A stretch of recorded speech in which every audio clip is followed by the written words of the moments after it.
Hi everyone. Hello. Good morning. Good morning. Good morning.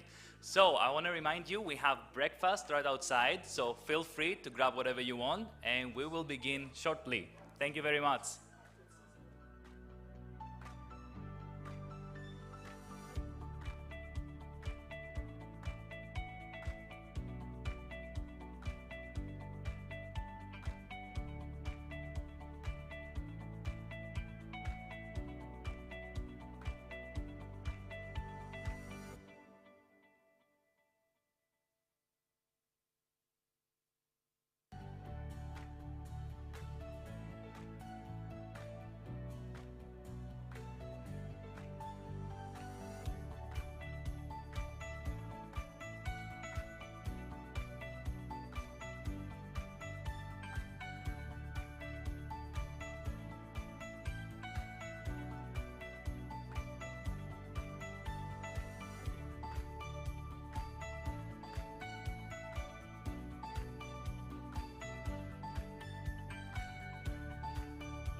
Test. Hello, good morning everyone. There's a Wi-Fi available titled Raffles Meeting. For the password, just approach any of the staff members and we'll be able to provide it to you. Thank you.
Nice mixture of people, right?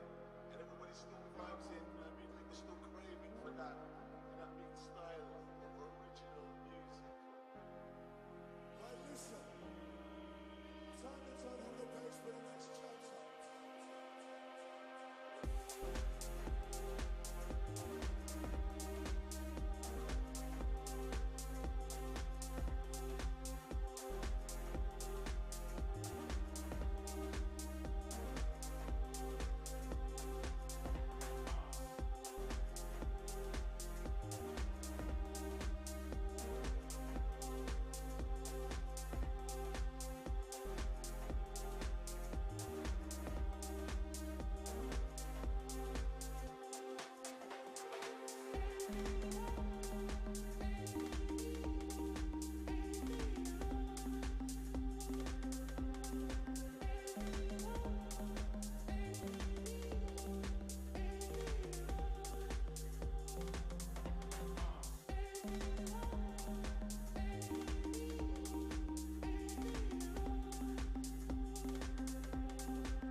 Very good morning to all our distinguished guests.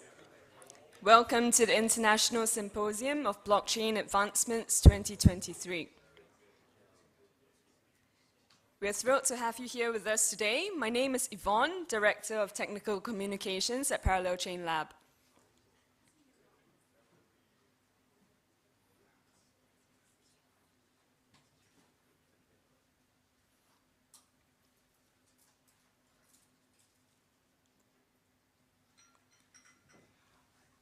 Okay, so we're all here. My name is Panos. Thank you for being here. I'm the Director of Data Science, and it's my pleasure for me and Yvonne to be your MCs this morning. So before we begin, a little bit of housekeeping. Be considerate and put your phones, your iPhones, your Androids, whatever you have on silent mode so we don't interrupt the other people. We have a very exciting lineup of events today. So without further ado, we would like to introduce our first speaker, Mr. Romilly Sinclair, Board Director of ParallelChain Lab. Romilly is an experienced founder, angel investor, and mentor with a history of working in the healthcare information industry. A strong business development professional, he is skilled in a large array of fields, including biotechnology, market research, management, strategy, marketing, and product development. We welcome to the stage Romilly to make the opening speech for ISBA 2023.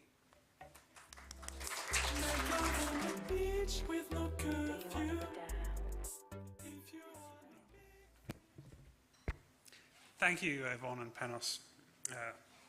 Distinguished guests, fellow blockchain enthusiasts, welcome to the International Symposium on Blockchain Advancements 2023, organized by ParallelChain Lab.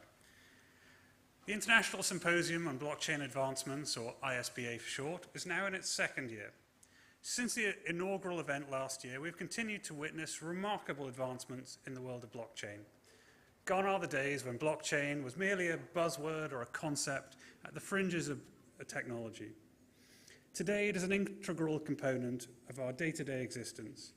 The man on the street knows about blockchain. There is mainstream awareness of its potential and its presence as a transformational force. So here, as the domain experts and industry leaders, we must go beyond speaking about blockchain in broad strokes and technical generalities. And this is the heart of ISBA.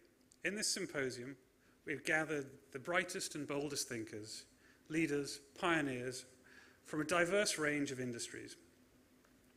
Our speakers will share their experiences and insights and knowledge about the practical implementations of blockchain technology in real-world scenarios. Today we are going beyond the broad strokes and diving into the details. Together, we'll consider the actual implementations and the applications of blockchain technology, discuss the complex challenges that might arise, and envision the opportunities for partnerships that can take blockchain to another level. One such partnership is the partnership between blockchain and artificial intelligence. This fascinating alliance forms the theme of today's symposium, use cases for partnering blockchain and artificial intelligence. I imagine the two technologies like two giants. Picture blockchain, the guardian of data integrity, standing tall and unyielding. AI, the genius shapeshifter, is ever evolving, constantly learning, and always growing. Individually, each technology has already firmly established itself as a pillar of the modern digital world. We've seen how blockchain's decentralized, immutable ledger has completely disrupted and reshaped the world of data security and digital transactions. We've also seen how AI's capacity to adapt to evolving data and circumstances has brought unprecedented automation and efficiencies to multiple sectors. Blockchain and AI, each on its own, is already revolutionizing industries and introducing great changes to our world. Now, these two giants do not stand alone. Blockchain and AI fundamentally need each other. They are interdependent and have a symbiotic relationship. AI thrives on data. And for this, blockchain is its perfect partner. Blockchain as a secure database is a source of real-time, trustworthy, and comprehensive data. At the same time, blockchain's capabilities are further enhanced by AI, becoming more intelligent, secure, and optimized. These two giants thus mutually reinforce and uplift each other. The power of this partnership cannot be overstated. It has the ability to reshape our digital landscape and fundamentally alter the way we work, connect, and live. At the heart of ParallelChain Lab's work is our desire to harness the immense power of integrating blockchain and AI. Our solutions are designed to leverage the synergy between these two transformative technologies. We aspire to unlock a new era where the combination of blockchain security and AI's ingenuity can revolutionize industries, streamline processes, and enhance the lives of individuals worldwide. And it's clear we're in good company. Today's speakers will explore the tangible and real-life applications of the integration of blockchain and AI, as well as the possibilities that this integration brings for our future. With insights spanning industries from aviation to ESG, banking to digital assets, we will see the rich tapestry of current and potential innovations across all sectors, all made possible by blockchain and AI. We'll also consider the various challenges that must be navigated for the successful integration of these technologies. These discussions will provide a comprehensive understanding of how we can effectively apply these technologies while addressing the complexities that come with them. ParallelChain Lab's vision has always been to go beyond theoretical possibilities and to offer solutions that grapple with real-world challenges. We believe solutions must be able to bridge theory and practice before they can actually empower individuals, industries, and produce tangible and lasting benefits. We envision and chart our digital future together. Let us consider the various possibilities in integrating blockchain and AI. ParallelChain Lab is committed to unlocking the transformative potential of these technologies, and we invite you to join us on this journey. The convergence of these two giants, blockchain and AI, is a watershed moment. We're standing in this moment of possibility. So as we convene ISBA 2023, let us embrace the spirit of innovation, collaboration, and exploration. Let us commit to using technology to produce real, positive change in our world.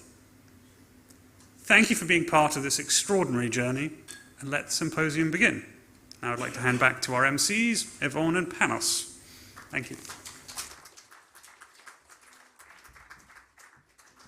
Thank you, Romilly. Thank you. That was very inspiring. So, right now, we're going to introduce the first and featured keynote speaker in ISBA 2023, Dr. Jack Dongara. He is a recipient of the 2021 Turing Award. He's a distinguished professor in computer science at the University of Tennessee, distinguished research staff at Oak Ridge National Laboratory, as well as Turing Fellow at University of Manchester. His work has revolutionized things, and I'm going to talk from a personal experience. As an AI engineer, I'm using all these libraries I'm taking for granted, but I shouldn't. These libraries exist because of people that, let's say, work in different frequencies than us, like Jack Dongara. So, Dr. Dongara, it's a pleasure to have you. A warm welcome, please. Thank you. Thank you so much for that kind introduction. I have to make a confession here. I know very little about blockchain. So, so I'm going to hopefully present some material dealing with high-performance computing. So I work at the University of Tennessee, which is located in Knoxville, Tennessee. I also work at Oak Ridge National Laboratory. It's a Department of Energy laboratory about 40 kilometers from the university, and I hold a position at the University of Manchester, about 4,000 kilometers from Tennessee, but I only go there during the summer. So I want to talk about high-performance computing and where we are. So traditionally, science and engineering have really had two pillars. One is doing theory, paper and pencil kind of thing, and the other is performing a physical experiment. And both of those things sort of reinforce each other. We have a theory. The theory is realized as an experiment. The experiment, when carried out, may cause that theory to be altered. And sometimes it's too difficult to build the experiment. So if we think about a large wind tunnel, maybe too expensive to do. It may be too expensive to carry out a given experiment, like seeing what happens when birds get ingested by a jet engine. Now, that experiment has been done, but we don't want to waste a jet engine very often.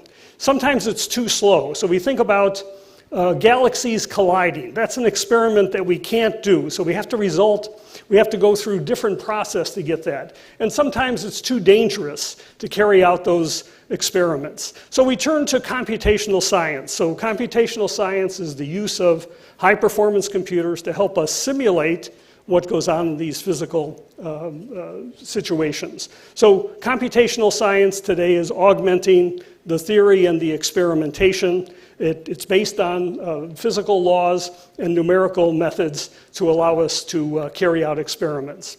And we have this changing world. You know this story as well as I do. Computing is everywhere. It impacts what we do in terms of socialization, in terms of communication, e-commerce, and business. And we have this situation where Apple, Samsung, and Google really dominate the world of smartphones. I'm using a laptop here, which is based on this Apple processor. So Apple's designing their own chips, It has this M2 processor, which has this incredible situation of developing a machine which has, multiple cores in it.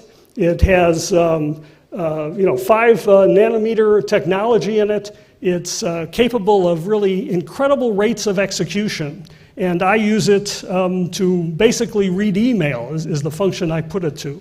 So Google, Microsoft, Apple, Amazon, they dominate the NASDAQ in terms of their market cap. So the market cap for each of those exceeds $1 trillion. If you take a look at the other companies being companies like HPE, Fujitsu, IBM, Intel, adding up together, those companies don't make that 1 trillion capitalization. So, these companies like Amazon, Google, Microsoft, and Apple really drive a certain effort in the industry. One of the exceptions here is NVIDIA. So NVIDIA just hit $1 trillion in terms of capitalization. So again, the use of AI is fueling the need for that product. We have companies now which are designing their own chips. So it's so they're not relying on commodity processors. Alibaba, Amazon, Google, and Microsoft all have their own processors. So I view these companies, because of the market that they have and the capitalization they have, they're exothermic. They have tremendous resources that they can spend in terms of putting together processors that will help them in solving their problems. And that even extends to car makers. So Tesla has their own processor, which is used in their product for AI-related things. High-performance scientific computing is really quite different than that area. We have a monoculture in terms of processors. So we have this list called the Top 500. The Top 500 is a list of the 500 fastest computers. And we've maintained that list for over 30 years.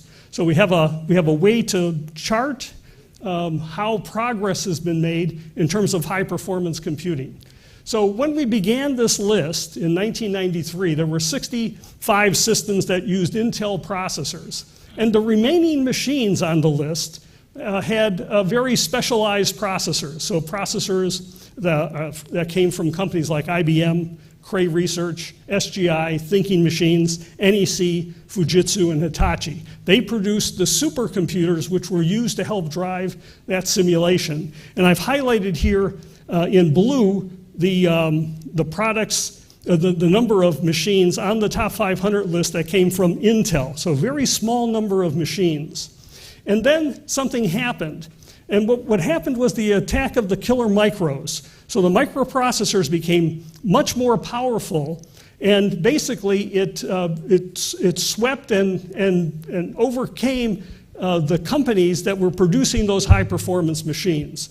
So basically, here in 2004, we see an incredible number of machines being based on Intel processors. So the x86 architecture is really dominant in terms of high-performance computing today. So what we see here is 78% of the machines use Intel x86 processors, and another 19% use that same architecture in AMD processors. So 97% of the supercomputers today are based on that chip technology. And those companies, IBM, Cray, SGI, Thinking Machines, some of them have gone away because they couldn't sustain the market given that attack of the killer micros. And IBM is an example of a company which really fell out of the high-performance computing business in terms of making machines that cater to that.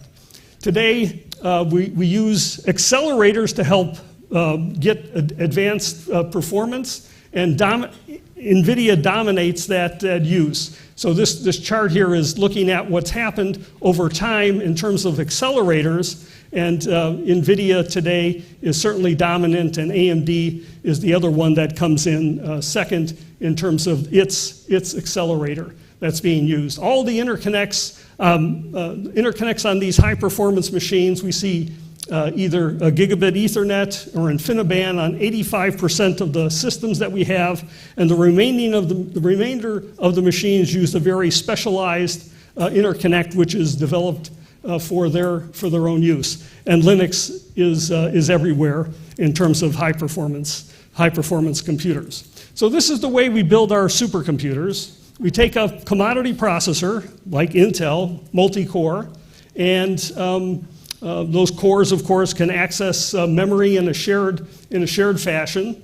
We take that chip and we put multiple chips on a board. So multiple chips existing on a board, and we augment that with GPUs. So sitting next to the chip is a GPU. There could be multiple GPUs associated with that multi-core chip socket.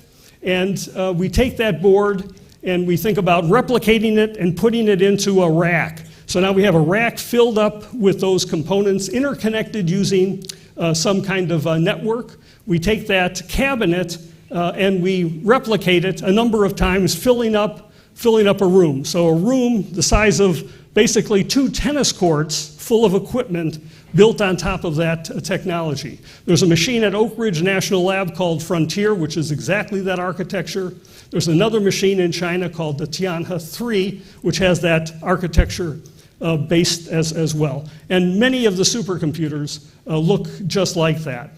In the US, the Department of Energy is heavily invested in high-performance computing.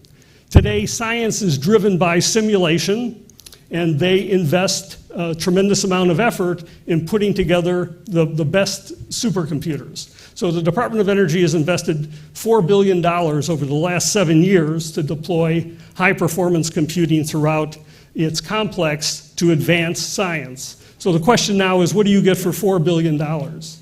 So you get 3 computers. The first computer is at Oak Ridge National Lab called Frontier, and that machine is up and running. The second machine is at Argonne National Lab, and that machine is called Aurora. That machine is just coming up, so all the parts are in place, and they're going through shakedown and testing of that machine. And the third machine is at Lawrence Livermore National Lab called El Capitan, and that's also going to be based on AMD processors, the next generation of AMD processors. Each of those machines costs $600 million. That's just the hardware for those machines. That doesn't include anything to do with running the machines to power that's necessary to make those machines work. And in addition to that $1.8 billion, there was a $400 million investment to get companies to make small modifications to their hardware architecture that they would work better for scientific computing.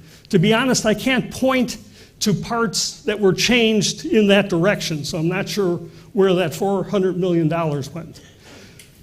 The Department of Energy specified 21 applications. They're all energy related, and that's the whole point of this project, is to advance these applications, to make changes that would move the frontier forward for these applications. Wind energy, dealing with nuclear energy, photon science, chemistry, QCD computations, astrophysics, and the list continues. In addition to those 21 applications, there's a software stack of about 84 different projects which are designed to help those applications run effectively on that hardware that was deployed. So half of the money roughly is going for the hardware, and the other half of the money is going for the applications and the software for this project. This project is about to end. It ends at the end of this month, and hopefully those machines will be up and running soon, and those applications will benefit from those systems. So high-performance computing today is based on a highly parallel arrangement using distributed memory. It's built on top of a software stack that has MPI, the message passing interface, which allows us to pass messages across the nodes, and another standard called OpenMP, which is a programming model which lets us program on a node where we have shared memory. Those two are standards, and those standards were built by the community. So they're not built, they were built from the ground up, sort of organic, getting collaborators together and deciding what was important. That number one machine, that machine that cost $600 million at Oak Ridge National Lab, is capable of 2 exaflops. So I'll describe what an exaflop is, but it's It's basically 10 to the 18 floating point operations per second. So that's what it's rated at in terms of its theoretical peak performance. It has 8.8 million cores in it, 9,400 nodes in the system. It consumes about 30 megawatts. So in Tennessee, where this machine is located, 1 megawatt year cost about $1 million. So if I was going to be using a megawatt at my home, I would be paying $1 million for that just to turn that device on. So this is about $30 million in terms of the power necessary to fuel this machine. 98% of the performance comes from using the GPUs. So the GPUs present a different programming mechanism that has to be exploited in the applications to really gain the power. And that requires an investment in reworking the applications to effectively use that. So we have a heterogeneous situation of commodity processors plus GPUs. We have a situation where the most expensive commodity in this machine is communication. So the machines are over-provisioned for floating point operations, and communication is the thing that causes the machines to basically not live up to its potential. And you'll see that as we go on. And we used to have this notion that if we have two algorithms that do basically the same thing, and one algorithm does more work than the other, that algorithm that does more work, more floating point operations, was going to be more expensive to run. But in today's model, because the machines are over-provisioned and communication is really the limiting thing, the algorithm that does the most communication is going to be the one that runs slower. So the number of floating point operations is not necessarily a good measure of how algorithms run. And the other thing to realize is we have a standard in place for doing floating point operations, and the machines that we have available to us today can do 64-bit floating point operations, 32-bit floating point, 16-bit floating point, and even some of the GPUs now do 8-bit floating point operations because machine learning doesn't need all of that accuracy associated with it. So that's being built into the hardware to satisfy that. And it's a challenge for us in the scientific areas to figure out how we might exploit that 16 or 8-bit floating point arithmetic in our numerical algorithms to effectively tap into that power. So I said that the fastest supercomputer today is at an exaflop. So what's a flop? And what's an exaflop? So one flop is an add or a multiply of a 64-bit operand. So think about multiplying two numbers together, 64 bits, and then we're going to call that one flop. An add or a multiply have the same weight. And an exaflop is a billion floating point operations per second. A billion. I gave this slide a few weeks ago, and there was a reporter in the audience. And the reporter, I said a billion. Afterwards, I was interviewed, and when the article came out, it said 2 billion. This is not 2 billion operations. This is a billion floating point operations per second. So think of each person on Earth. I have a hard time getting my hands around that number. So think about each person on Earth doing one calculation per second. Each person on Earth. It would take 4 years to do one exa operation, 10 to the 18 operations. And that's what this computer can do in 1 second. So tremendous floating point capabilities.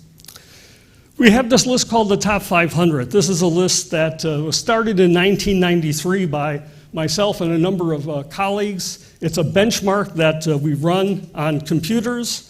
And based on that benchmark, we result in a rate of execution for a given computer.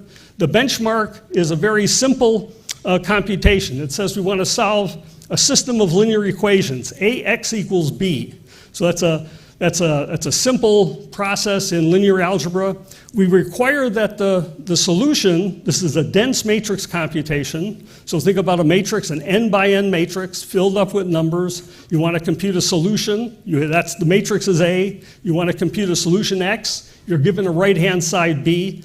The algorithm that you must use is Gauss elimination with partial pivoting. That's the algorithm that you probably learned in high school for solving that linear algebra problem. So that's the benchmark. You get to implement it as best you can. You have to use 64-bit floating point arithmetic to compute a solution to that problem. And the way to think of it is, as you increase the size of the problem, the rate of execution is going to go up until you hit an asymptotic point. And we want to capture the asymptotic point for your computer. This list of the top 500 machines comes out twice a year. It comes out in November and June. So the most recent list is from 2 weeks ago, when we had the list unveiled at a supercomputing conference in Denver. So this is a snapshot, if you will, of supercomputing going back to when the list started in 1993 until last month. And the way to read the list is the red dots here are charting the computer at position number 1 over time. So today the fastest computer here is the Frontier machine at 1.19 exaflops. 10 to the 18 floating point operations per second. The guy at the bottom of the list, the guy that just made it on the list, is this computer here at 2 petaflops, so 2 times 10 to the 15 operations per second. And you can see where things have been in the past. Back when we started this list, the fastest computer was at 60 gigaflops, 60 billion floating point operations per second. So it's an incredible list in some sense. You see this, I put in some trend lines here. You see this deviation that occurred basically in 2008, 2009. That's probably caused by Dennard scaling, when we lost Dennard scaling. Dennard scaling says something about increasing the number of transistors in a given area. We can do that and keep the power constant, and we can even crank up the cycle time. But roughly in that time period, the chip became too hot using that technology, and we had to freeze the cycle time at 3 gigahertz. The other thing that's probably going on is Moore's law is slowing down. So we're getting a slowdown associated with Moore's law. So back in 1993, the fastest computer was a thinking machine CM5 with 1,000 processors in it. And that's the machine that ran at 60 gigaflops. That was used to do nuclear weapons simulation at the Department of Energy's Los Alamos National Laboratory. I mentioned my laptop with this processor that was designed by Apple. I can run the benchmark on my laptop, and when I do, I get 426 gigaflops. That's a stunning thing. 426 gigaflops out of a machine I really use to do email and to give talks. That's incredible. You know, I use it on a plane. It has a 12-hour battery. It's an incredible technology. That machine would have been faster than that machine at Los Alamos National Laboratory, much faster than it, running at 426 gigaflops. So incredible changes that have taken place. This is a list of the top 10 machines, and the way to read this is the number 1 machine at Oak Ridge National Laboratory. It's called Frontier.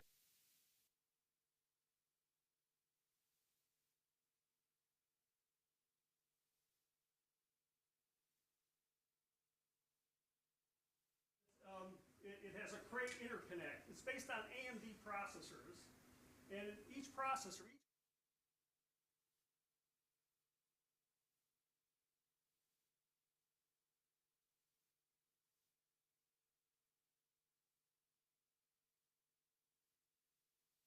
I can't walk around though. So we have a machine. It has 8.6 million cores in it. It achieves 1.19 exaflops, and that's 71% of the theoretical peak performance. So the theoretical peak performance is a paper and pencil calculation. How many cores do you have? Oh, thank you so much. How many cores do you have? What's the processing rate per each of those cores? Multiply that together, and that gives you the theoretical peak. So they're leaving about 30% on the table with that specific machine using this benchmark. The power consumption under load is about 22 megawatts, and the efficiency, that's flops per watt, is at 52.6. So just scanning down the list here, you see the top 10 machines. The thing to note here is, in red, I've marked machines that use accelerators. This is an AMD accelerator. This is an NVIDIA one. This is a machine in Japan which does not use an accelerator. It's an ARM processor that was designed to have vector instructions at its core to help boost the performance for doing scientific computations. And they do a very good job with their interconnect, and they achieve 82% of the theoretical peak performance. And you can scan down the list here and see that US has 6 machines on the list, Japan has 1, Finland, Italy, Spain sort of rounds out the top 10 machines on the list. This is the machine at number 1 position. This is the Frontier system. It has a peak performance of 2 exaflops and 20 plus megawatts of power. Each node of this machine has 1 of those AMD multi-core chips and then 4 accelerators on the node itself. About 730 gigabytes of fast memory and 9,408 nodes inside of this machine itself. But the interesting thing here is that 99% of the performance is coming from the accelerators. So in order to use this machine, you better orchestrate the use of those accelerators in terms of the applications in order to get to an effective performance. The machine also has the ability to do 16-bit floating point operations. Again, those were put into the architecture really to do machine learning computations, and it adds up to 11 exaflops of potential power if one can tap into that use. So here's that list of the top 500 machines from the beginning. What we see here is that we reached a teraflop back in 1997. It was a machine at the Department of Energy Laboratory at Sandia National Lab. It was called the ASCII Red machine. 11 years later, we got 3 orders of magnitude in performance enhancement at a machine at Los Alamos, and that machine reached a petaflop for the first time. So 11 years elapsed before we got to that point. And then today, we got another 3 orders of magnitude with this exascale machine, and it took 14 years to get to that point. So it's taking longer to reach these thresholds of 3 orders of magnitude, and that will probably continue as we go forward. So a projection here of that information. So I've listed here the top 500 results and listed the machine at position number 1, and now we're projecting forward. And it basically says that we're going to get 1 order of magnitude enhancement with the next rev of the architectures in 8 years. So we're falling far short of that 3 orders of magnitude in 11-year time period, and that's mainly coming because of issues relating to Moore's law and also Dennard scaling. So this chart here lists the current top 500 list. So this is the machine at position number 1. That's machine at position number 2, 3, and the other 500 machines. So you see this long tail associated with the list itself. And you know, if I was doing this again today, if I starting this list over again, I don't think I would have 500 machines. Maybe the top 50 machines would be enough really to capture what we're doing in high performance computing. So this is the top 50 machines associated with it. 73% of the total performance of the top 500 machines is captured in those top 50 machines on the list today. There's rumored to be 2 or 3 exascale machines in China. So again, in the US, this is the exascale machine, and they ran the benchmark on this machine and sent it into us so we could verify the results. China has really slowed down its submission to this top 500 list. And you know, one might ask, why have they done that? It's a geopolitical issue. China is concerned, I think, that the US would impose further restrictions in terms of the technology flow into China. And you can see that in terms of the list. So looking at the top 500 list last year, China had the most machines on the list, 162 machines on the list. The US had 125, and you could see the other machines. China has stopped submitting results to this list, again, I think to avoid concerns from the US. So today, when we look at the list, the US has 161 systems on the list. China, because of systems falling off of the list, and new machines not being sent in or reported, China has 104 machines on the list, so they fall into second place, and you see the other countries listed there as well. So China has a number of companies that are producing machines and selling those machines, in some cases worldwide. Lenovo is a good example of that, selling machines around the world and also into the US market. Inspur, Sugan, NUDT, Huawei also are big in terms of high performance systems which are being sold. If we take a look at the machines that we have and how they're being used in a number of applications: climate, combustion, nuclear reactors. All of these applications are running on the high-performance machines. All of these applications need to solve three-dimensional partial differential equations in order to come up with solutions. Those three-dimensional partial differential equations get discretized, and that discretization results in a matrix problem, but that matrix problem is sparse, not dense. The benchmark we had, the top 500 is based on, does a dense matrix calculation, which is really good for GPUs. But sparse matrix computations require a lot of data movement. And I think I mentioned that communication was one of the things that slow down the machines. The machines are over-provisioned for floating point, and these applications here that do this solving the three-dimensional partial differential equations really expose that. So we have another benchmark called HPCG, and it looks at solving a sparse matrix problem. The structure of the matrix is given on the right-hand side there. It has many zeros in it, just those bands associated with non-zero elements. We use an iterative method to solve this problem, and that iterative method moves a lot of data and does very little computation for the data that gets moved in the process. And the result of that is a slowdown. So this is the results of that benchmark.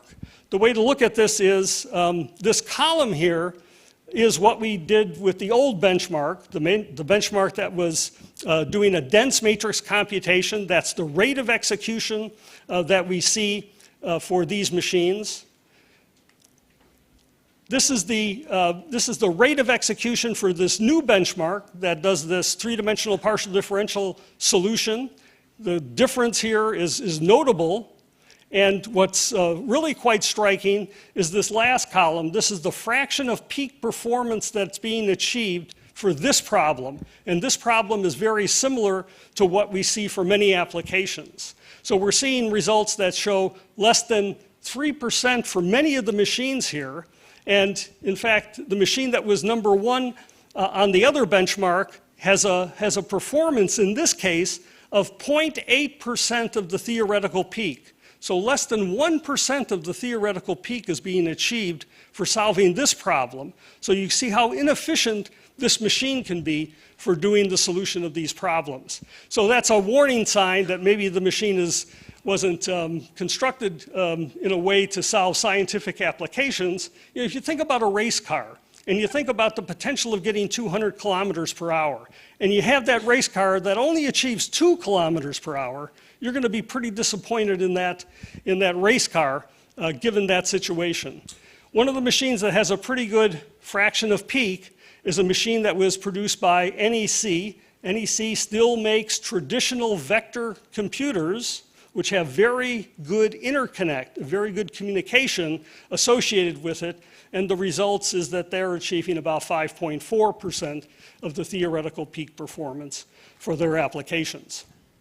So high performance computing, looking at scientific computations, we have a small amount of data that goes in, we do a numerically intensive computation, and then we have a large amount of data that comes out of the computation.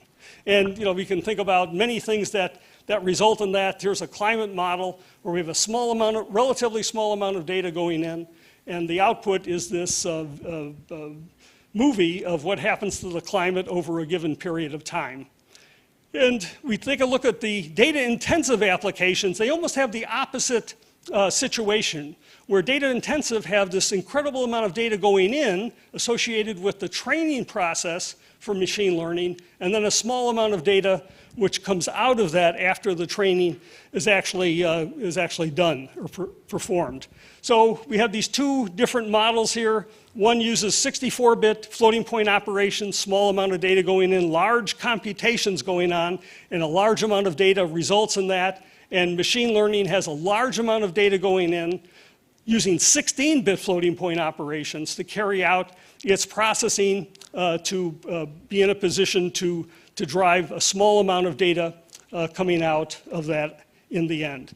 So we've seen AI and machine learning take off recently.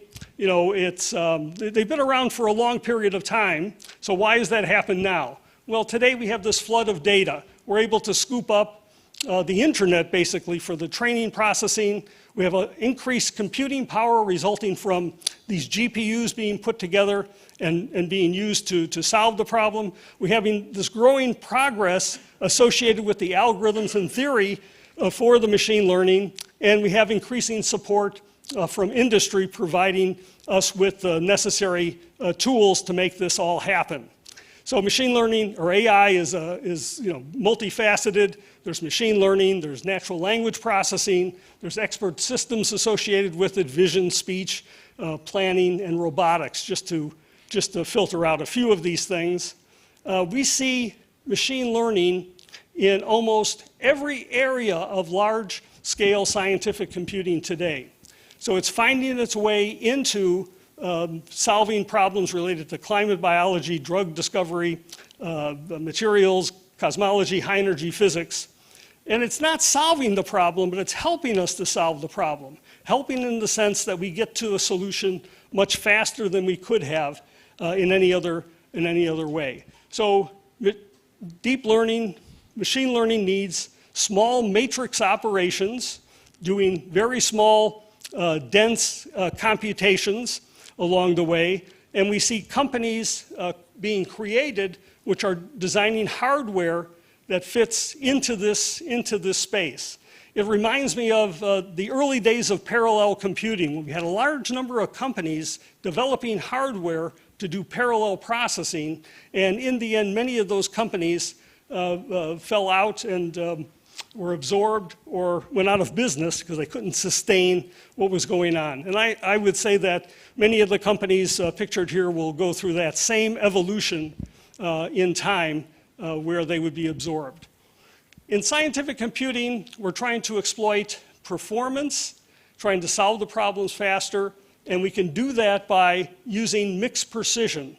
64-bit was the norm for doing computations, but if we reduce the precision, going down to 32 or 16-bit, and if we can still come up with a solution, we're going to run faster. We run faster because there's less communication, which is very expensive, and also the floating point operations can go a lot faster on these machines. And the hardware is there to do that. And if we sprinkle a little mathematics in here as well, we can actually achieve, in some cases, the same accuracy using the short precision that we did using as we could using the 64-bit floating point operation. So there's a lot of, I think, interesting problems to be solved here in terms of the solutions.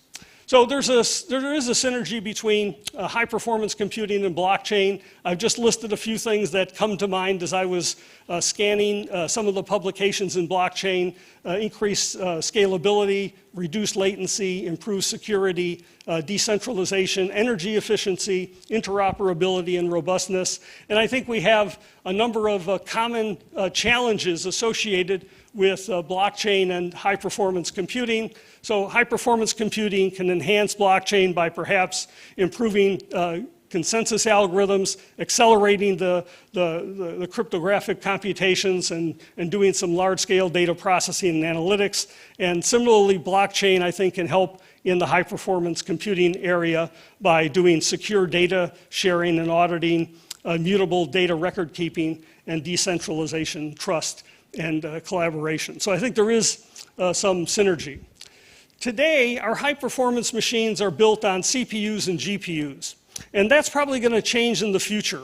And the change in the architecture is going to be where we are able to dial up the kind of hardware that we put into our high-performance machines, and maybe augment it with hardware for doing machine learning, maybe doing neuromorphic computing, perhaps quantum computing, looking at neural engines, and maybe even someday optical computing can be used to help us in doing our underlying computations and be available to us.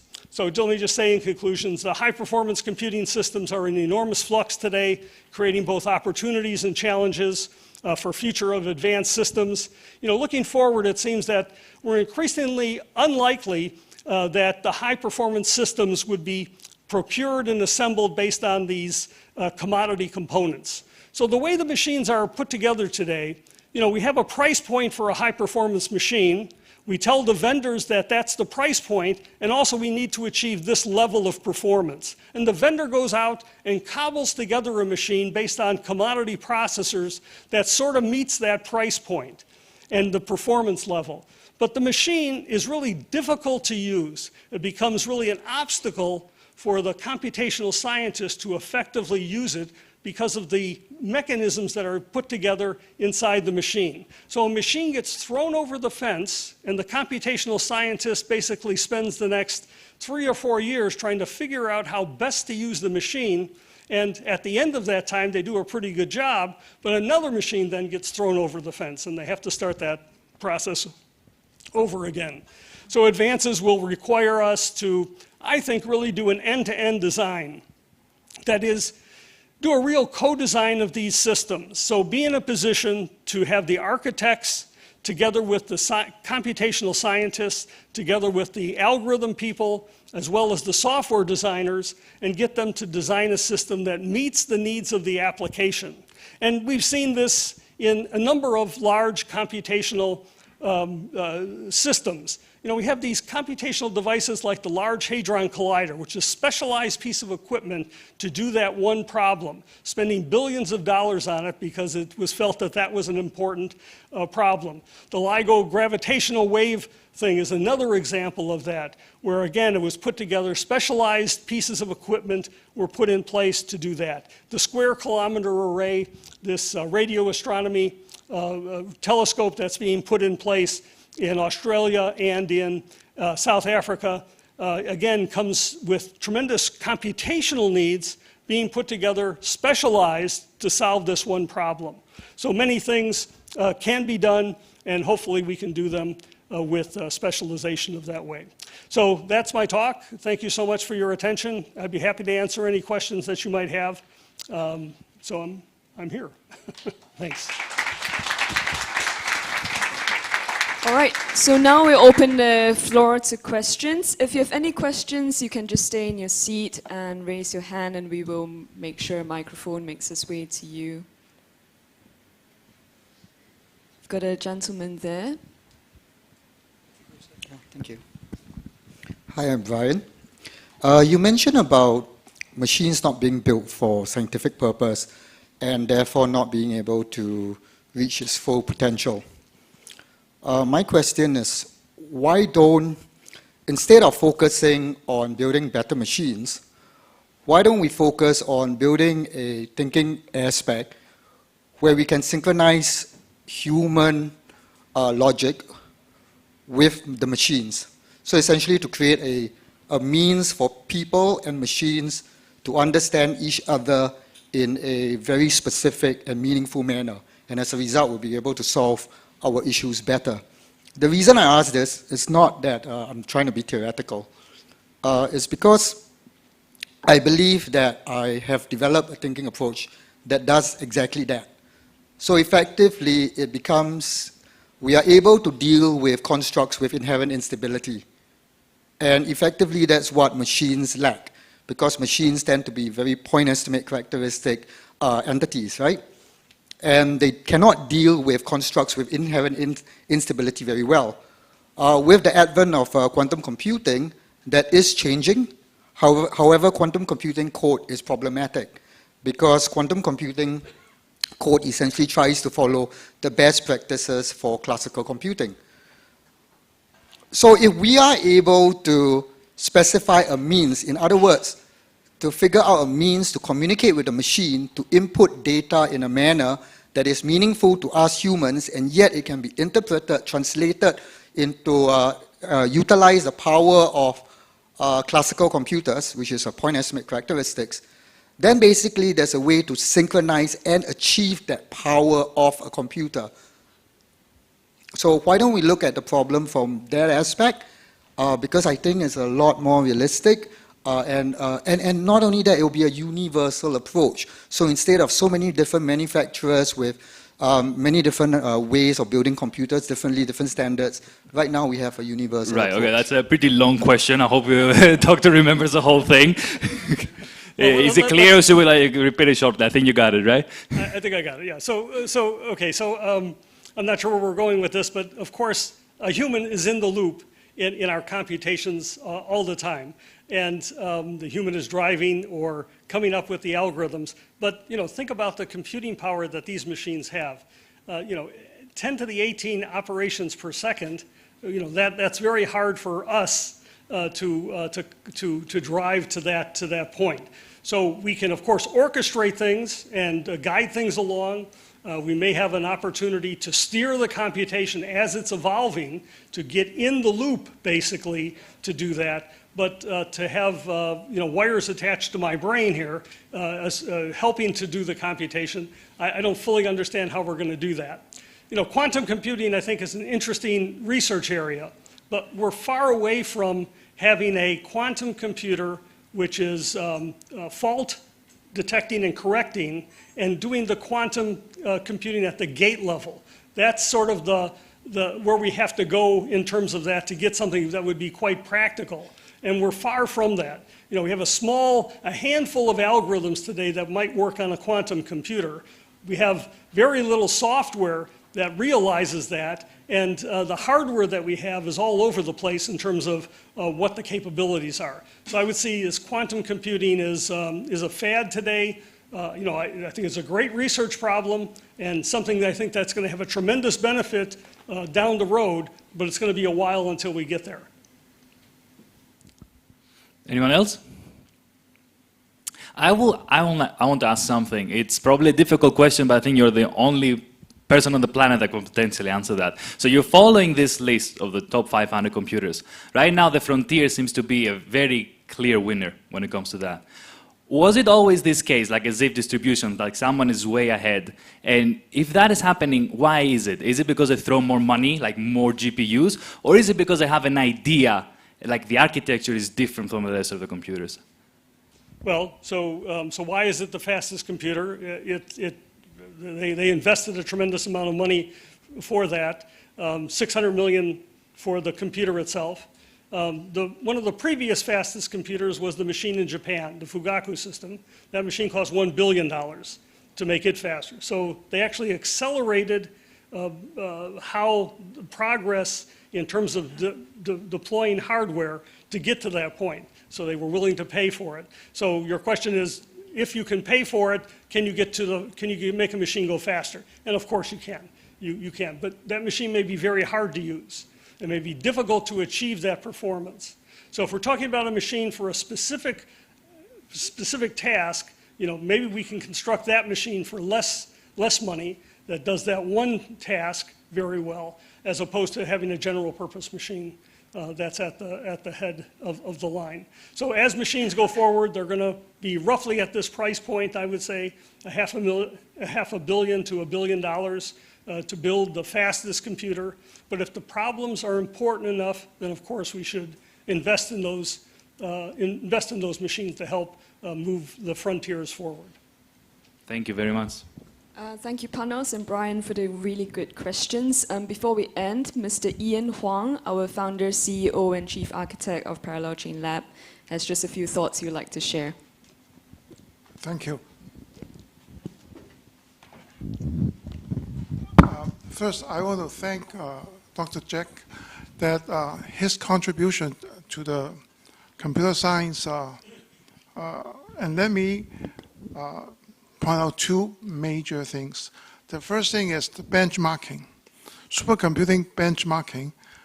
He was the one that led the team to produce this with two other gentlemen, as I remember. And I wish blockchain also have someone doing real benchmarking. Number one. Number two is that his even bigger contribution is that he changed the supercomputing architecture from the Cray, XMP, YMP to a multi-parallel processing world. And he did that, he led a team to collaborate together to develop the protocol, the message passing protocol. And I want to thank that because this is the design that inspired me to integrate and interop private blockchain and public blockchain together. Thank you.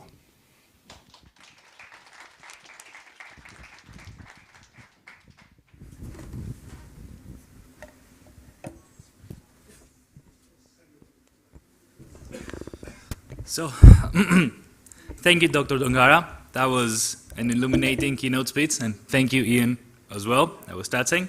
So, our next keynote speaker is Dr. Nicholas Christine, professor of Carnegie Mellon University, jointly appointed in the School of Computer Science in the Department of Engineering and Public Policy. He co-directs a secure blockchain initiative with Carnegie Mellon Scilab Security and Privacy Institute. Now, most of Dr. Christine's work is on the boundary of measurements, systems, and policy research. His group's research has won several awards, including Best Papers at Conferences, IEEE Cybersecurity Award, Alan Newer Award for Research Excellence, amongst many others. Dr. Christine's speech today is titled "It's All About the Users, Analyzing Cryptocurrency Derivatives Trading in the 2020s." We invite Dr. Christine to the stage, please.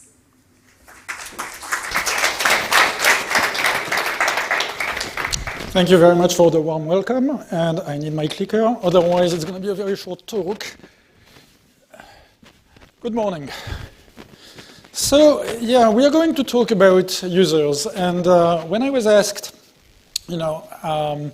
about applications of artificial intelligence and machine learning to the blockchain space, I thought for a second, well, let's take a step back, and instead of like hardcore technical stuff, my group is using AI and ML techniques all the time. Why? Because we have to deal with massive amounts of data. And I will give you some examples in this presentation. The main argument that I'm going to make is that we really need to pay attention to how people are using those systems. And hopefully I'm going to entertain you a little bit with some tales of how a lot of money is made and a lot of money is lost every day in blockchain-powered systems that are used mostly for financial infrastructure. What is, in your opinion, the biggest application of blockchain today in terms of money that is, being invested every day? Supply chain management? Cryptocurrencies, maybe? I see a few people nodding. Not cryptocurrencies. Derivatives of cryptocurrencies. Anybody remember the fine, good old days of 2008? The global recession? That was initially started by the collapse of derivatives market. What this graph shows is that cryptocurrency derivative trading is a thing and has been a thing since basically 2020. November of 2020, or actually October of 2020, $0, not exactly zero, but a few 100,000 maybe, nothing to write home about, were invested in those platforms. By May of 2021, every day on platforms like Binance, BitMEX, FTX, we had, I hear people laughing, there will be more of that. We had about $170, $150 billion traded every day on platforms like that.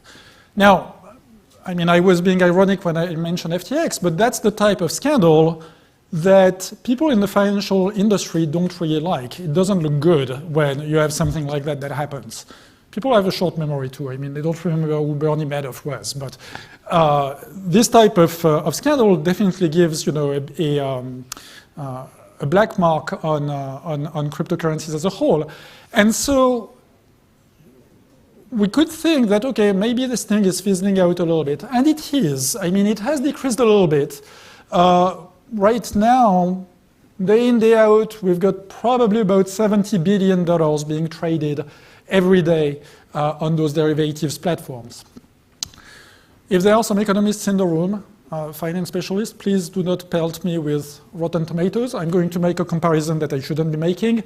But that's roughly notational value, more or less what is being traded on the New York Stock Exchange every day. I know I'm comparing apples and oranges, but at least I'm comparing fruit. It's about the same order of magnitude. So it's really a big thing. It is definitely an industry that people have taken notice about.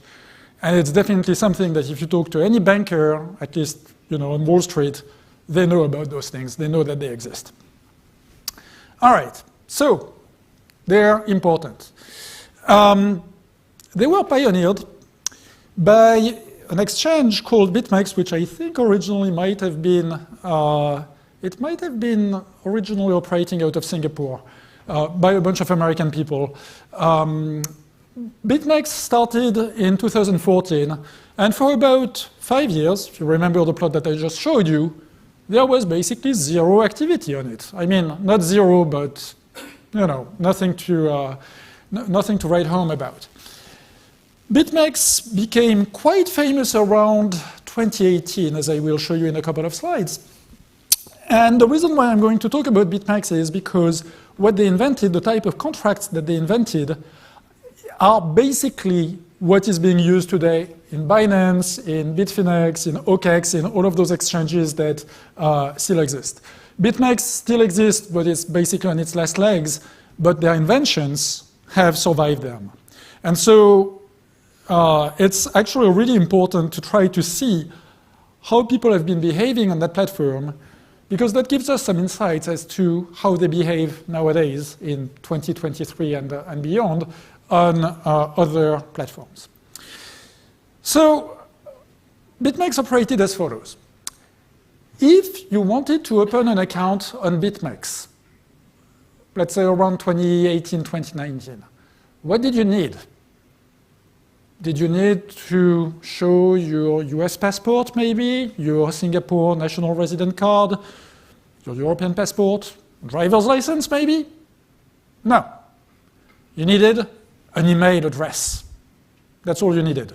And you could register and start trading, well, what is essentially unregistered securities. Oops.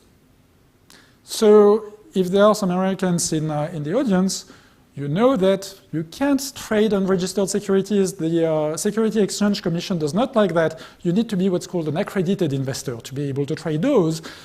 And if you are being given unregistered securities to trade, you're breaking the law, but most importantly, the person who is selling that to you, who is enabling you to trade those things, is definitely breaking the law, and they're going to go to jail.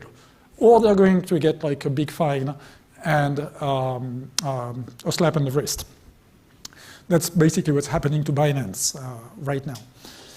So BitMEX was like, oh yes, we need to filter out those US users because we don't want to be caught. And that would be really, really bad for business. So what did they do? How did they do this? They filtered out based on IP addresses. Oh, that's brilliant. That is absolutely secure. No one, and I swear, absolutely no one has ever heard of a thing called a VPN. No one knows this, right? Jokes aside, I mean, it was basically a fig leaf, right? If your IP address was not in the US, you could connect, they wouldn't check, your identity or anything. You could trade pretty much anonymously, basically, on that platform. And they actually got in trouble with the SEC for that because the SEC said, okay, come on, you guys are not even trying. All right, so there were, in fact, a lot of Americans trading on BitMEX. Okay, so this is where the interesting part for us comes. It's the analysis. What you see here, that's a bunch of Bitcoin wallet addresses. And they all start, so as you know, a wallet address is basically a public key. That's what's called the base 53 representation of that public key. And BitMEX uses or used so-called vanity addresses that all started with 3 BMX. That's pretty cool because the blockchain being public, now we can see how much money is flowing into BitMEX just by looking up those addresses, right? So we know how much money the exchange is receiving day in, day out. We also see money coming out of BitMEX into people's wallets. So for instance, we see people withdrawing money into those wallets and they come from 3 BMX addresses, so we know that's coming from BitMEX. So we see the money flowing in, the money flowing out. Do we see the money inside? Do we see people trading with each other? We don't. It's a centralized exchange. Those transactions do not go over the blockchain. They have no reason to go over the blockchain. Why would we want to go over the blockchain and pay transaction fees when all you need to do is basically maintain a gigantic Excel spreadsheet inside your exchange to know that Alice is buying some contracts from Bob, Bob is selling those contracts to Charlie, and so forth. You don't do that. You just need to settle when people take money out of the exchange. So that part right here, that database, is kind of a black box of sorts. Now, some of you are probably familiar with decentralized finance, DeFi. That's different in DeFi. You see everything on the blockchain because there is no centralized entity, so stuff is being posted publicly. But this is a centralized exchange, and they have no reason to reveal what's going on inside. So we'll see how we managed to infer what was going on. Importantly, BitMEX was not trading anything but derivatives contracts.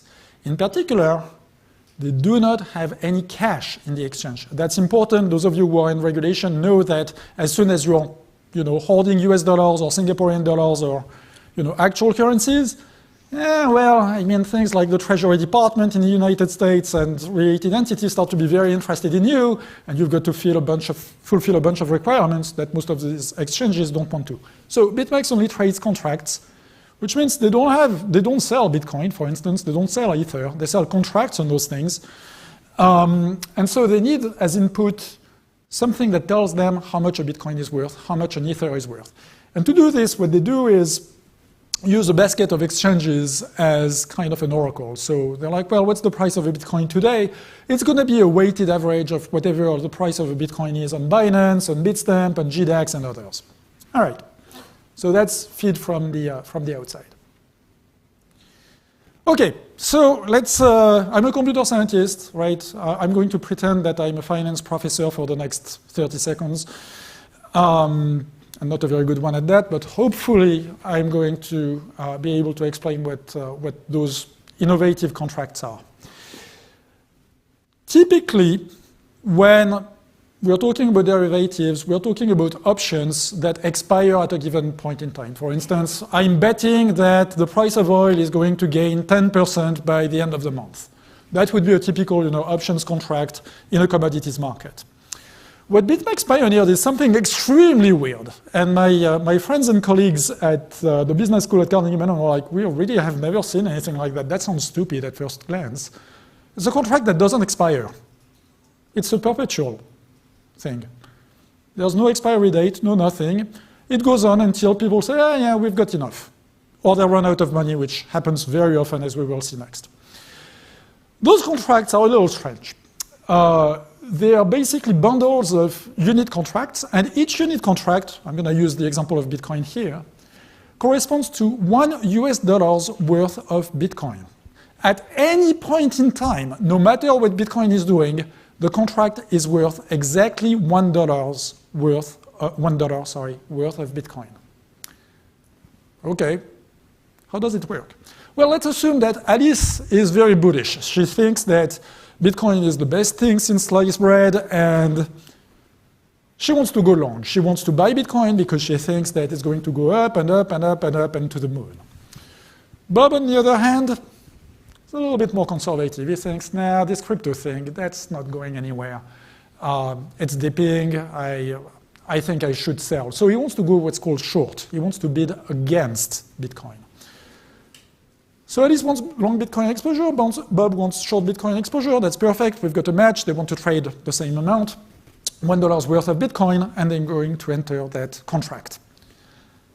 When they decide that they've had enough, right? So they start the thing, and a few days pass, and then they say, okay, yeah, we've got enough. We settle. We finish the contract. What are the gains and losses on each side? The long payoff, so Alice's payoff, will be the initial contract value in Bitcoin minus the final value in Bitcoin.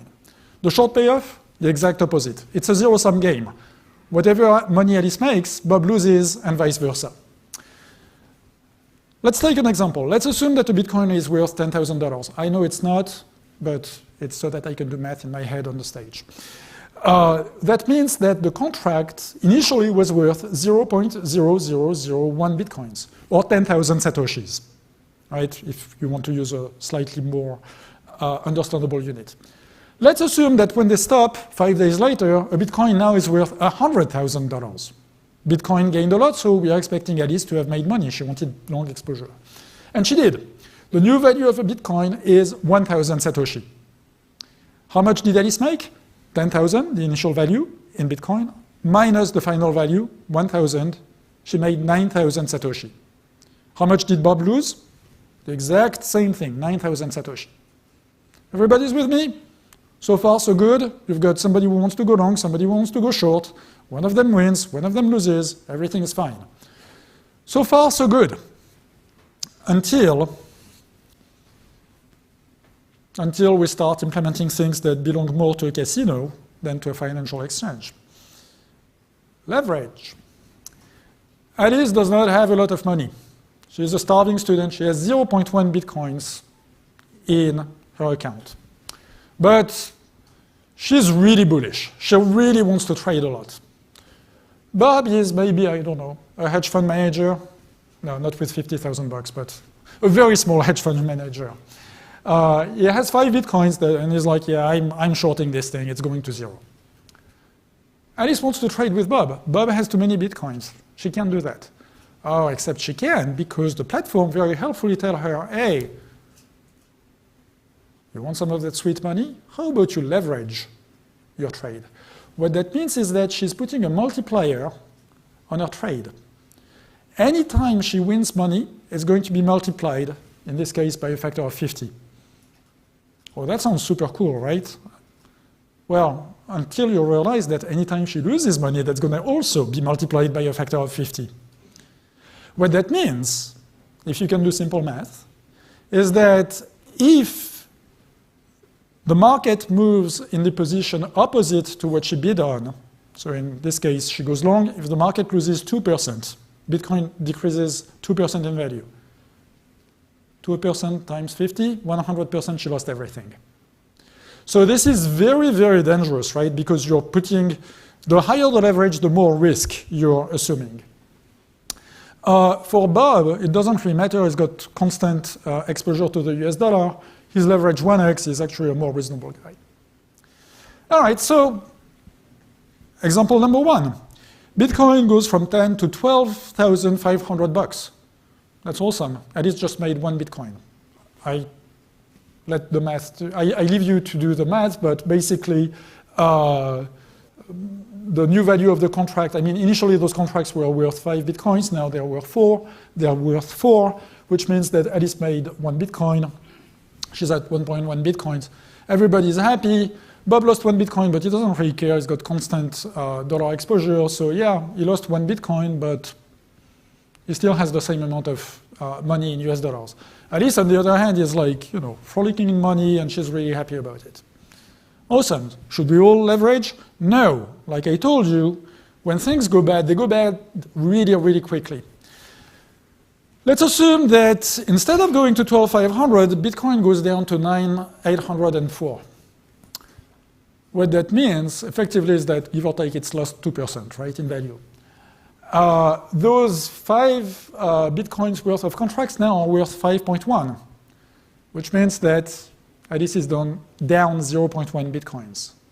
Sadly, that's exactly the amount of money she had in her account. At that point, she cannot cover her losses anymore. If it goes further down, she just cannot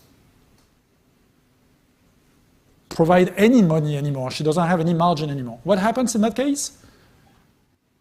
The exchange steps in and is like, okay, Alice, nice try, better luck next time, you're done, you're out. We close the contract, it's terminated, Bob makes its money, and Alice is told, come back and see us next time. So that's pretty bad, right? I mean, this is just a 2% loss. Now, in fact, it happens before it even loses 2% because the exchange takes commissions and a bunch of things that are simplifying here. But this auto-deleveraging feature happens quite a lot. And what just happened is that Alice was liquidated. That sounds ominous. Yeah, I mean, it is. She basically lost everything. So in practice, we don't have Alice trading with Bob. It doesn't really work like that. It doesn't really work like that. The way it works is that Alice says, hey, I want to go 50,000 long, and then there's maybe a collection of people that want to go in aggregate 50,000 short, and they're exchanging contracts like that. So it's very much like an order book, like a regular market. It really looks and feels like a typical spot market, except that they're trading contracts instead of trading coins. BitMEX allowed 100x leverage for first-time traders, because why not? And 200 if you had already completed a few trades. So 200x leverage, pop quiz, how much losses can you afford? 0.5%. Anybody invested in Bitcoin here? How often does Bitcoin go down by 0.5%? Well, like every 30 seconds, give or take, right? I mean, and then it goes up 20%, but hey, too late. You already got cleaned out. So the other thing is that these instruments, this type of contracts are not like Bitcoin dependent. You can trade that in Ether, in Dogecoin, in whatever, right?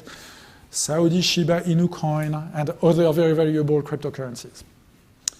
All right, so we tried to see what was happening on BitMEX. And like I said, we can see what's going on the blockchain because that's public. So we see the flows of money going in and out.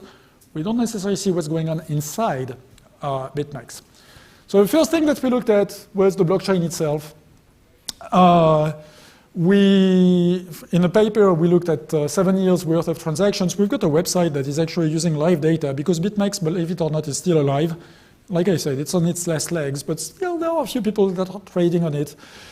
We're talking about 20 million of flows, 6 million of Bitcoins, more than 600,000 accounts. Basically, we are using a lot of hierarchical clustering to figure out, oh yeah, those 3 or 4 wallets in BitMEX, they probably belong to the same person, right? So that's where I'm saying, yeah, we're using machine learning extensively to be able to do this. We also look at something called the troll box. Come on, I mean, no serious, respectable academic would study something called the troll box. Well, we had to because that's a messaging platform on BitMEX.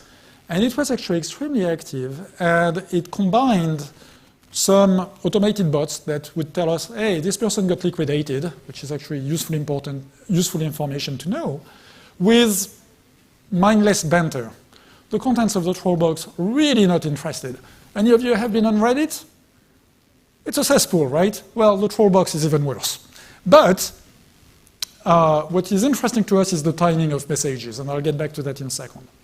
And finally, the third and perhaps the most important part is looking at the price and volumes. So we get data from external entities such as, like I said at the time, FTX and others to get these oracles that tell us what's the value of a Bitcoin. And to figure out what is happening at BitMEX, we noticed that those platforms are very much gamified, right? I mean, they don't look like serious financial institutions. They look like video games. In particular, they have a leaderboard of who the best trader is for today. The top 20 best traders, the top 50 maybe. Okay, cool. So we know what those guys' positions are. But what if you're outside the top 50? How do you get that information? And that's where, to our amazement, we discovered that the website relies on an API, right, that is querying a backend and presenting data on the website. What do you think happens if we are querying the API by ourselves? It's a public API. We're not hacking into anything. we get information about any user of the platform. So that thing, that black box that I was talking about earlier, that we can't see anything, they actually expose it to us. We can see everything. It's not clear that they realized that they were doing that, but you know, we actually went and got the information. All of this relies on a very significant amount of data processing, and we have to use hierarchical clustering, we did a little bit of sentiment analysis, we used pretty much the entire machine learning toolkit that you can think of. We didn't use deep neural networks for this one. But this is not something that I would call a big data problem. It's a somewhat not too small data problem, right? So this calls for, it's definitely not something that you would do by hand. You actually need to, you need a couple of GPUs to be able to do this properly. All right, so results. What this plot shows is two things. The first thing is the value of Bitcoin over time. You see it, spiking to 25,000 in 2018, just dropping and then going back to 40K. And I skipped anything after 2021 because that study stopped in 2021. The point I want to draw your attention to is this blue curve and the red curve. The blue curve is basically the number of accounts that are returning on BitMEX. When Bitcoin is going down, you get more people on BitMEX. Why? People want to short. They want to bid against Bitcoin. And that's a very simple and easy way to do it. So BitMEX, is thriving when Bitcoin is not. What this plot shows is that, and I'm not going to go into the details of the plot, there's a big green thing, right? That's people trading the contracts I was just talking about earlier. An overwhelming majority of people are trading perpetual futures in Bitcoin.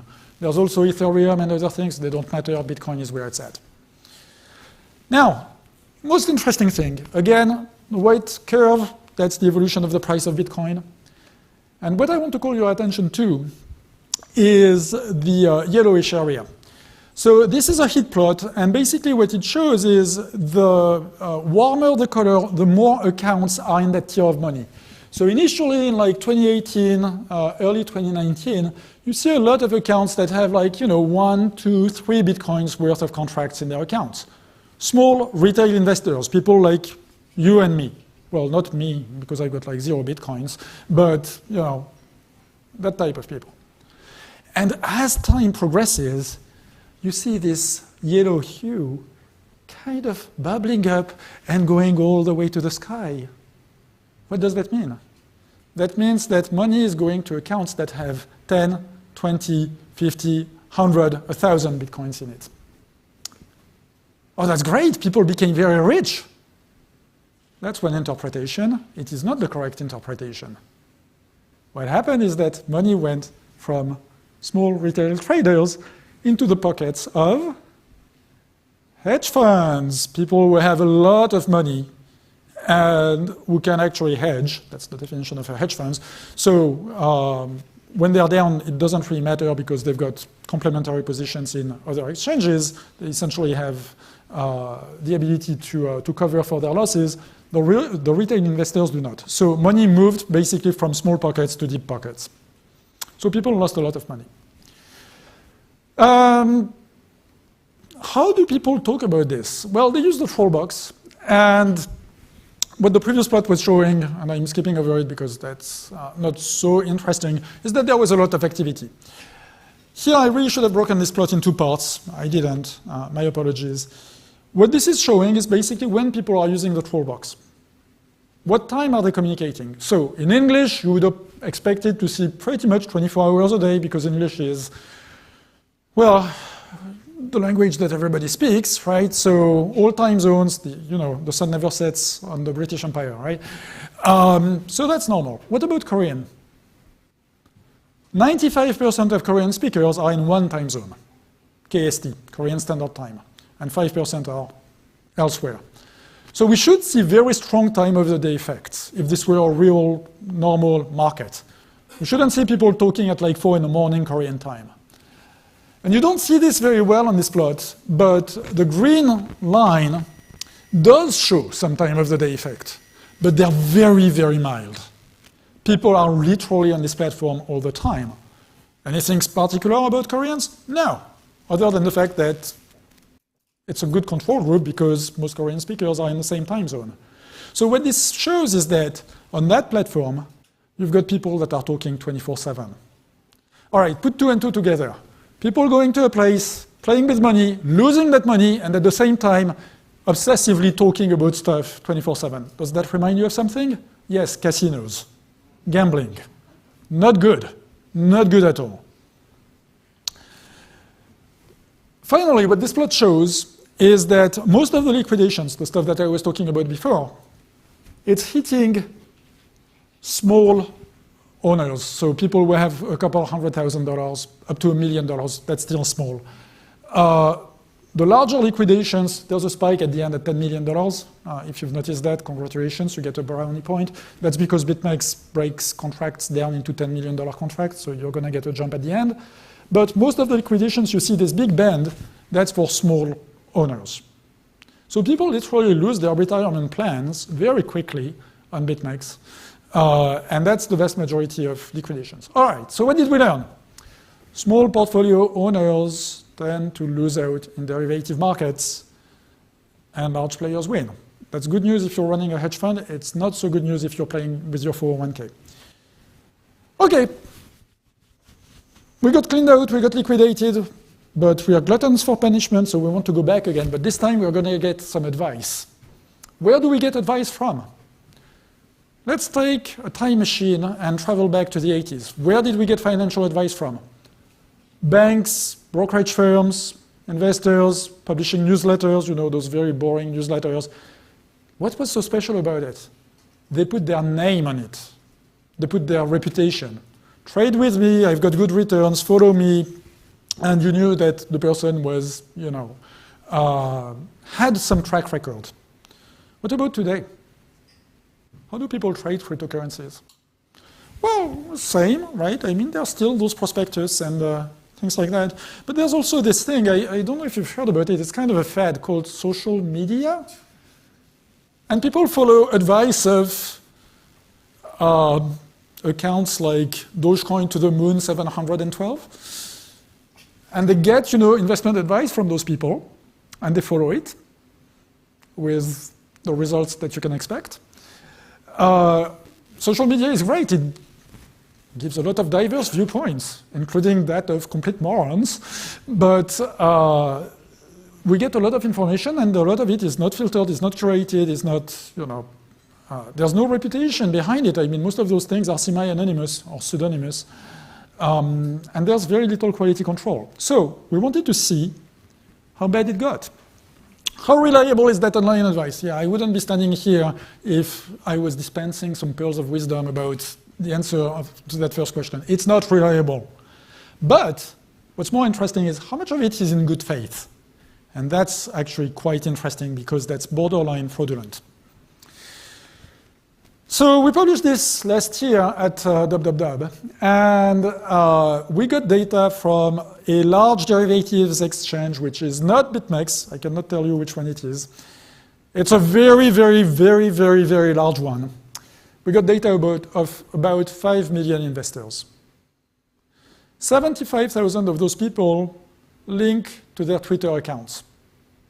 So we can see what they say on Twitter, and we can see what they do on the market. And we are going to compare it. The key assumption is that if they say on Twitter, go long, go long, go long, Bitcoin to the moon, we expect them to go long on the market. And likewise, if they say, ooh, yeah, rough waters ahead, let's go short, let's sell, we expect them to go short on the market. Is that what's happening? Well, let's see. We looked at April of 2021. April of 2021 is really interesting.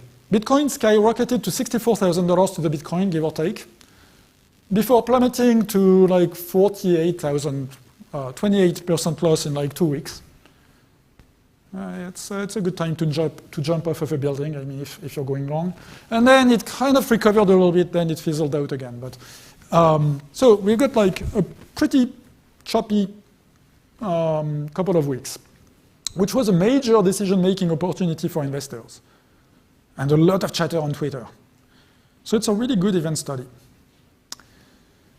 All right, so we do see this, right? I mean, the blue curve here is basically the amount of posts on Twitter, and you can see those big jumps. People really talk a lot. And we identify what they're talking about. So we did a little bit of sentiment analysis. Turns out that it doesn't work very well.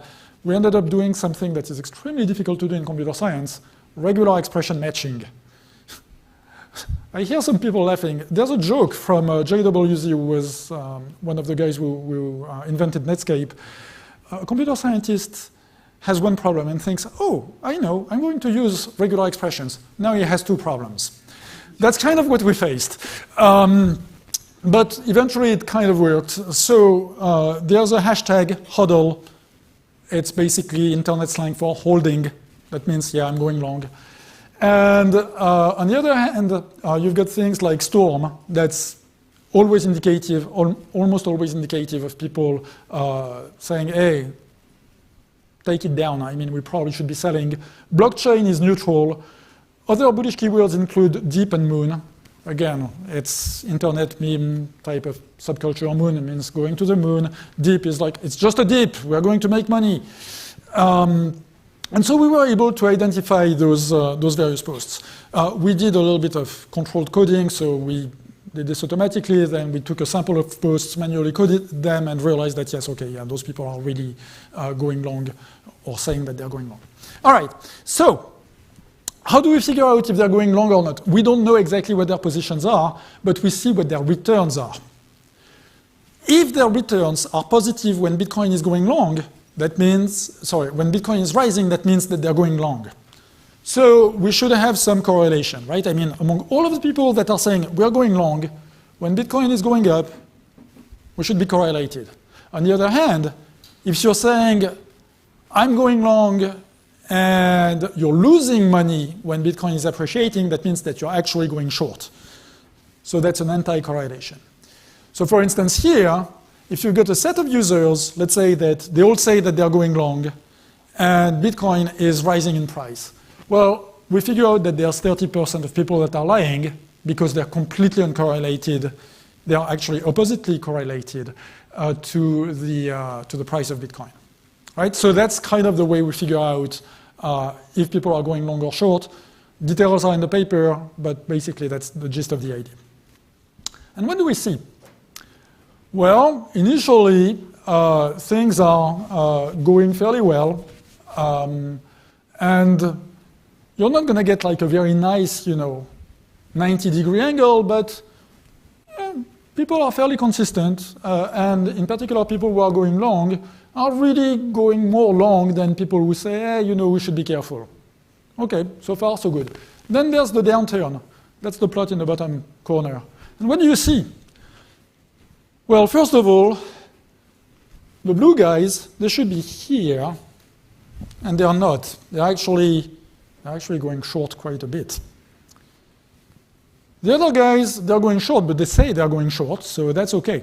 The blue guys say they're going long, and they're going short, so they're lying, basically. And then when the market recovers, they're going long again, and they're saying they're going long, and so everything's fine. So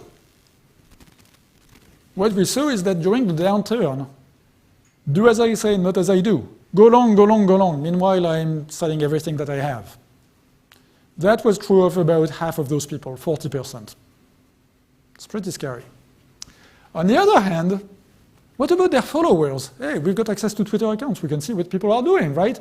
What about the followers of those people? They went long. They listened very intently. Oh, Dogecoin to the moon 772 said I should invest, so I am investing. Well, the guy is selling like crazy, but you don't know that. You just see the Twitter posts, and you're investing as well, and you're losing your shirt in the process. Interestingly, this was only true of people who were claiming to be going long. People who were more cautious, who were saying, hey, maybe you should go short, or that were neutral, saying, well, we don't know really what's going on.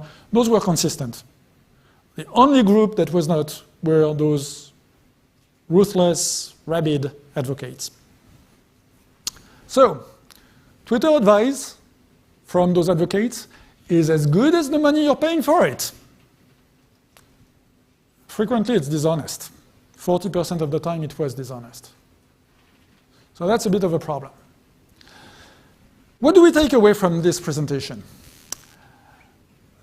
It's a pretty pessimistic presentation, right? I mean, I'm here, like, co-directing the Secure Blockchain Initiative at Carnegie Mellon, and I just spent 20 minutes, 25 minutes saying everything that is bad about trading.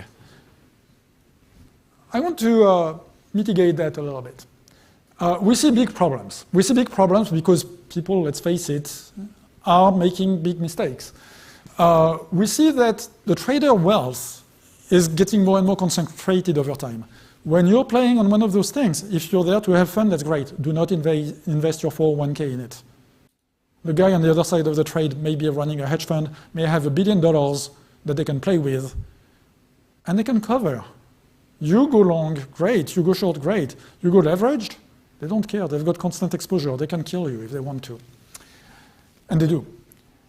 What's problematic to me is that plot that I showed you about time of the day effects. The fact that there are very little time of the day effects shows me that we start seeing compulsive gambling behavior type of thing. Bullish advice on social media is also quite questionable. So, if you put all of this together, you have a problem.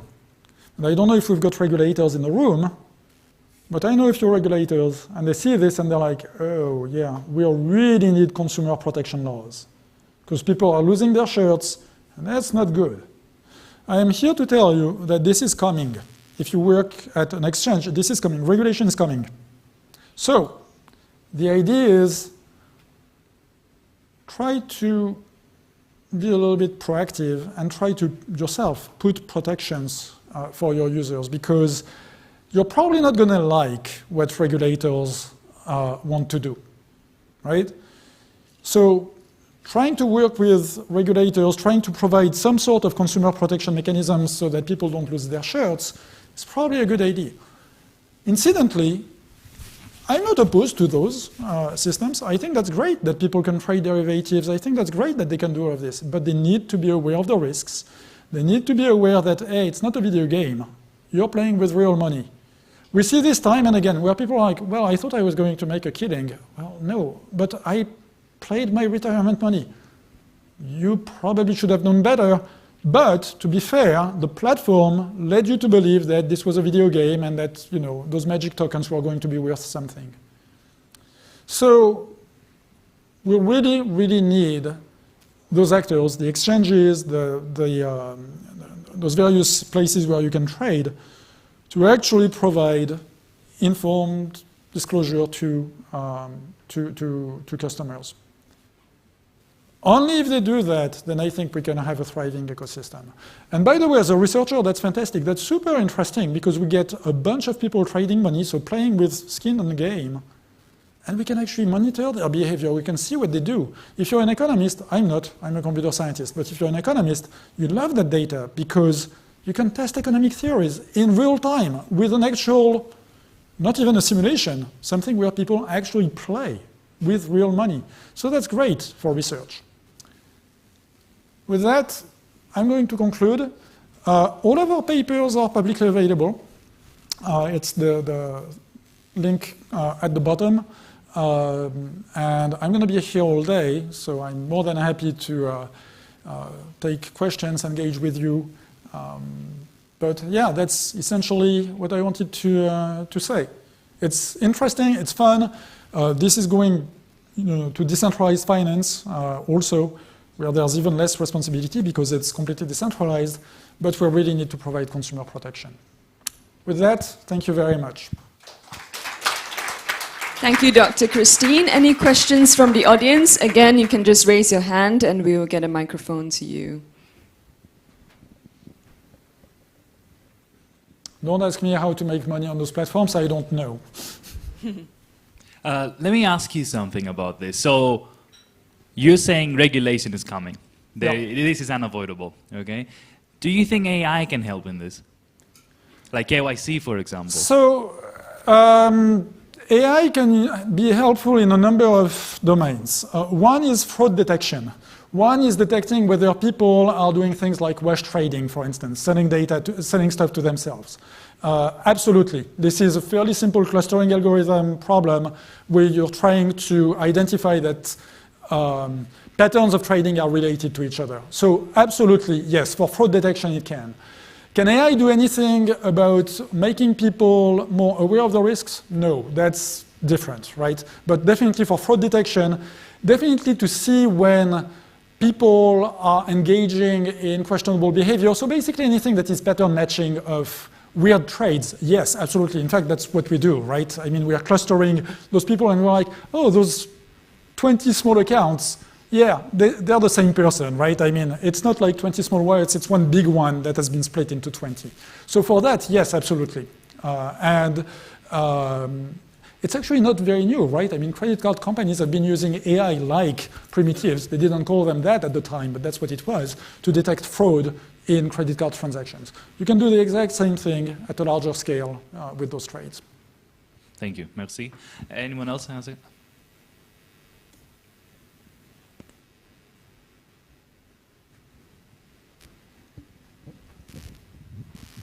Thank you, Nicholas, for sharing the interesting statistics. I'm just wondering whether a similar study in the capital market space shows something that's different. I would presume that not everybody would be totally honest and not use Twitter when it comes to stock trading. I would also assume that pump and dump also happens in the capital market space. Yeah. Well, you've all seen the Wolf of Wall Street, I think. So yes, pump and dumps happen all the time. People do go to prison for that, right? I mean, this is not good. You shouldn't be doing that. In the capital market space, one problem is that data is a lot harder to come by. You really will have a very hard time figuring out what hedge funds are doing, what those entities are doing. In fact, the reason why Bernie Madoff was able to pull his scam for as long as he was because the data was very, very hard to come by, and people couldn't just simply put two and two together. So do shenanigans happen in capital markets? Yes, they do. I mean, people go to prison routinely. There's some issues with that. Do we see those problems with the same frequency as we do with cryptocurrencies? I would say no, probably not. And part of the problem is that the financial sector is heavily regulated. People don't really have access to data, but when they do and when they have investigative powers, they do a reasonably good job at stopping people that are doing bad things. In capital markets, for instance, so that's a very US-centric rule, but if you want to trade unregistered securities, you have to be what's called an accredited investor. An accredited investor is basically somebody who can justify of, I think, either $1 million in net worth, so that excludes your home, or making more than $200,000 a year. That starts to put you, you're pretty rich. I mean, if you're making that much money in the States. And presumably you have some experience trading those products. Somebody who is middle class would not be able to get this accredited investor badge. In cryptocurrencies, no, what you need, an email address. And then, go for it. Until the SEC steps in and say, hey, by the way, everything that you're trading, that's unregistered securities. Well, the guy who just lost money on this, we're not going to go after them, but we're going to go after the exchange. So the people who were running BitMEX got actually some prison terms. Not very long. I mean, they got like a couple of months, and then, well, now they probably live on a private island because they made a lot of money. But so does it happen in capital markets? Yes, it does, with the same frequency. I don't think so. There's much more regulation. There's much more barriers. There's much more guardrails. Bad things are going to happen. I mean, we're not going to have 0% risk, right? But here, I think we're assuming a little bit too much risk. That's kind of the point I want to make. Thank you, Dr. Christine.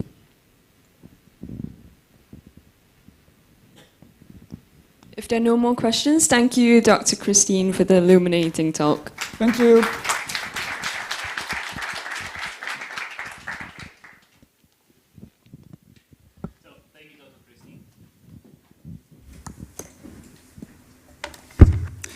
That was extremely interesting. Detecting the things that are happening out there. We need to stay safe for sure.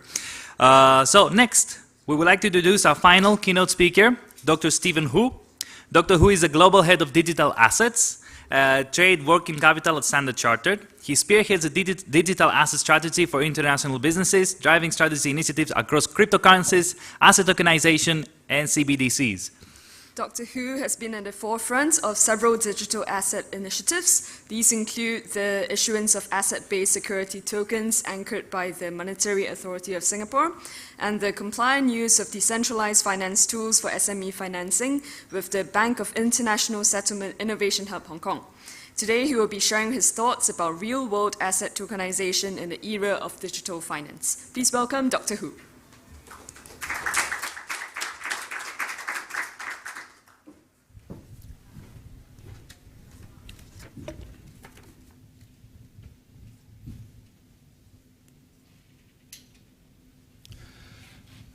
Hello, thank you so much for the opportunity to stand before you and talk about a topic that is very close to my heart, that is called real-world asset tokenization. I think Dr. Christine had a very interesting thought about crypto derivative trading. I think the other side of the coin, we have what I'm going to present today is actually on what is called RWA. So it is a bit different than the bankers when we say RWA, but actually in a kind of a crypto digital asset where real-world assets stand for RWA. So to begin with, I would just want to play a very quick video, 60 seconds. So just to give you a little bit of flavor, what does the real-world asset tokenization means? And that is one of the initiatives that we have at the Standard Chartered.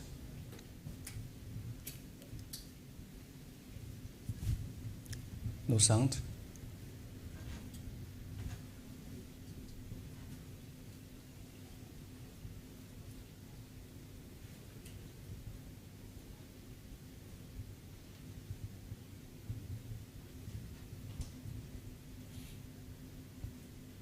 Actually, the sound is pretty nice. It's just a pity we don't have it.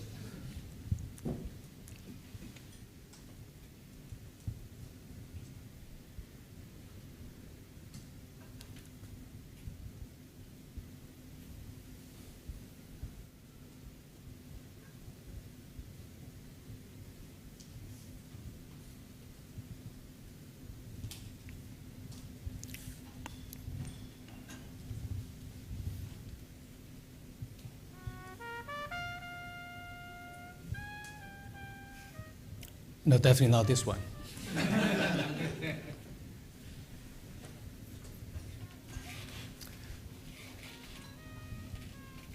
Okay, all right. Seems we wouldn't have this very fantastic music, but that's all right. But as you can see, actually, this is one of the latest initiatives from financial institutions from a practitioner perspective. What we have done at the Standard Chartered called Project Guardian. We'll come back to Project Guardian in a minute as we have go through a use case. But to begin with, I would just start with what is a basic concept first and some of the profound benefits. So in numerous roundtables and industry meetings that I have, I have the observation that just when people talk about asset tokenization, sometimes we mean different things. So many times I find ourselves in a position that we are cross purposes. So let's dive into the concept of asset tokenization a little bit and talk about what that means for a bank and for the digital asset industry. So the reality is that at this point of time, there's no universally accepted definition of tokenization. A couple of popular ones, Financial Stability Board, say that tokenization is a representation of the traditional asset. Very short and succinct definition. So those assets, underlying asset, could be financial instruments, it could be the commodities, a basket of a collateral, so asset, or something in the real world.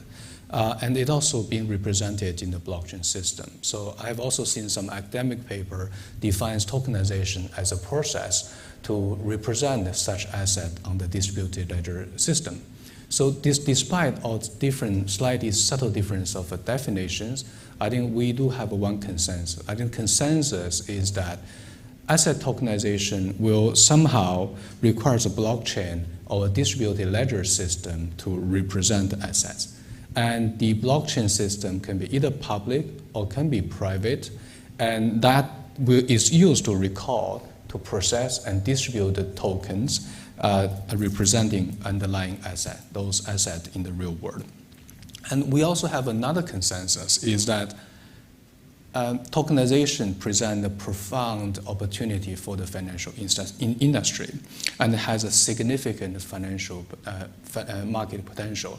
So one of the latest reports from both the consulting group and the ADDS reported that the asset tokenization market is set to grow 50 times to $16 trillion by 2030, and that is close to 10% of the global GDP.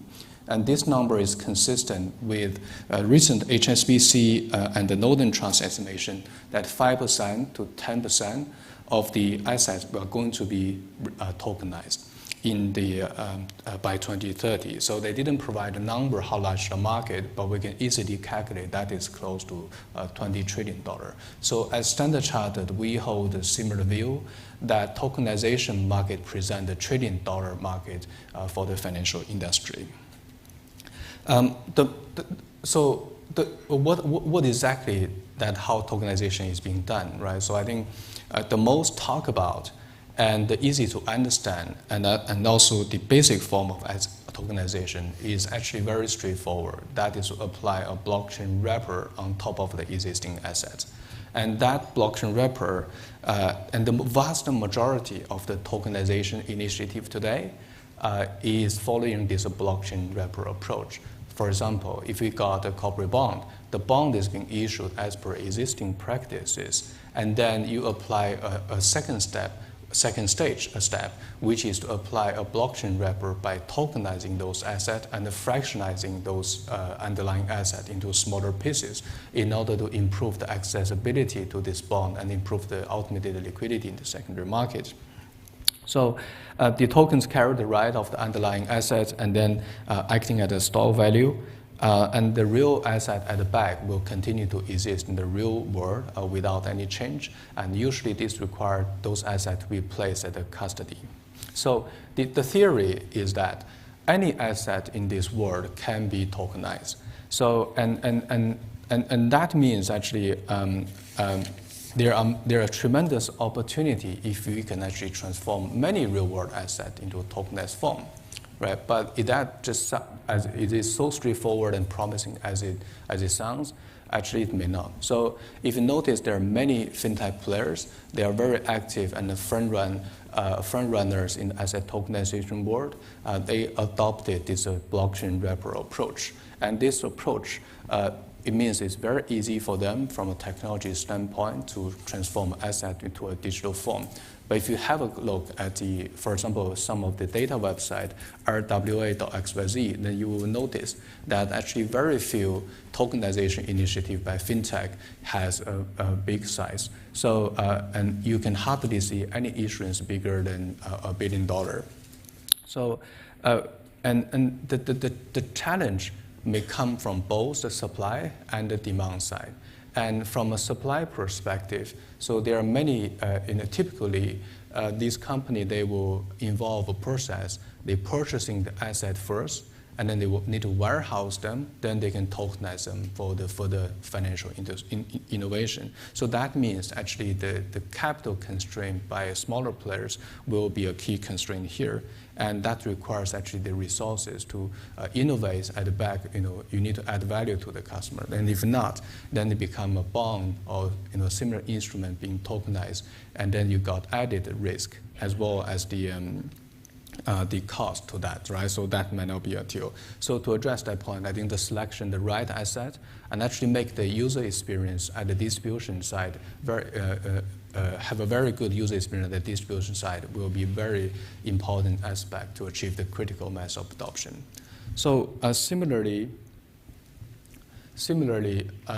you also have some financial institutions, primarily banks, have started looking into direct issuance, right? So as compared to a tokenized approach, actually the tokens, for example, bond token, is directly issued on the blockchain system. So giving an example, I think Goldman Sachs digital asset platform have done a £100 million issuance on recently and resulting 50 basis point cost saving. And those cost savings pass on to the investors and then making this digital bond much more, much more attractive. And then we also see from our counterpart, for example, in HSBC, in the native issuance of a structured notes, and we also part of this Project Guardian. So direct issuance typically for bond is much more straightforward because these are considered to be bearer instrument. Of course, depends on the jurisdiction. But if you're doing direct issuance of the equities, then it will be a much more cumbersome process because typically you will require a corporate legislation to be changed to make sure that the tokens issued on the blockchain or distributed ledger can be recognized as such, right? So that's kind of the first category of the tokenization. In general, I'll call them the wrapper approach, although some of it is direct issuance, some of it is not. I think the other interesting perspective to look at tokenization is to draw parallels of tokenization to securitization. So for the past 2 years, I've been keep talking about this in a number of forums, including our pilot trade here. I think that we should really seriously thinking about tokenization as a next generation of a securitization processes. So in the same way that securitization as a classic structured finance technique that pools the underlying asset and represent the claims to the cash flows of the underlying asset and sell those securities, carry on the rights, right? And then tokenization, for example, of the trade receivable then represent the rise to the cash flow of the underlying trade receivable. So in this way, the illiquid asset is securitized digitally or transformed into a more liquid and marketable securities that can be funded and traded in the secondary market.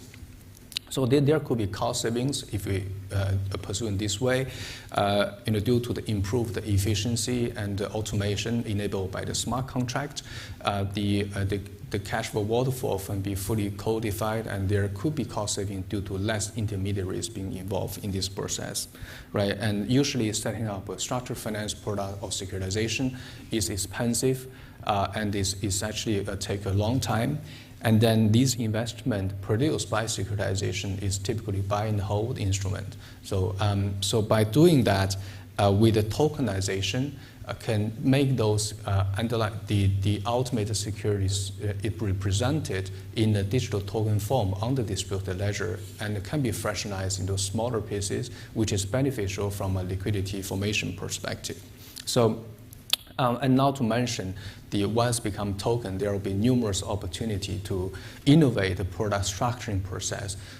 Because for this past decade, we have very little innovation in securitization, and it's a topic we need to be carefully addressed. But I think the tokenization provides a very good opportunity by using this technology enabler. So, and then if you think about that, from a bank perspective, tokenization then could become a new approach of originate to distribute. So original distribute then will lead to capital efficiency and potentially improve the return of the tangible equity for the bank. And then there's a clear motivation here for banks as asset provider to supply such assets. And that solves, to me, 50% of the challenges in the asset tokenization world today, because the demand can be addressed separately. So in this year, as you see, in this year, June, I just showed in the video, Standard Chartered has conducted the initial pilot trade of issuance, $500 million of asset-backed security token with the trade receivables as underlying assets. And then we have collaborated with a fintech company called LinkLogis and developed the initial token everything platform that transformed the underlying asset into a native token form. So, and that is a part of this monetary authorities Project Guardian. So overall speaking, the landscape is as follows. So we developed an initial token offering platform called ITO in Singapore, and then we leverage a public Ethereum as the network to digitally securitize, but also to distribute this token to the ultimate investor directly. The tokens has achieved the listing status at the Singapore Exchange Digital Bond Sandbox regime. So that is a very important step for us to encourage the investor adoption. The public disclosure of the offering document just make it investor much easier to have access to information as part of their due diligence process.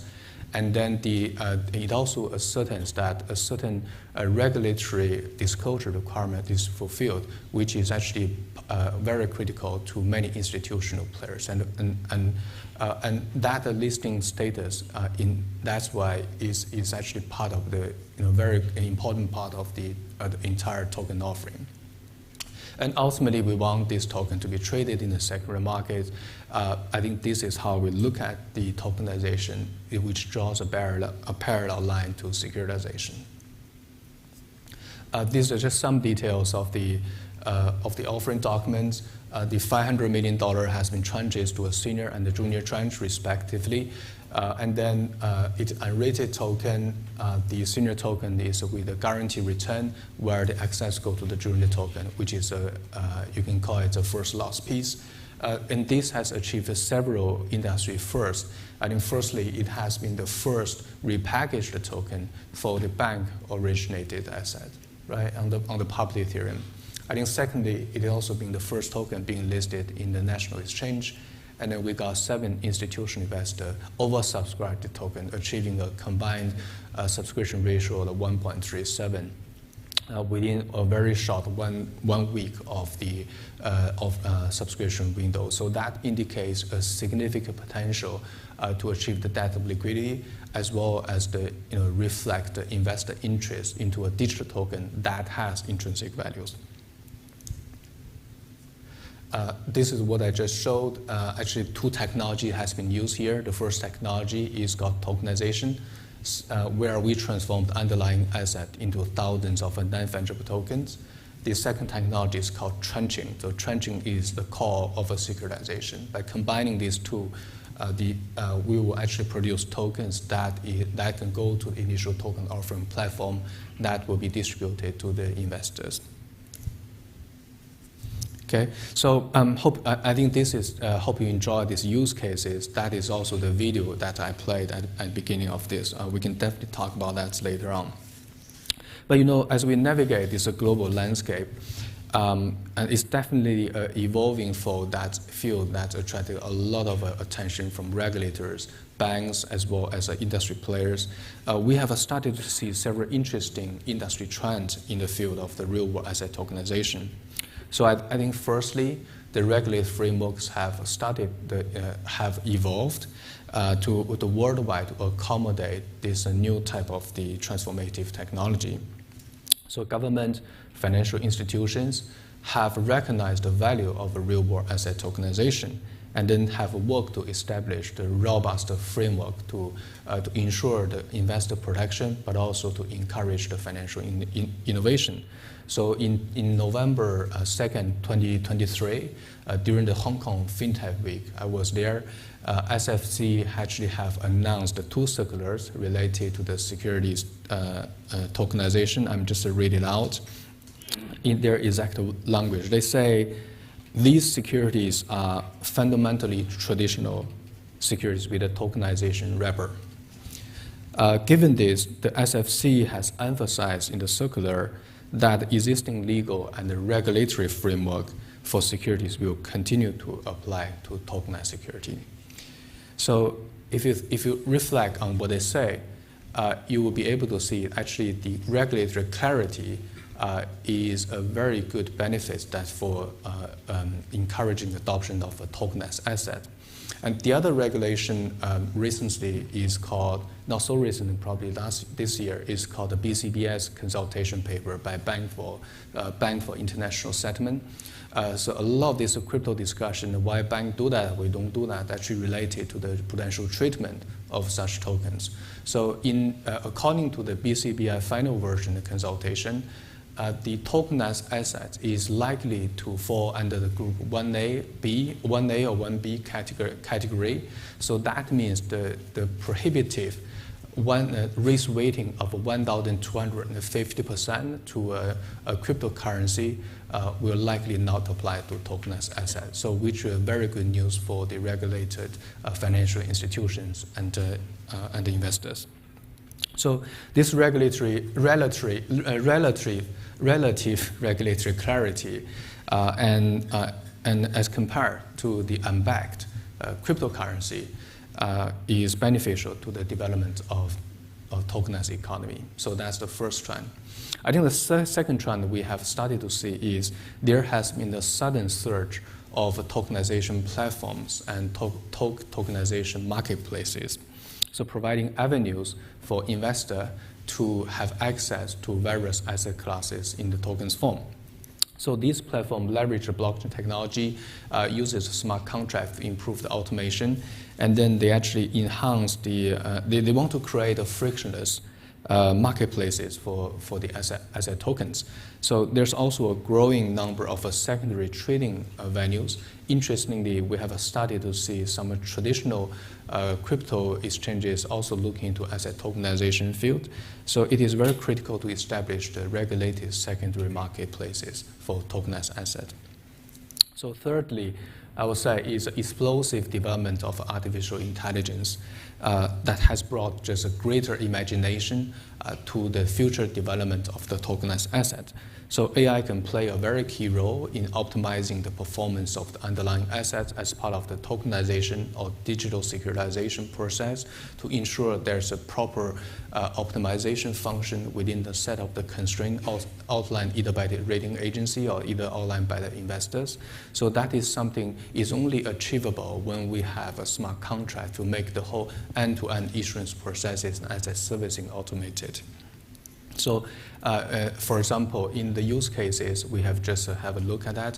Actually, for every issuance during the period, there will be asset replenishment constantly going on. So, which asset to select and making the pool. So, AI can play a very critical in terms of the portfolio optimization, asset replenishment. So, in terms of the future, I would say 2023 is just a start. It is the first year of the real-world asset tokenization. So, but there are three crucial aspects that I think will be very important to shape the future of the real-world asset. The first, scaling up tokenized asset requires adoption of both demand and supply side. So there are many tokenization initiatives today that focus on creating the demand. And we hear people say that where is the demand, right? So, but down the road, the challenge is really to ensure there's a sufficient supply to this asset. Banks have a critical role to here because the bank have a very large asset base.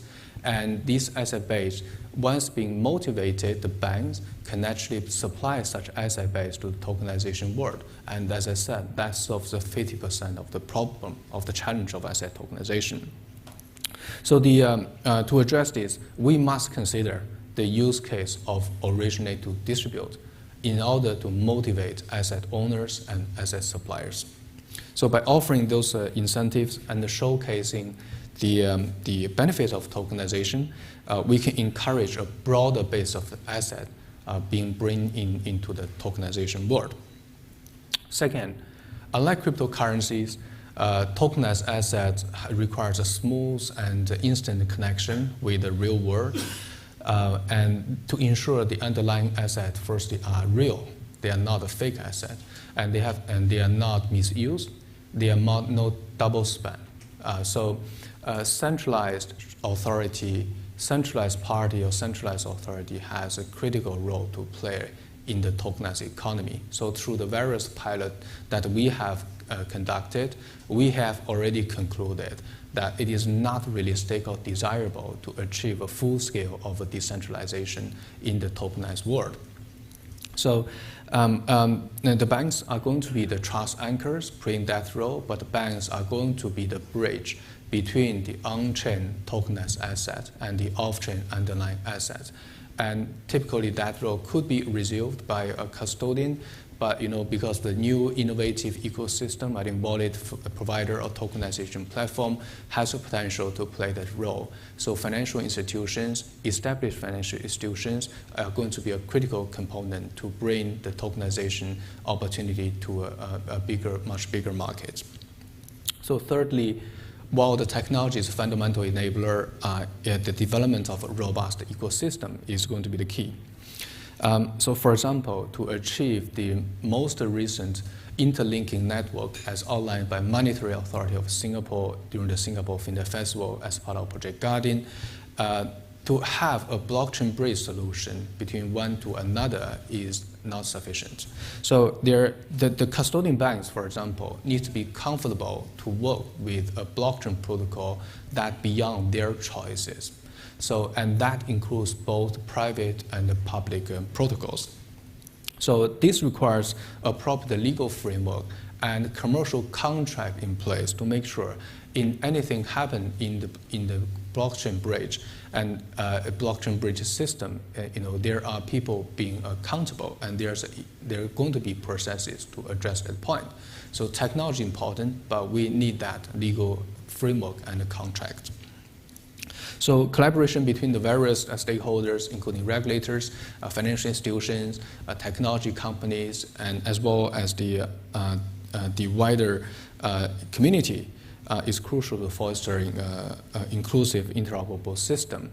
And by establishing the standards, protocol, and also the widespread adoption of the tokenization, right? So we need to collaborate across the many industries here.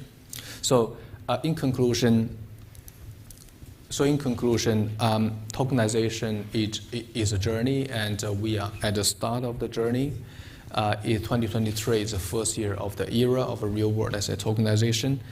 Standard Chartered, along with other mainstream financial institutions, have started embarking ourselves on the journey. Right. So looking ahead, I'm confident that real-world asset tokenization is going to fundamentally transform and change the way that we interact with the traditional assets. So as we see the trend, and we actually stand on the precipice of a new era of the finance, very happy to share our latest updates and some of the trends with you. And I will just end here to open up the floor for any questions.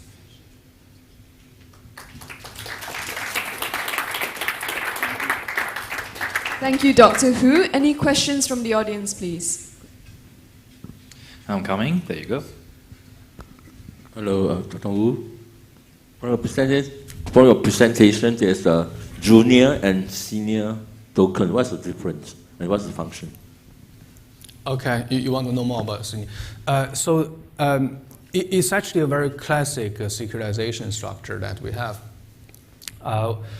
When we transform the token from a pool of non-fungible tokens to a pool to two tranches of the tokens, we define them as a senior and a junior. So basically, senior is more stable. Usually, there are many structures. So in this case, it is pegged to the SOFR rate with a guaranteed percentage of yield. And the excess yield actually will go to the junior token, where it is essentially leveraged. The investor have a higher risk appetite. They can choose to buy the senior token for the enhanced return. So collectively, these two tranches tokens are going to be different tokens for different investors with a varying risk appetite. Thank you. We have one more question from the lady in the middle. Hi there, thank you for the talk, very interesting. You talked at the beginning on the little movie, there was some mention of Project Guardian, and I'm just curious about your thoughts on Project Orchid and where you see purpose-bound money, what role you see that playing in the scheme of tokenization in the future. Okay, thank you. So if you visit the Future of the Finance booth in the Singapore FinTech Festival, you will start to see actually Project Orchid is a neighbor to Project Guardian.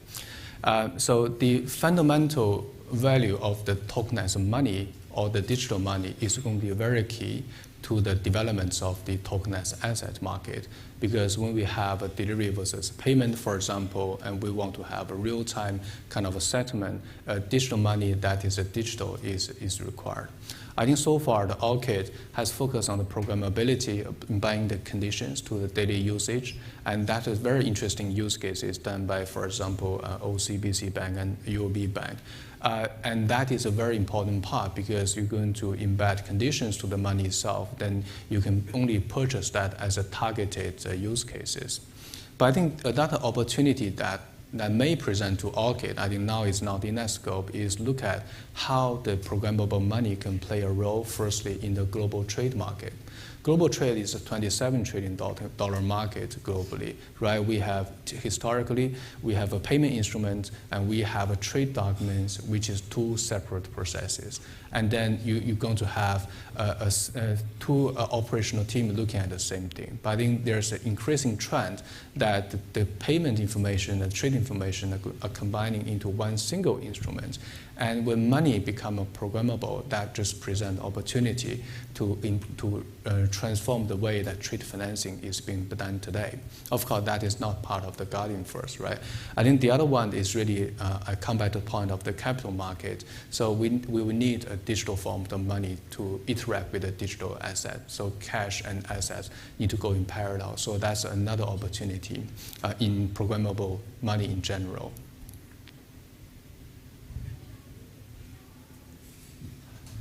Thank you very much, Dr. Hu. So thank you. Thank you. Thank you for your questions as well. So we are going now for a lunch break. It will last 1 hour and 15 minutes. So you can be back at 1 p.m. to continue with the program. Thank you very much all for being here.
Hello, ladies and gentlemen. We'll commence in 5 minutes. If you could take your seats again, that would be very helpful. Thank you.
All right, good afternoon, distinguished guests.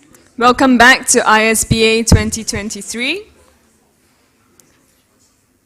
We now have the much-awaited executive dialogue on partnerships between AI and blockchain. This dialogue is a uniquely insightful opinion and thought exchange among senior executives.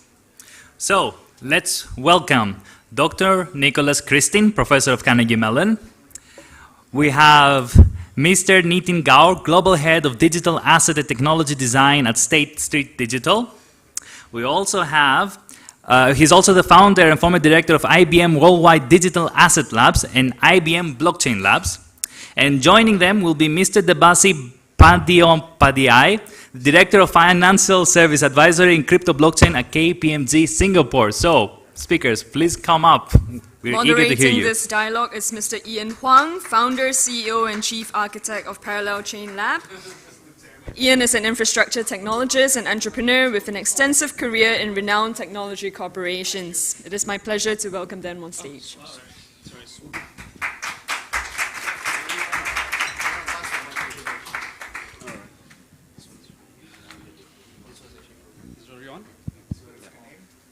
Oh, the sequencing.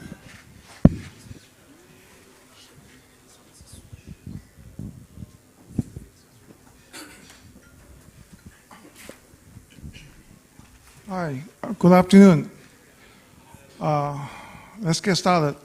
Well, first is, how about each of you introduce yourself in 1 or 2 minutes? Professor.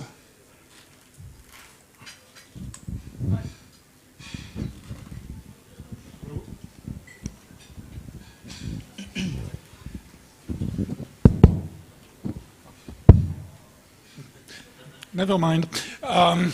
So I'm Nicholas Christian. I'm a professor at Carnegie Mellon University. I cannot operate microphones, apparently.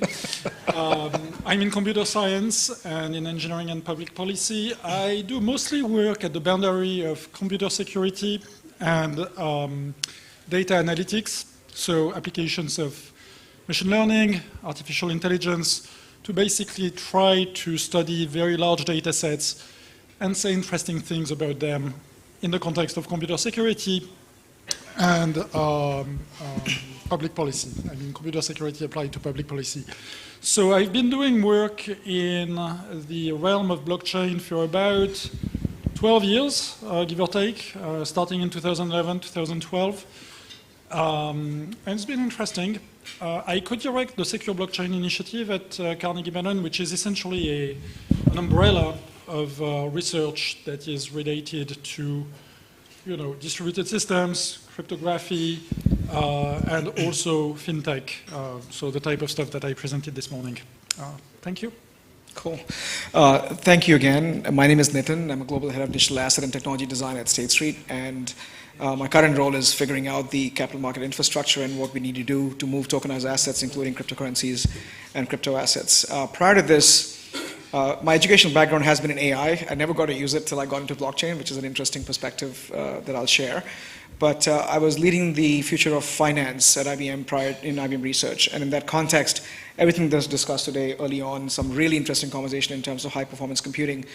We were looking at application of AI in this sort of a futuristic model of this massive transaction processing and massive data generation, and how do we use AI to create not just the RegTech apparatus, but apparatus for managing proper business information. And also, I think, the element of what is the compute infrastructure needed, which is very much an AI conversation of today with AI, with NVIDIA and Amazon like conversation. So happy to share that perspective. And again, Ian, thank you for inviting to this event. All right. Thanks, guys. All right. My name is Debashish Bandyopadhyay, and it's a difficult name to pronounce most of the time. So yeah, you can call me Debo, much easier. So I am from KPMG. I'm a director there. I look after the vertical on crypto and blockchain.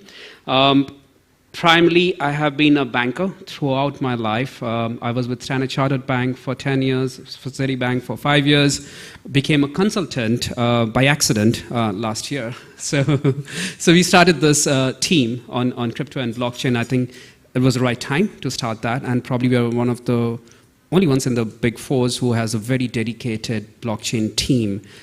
So we focus a lot on helping our clients to move from a TradeFi to a DeFi and to a blockchain implementations and strategy and thinking and go-to-market around it. So we work with regulators, we work with corporates and financial institutions, primarily banks and insurance companies in there. We show them what are the things that can blockchain bring to their world, and especially on the real world asset piece, which Stephen talked about. How does that impact their existing processes, how the risk management they can look into it. We have done multiple number of blockchain implementations. If you know most of the Singapore residents over here, Chris Plus, which is Singapore Airlines, Point Systems is built on a blockchain by KPMG. We have also built the National Land Registration System on a blockchain, and for Fiji, we are doing it for multiple other countries too. So that's all from me. All right. Thank you. Briefly about myself. Basically, I work in the robotic industry and the instrumentation industry, and I have designed operating system, tech DOS, and microprocessor. C8000, C80,000, the Zilog one, and also work on the networking protocols. And then I did one startup before in Silicon Valley and took it public at NASDAQ. Okay, and this is my second startup. Okay, why don't we do this? Start from you, Deb. You get to be the first this time. Why don't you share with us the first project, or first vision you see, or your first insight that you see the partnership between blockchain and AI? No, absolutely. Maybe you can talk it for one or 2 or 3 minutes, and then I'll let the other gentleman respond. Sure. I'll love to talk, so yeah, I won't take much time, I promise. Yeah. So I mean, if you see blockchain and AI, two very disruptive technologies of our time, and the use cases are intermingled, right? For example, you have got your trade finance or track and trace, like, supply chain solutions, which is blockchain is very heavy in getting the provenance of how exactly the goods are being shipped, where exactly it's coming through it. And on top of that, if you're applying AI to detect fraud, to detect double spending, to detect trade financing, double invoicing, which is happening on top of that. And this just merits these two use cases coming together and even building even more powerful use cases, which serves not just one line of a vertical around served by blockchain, but across multiple verticals where AI can serve through the bank trade financing solutions on top of the track and trace solutions, which is brought by blockchain in there. And there are multiple use cases. This is just one of the use cases in there. So ultimately, what blockchain brings in is the data security and the data trustability. And AI on top of it is bringing the ability to make decisions, ability to detect fraud, ability to do much more things on top of that trusted data which blockchain brings in. Cool. And so my perspective, again, is to extend on what Deb mentioned, is around the fact that all the work that I've done is, so if you look at blockchain, the last decades we've spent is sort of revolutionizing the transaction system. At the end of the day, blockchain is a transaction system. And you're bringing the aging transaction system that we are living into the newer age, in the sense that we are trying to bring this new transaction system to a more digital age, and with the expectation of not just demographic, but what we expect out of digital systems per se. And that is really speeding up and accelerating the transaction processing framework.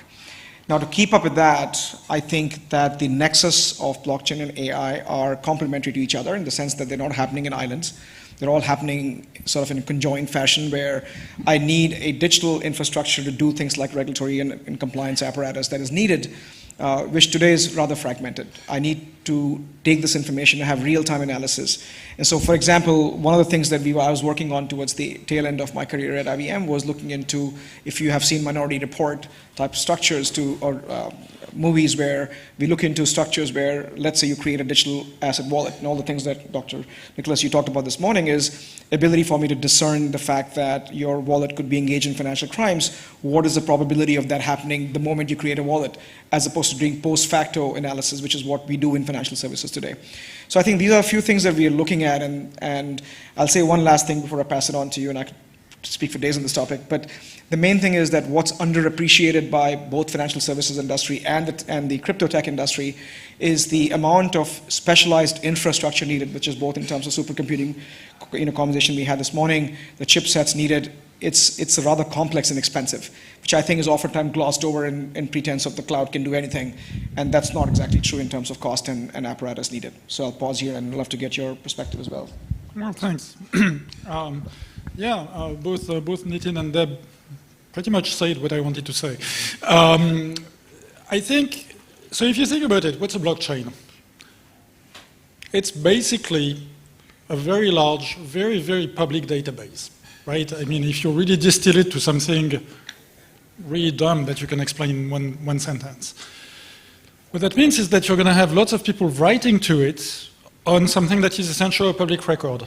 Okay, I know about permission blockchains. Let me, shave that aside for a second. And that means that there's a lot of data that is now publicly available that you can analyze, that you can try to make sense out of. But what do you do with that data? Well, there you need technologies that are actually designed to do data analysis on a large scale. And that's where AI and machine learning come into the picture. So I'm at Carnegie Mellon. There's a lot of really, really strong AI researchers over there. That's kind of what the university was famous for. And when you talk to them, it's very interesting because they're like, a lot of AI is basically glorified pattern matching. And if you say it like that, it doesn't sound very sexy, right? But it's actually really hard to do, and it's hard to do it well. And now we're looking at records of, you know, thousands, millions of instances like every day that are taking place in those systems. If you're looking at the DeFi ecosystem, you get like multiple transactions, like you get flash loans, for instance, where you get somebody borrowing money, going to spend it, and returning it all within like one transaction, right? So less than 20 seconds. And the ability to analyze all of that requires specialized primitives. So that's where I think that there's a lot of potential to apply some of this artificial intelligence technology that is really, really good at identifying those patterns and making sense out of them. So Deb was mentioning the issue of fraud detection. It's going a little bit further than what I was saying this morning, or, well, you know, we find weird credit card transactions, right, which is something that's been going on since the 70s. Now you can actually use that to optimize, for instance, arbitrage opportunities, to optimize trading strategies, right? So I think that there's definitely a lot of work that can be done in applications of artificial intelligence to what is essentially a big data problem. Okay. Let me raise an issue here. We all know blockchain has many hypes, and the advantage of the hypes is you attract investors and you attract building a community. But many of them are not true, and they will fall away or fall apart, and that also hurts. And I'd like to ask all three of you, give your opinion about how you see how to sustain, you know, this sustainability of the growth. From investment perspective or from compute perspective? Depending which topic you want to pick. Oh, wow. And I'm glad I'm going first, because between consultant and a university professor, I stand no chance in getting the time duration. But I'll say this, right, from in blockchain circles that I move in, we'd say, hey, you know what, AI is eating our lunch from investment perspective. So a lot of investment has moved and is significant as we track investment from the crypto industry and AI to AI industry.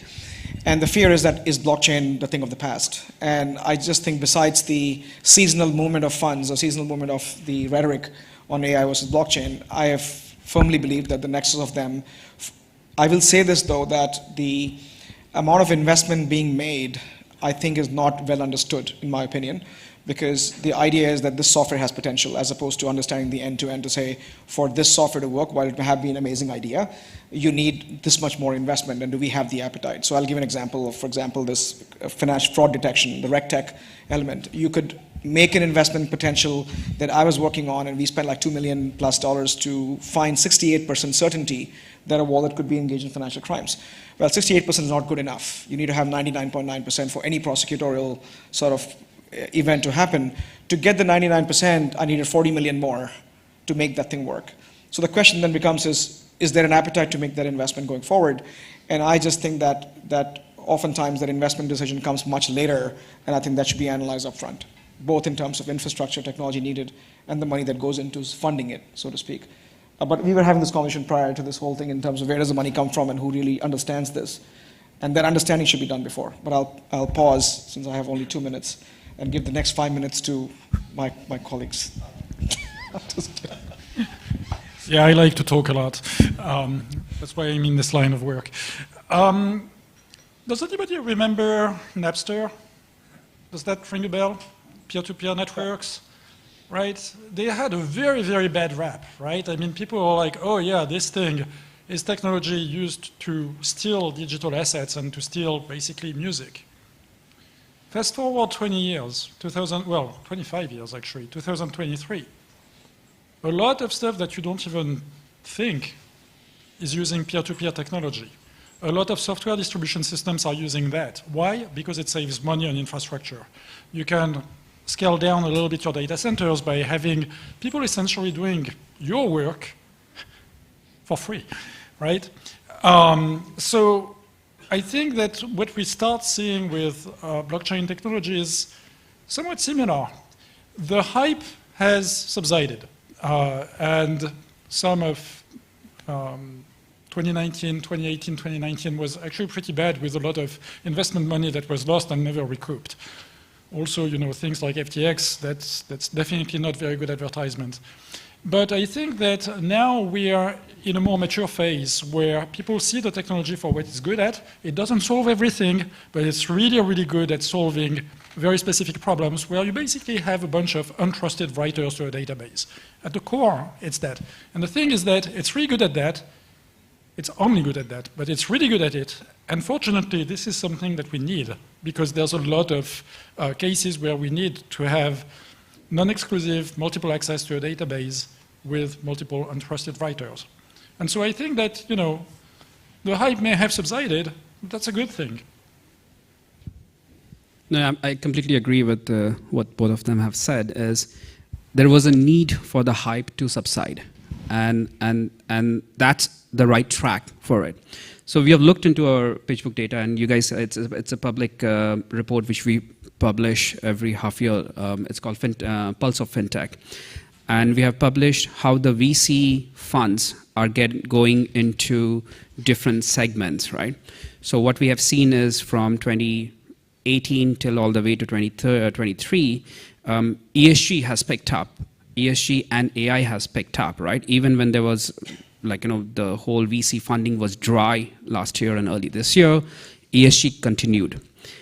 Crypto and blockchain substantially came down, right? And for obvious reasons, because of all the negativity which came around it, and the liquidity was not available, funding was not available, it substantially came down.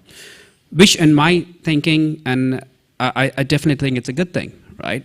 Obviously, when you have so many of these new things springing up, you need to ensure that this is a sustainable ecosystem and space where really good ideas and good values survive through this, right? And this is probably, I would say, a lot of people may not like it, it's a nature's way of getting rid of something which is not suitable to be sustained. To sustain in this.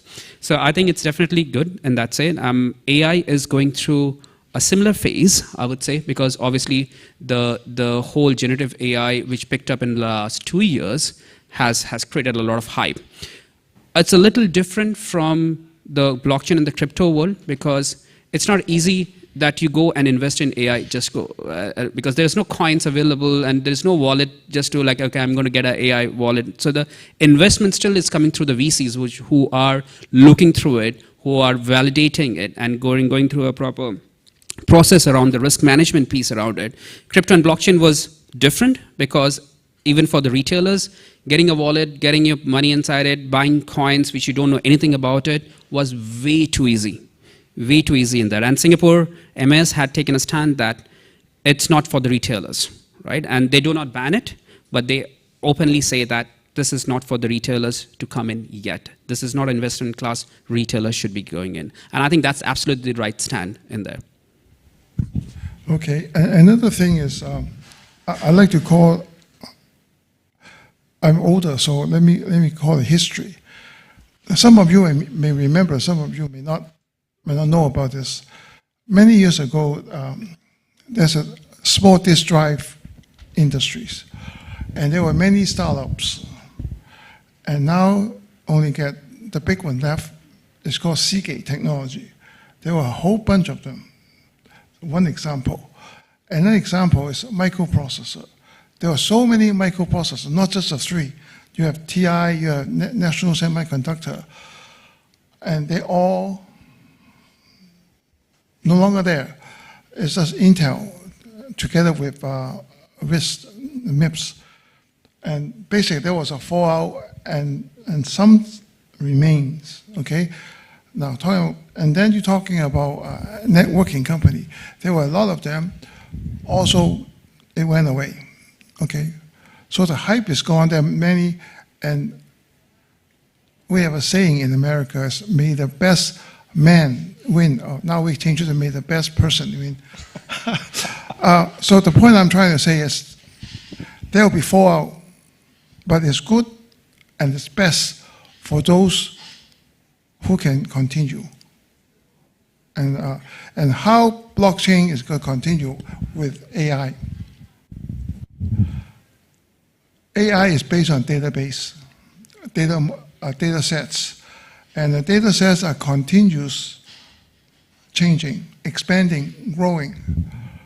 So the model you create, so there's a version management issue, and there's an annotation issue.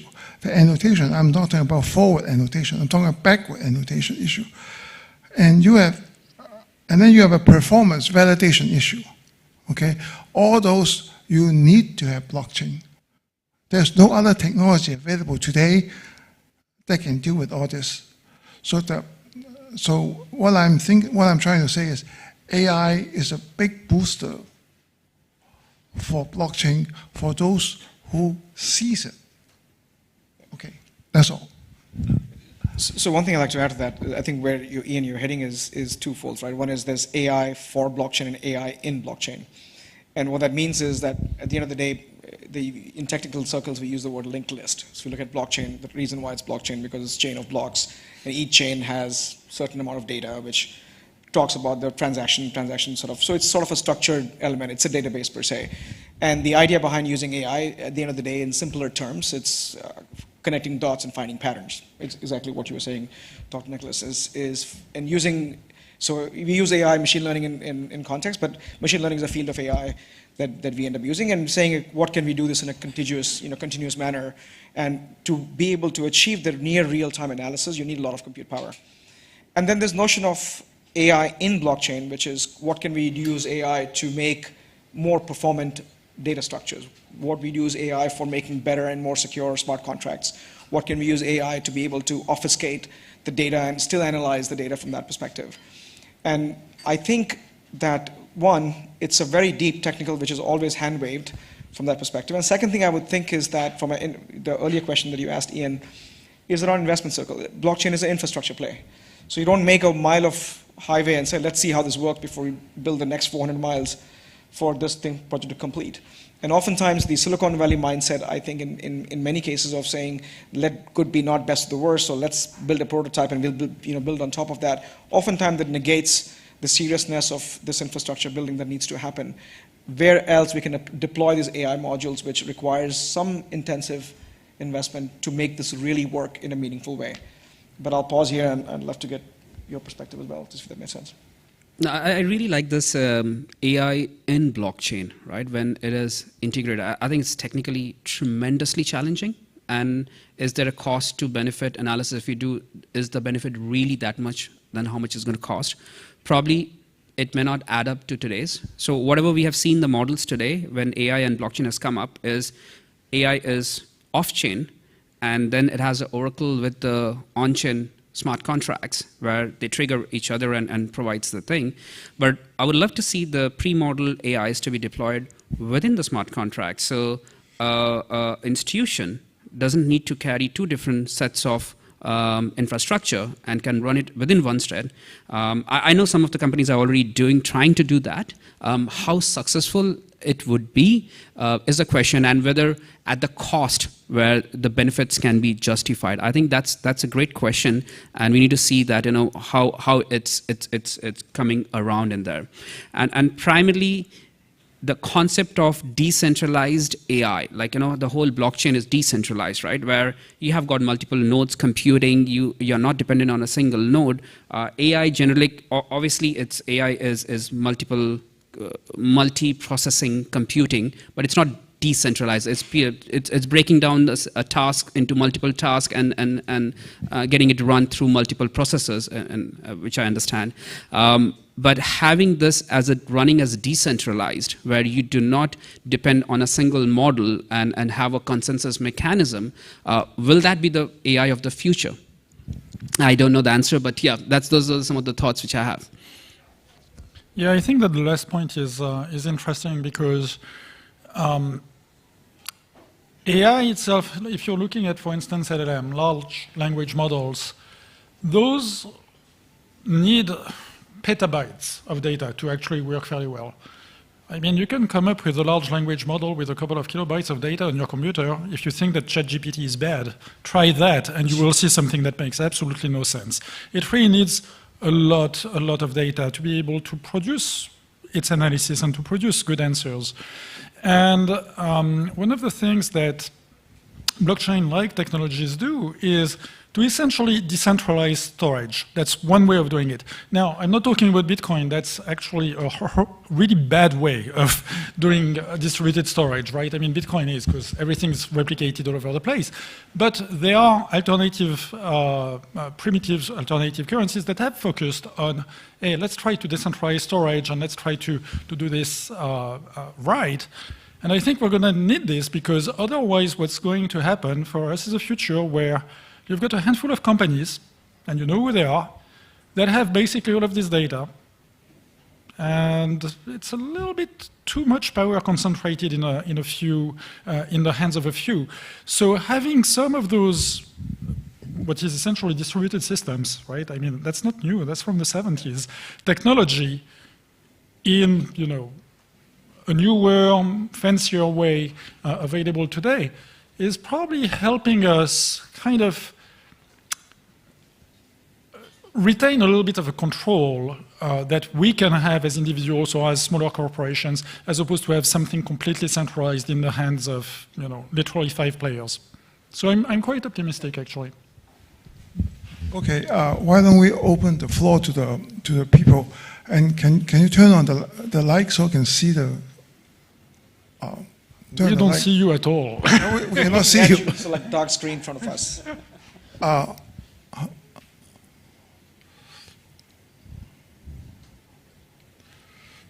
If you don't want to ask us questions, we're going to ask you the questions, so everybody doesn't ask us back.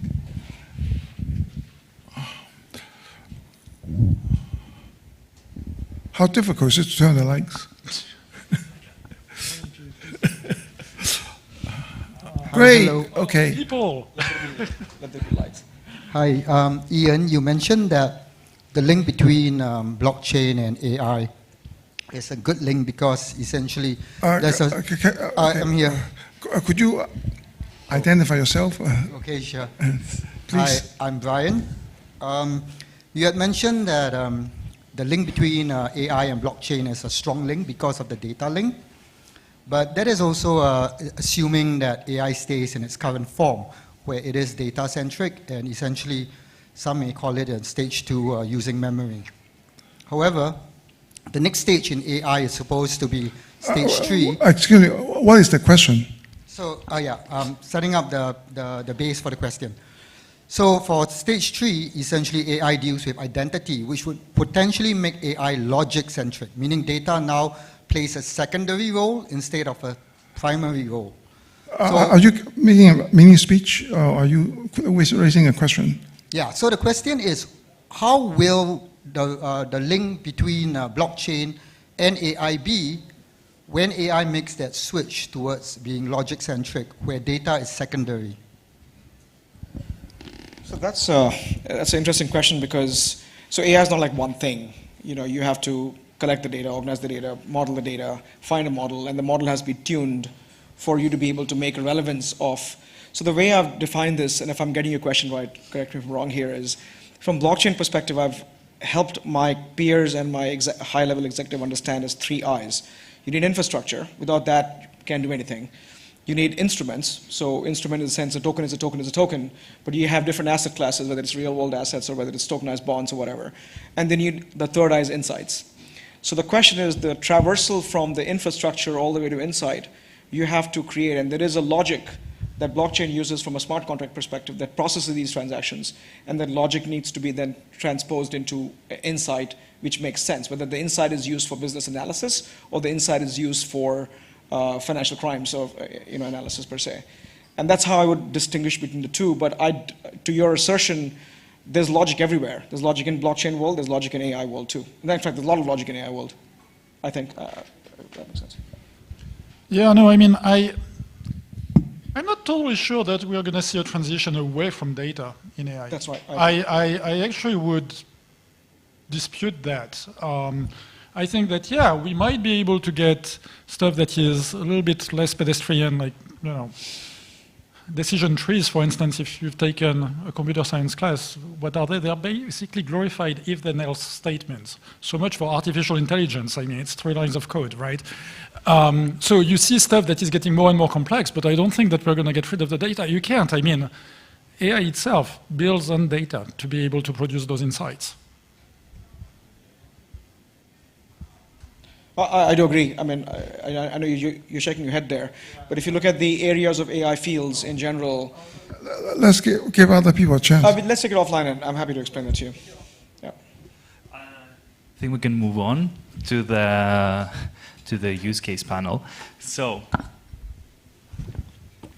thank you everyone. Thank you everyone very much. I came in a sneaky way.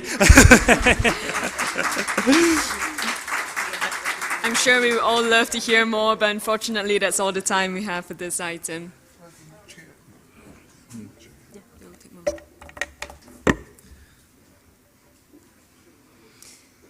Okay, thank you Dr. Christine, Nitin, Debashi and Ian for the exciting dialogue. We will now move on to the panel discussion on the perspective and reality of industry use cases. In this panel, we will hear from experts leading digital transformation across various industries. We will explore how blockchain and AI complement each other in context of these industries. We will look at the key benefits that arise from this convergence, and we'll also look at the challenges of integrations as well as future prospects. So, let's introduce our panelists. We start with Mr. Tom Menner. He is the CTO of SBI Digital Market. Mr. Menner is a former Director of Senior Advisor, Global Advisory Services for R3, and is a leading blockchain consortium of over 200 banks. Joining him, we have Mr. Jordan Seat, Head of Blockchain at OCBC Bank. Mr. Seat is in the forefront of driving OCBC's Web3 transformation. Next, we have Mr. Andy Bean. Andy Bean is Chief Digital Officer for the global aviation industry for Huawei Technologies. He was formerly the Chief Information Officer of Airport Authority in Hong Kong. Last but not least, we got Mr. L. Lee, partner at Tencent Technology and the only 3-time winner of the SFF Top 10 Asia FinTech Leader Awards. The panel will be moderated by Ms. Jessie Chan, Vice President of Marketing at ParallelChain Lab. So, we warmly welcome our panelists. Thank you very much.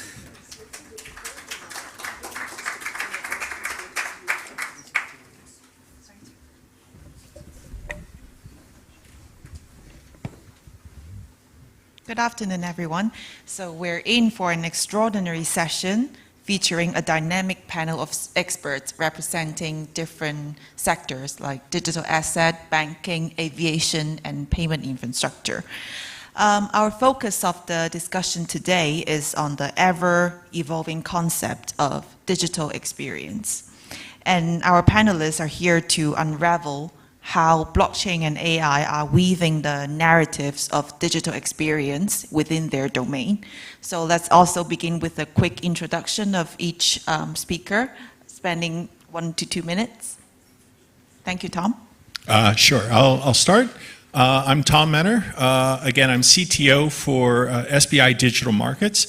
SBI is not the State Bank of India. It is a global conglomerate out of Japan, mostly focused on financial services. Our particular branch of the SBI family focuses on digital assets very specifically. I have sister companies that are exchanges, digital custodians, even things like Bitcoin mining and technology.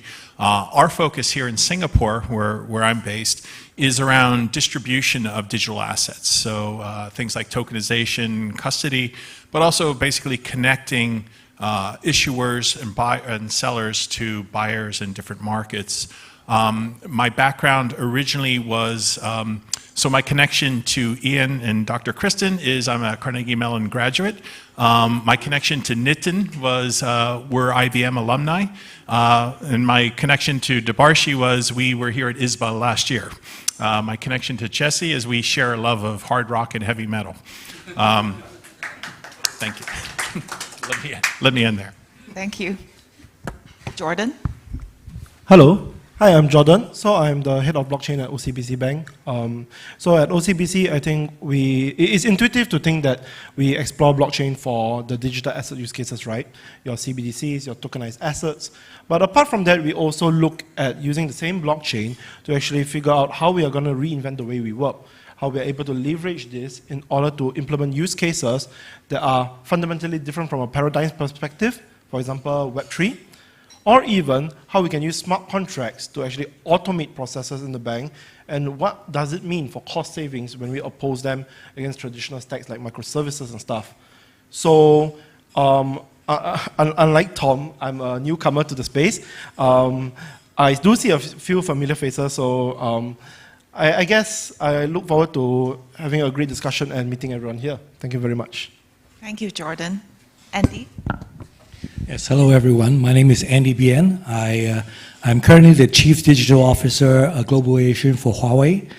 I worked in Hong Kong Airport for 20 years, first half in air cargo and second half as the CIO of Hong Kong Airport Authority.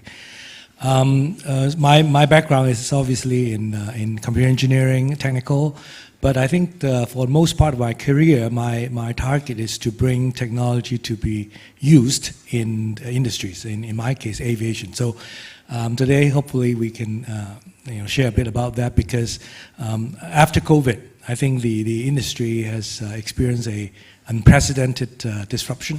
I think there's a good side to disruption. I think the industry is really ready to transform itself. And I believe that, for example, I've been talking to Ian for many years about the use of blockchain in aviation. And this year, we all know that it's the year of generative AI. So, I mean, these topics are extremely relevant. I'm looking forward to a fruitful discussion. Thank you, Andy. Hi, good afternoon, everybody. My name is Al. I'm the partner of Sensan, which we started post-pandemic as well in relation to those situations with disruptions and all that. We're thinking of combining blockchain settlement into payments, which we started just this year with my partner over there, Nikki. And this is a company based out of Singapore. Prior to this, I of course started or co-founded other companies in the blockchain space, including a custody company in 2019, and then a digital payments company in 2021. So that's sort of my broad background in payments. Hopeful to share more about payments, how blockchain and KYC have evolved over time today. Thank you, everyone.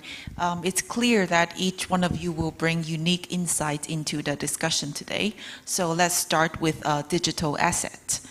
My question for you, Tom, is that it's safe to say that DeFi and cryptocurrency, NFTs in general, are the new frontiers of digital asset today, and they have made huge markets. But on the other hand, enterprise or product-grade digital assets have not experienced the same level of proliferation in the public eye. I guess in addition to what Dr. Stephen Hu shared earlier in the keynote, perhaps you can also give us some insight into the current status of enterprise and product-grade digital assets, and also if my assumption earlier was correct, what are the adoption challenges in this space? Sure. So I think the key thing, in essence, I'm going to pull together, I think, some of the themes that both Dr. Kristen and Dr. Hu touched upon in both of their presentations. But particularly from the enterprise and institutional space, it all essentially begins and ends with risk and risk mitigation. So from the institutional standpoint, their focus has been all about risk mitigation, which secondarily leads to compliance on the behalf of the regulator. So the regulator themselves are saying, okay, you need to, hey, just to single out poor Jordan, okay, OCBC, you need to be aware of everything from operational risk to reputational risk to the possibilities of financial fraud and so forth. And we spend a lot of time in terms of compliance and regulatory aspects with that, which DeFi has never actually ever had to do. So both the beauty and the terror of the DeFi world and basically retail crypto is the fact that it is wholly unregulated, as Dr. Kristen pointed out, which caveat emptor, buyer beware.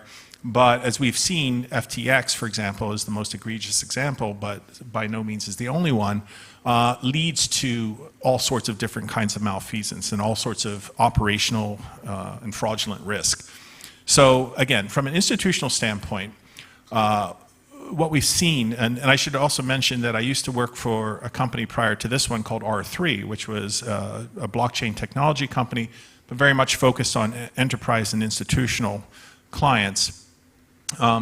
Again, it was all about that risk mitigation and being very, very careful about entering this space, not just from the crypto angle, because the crypto itself is a speculative asset.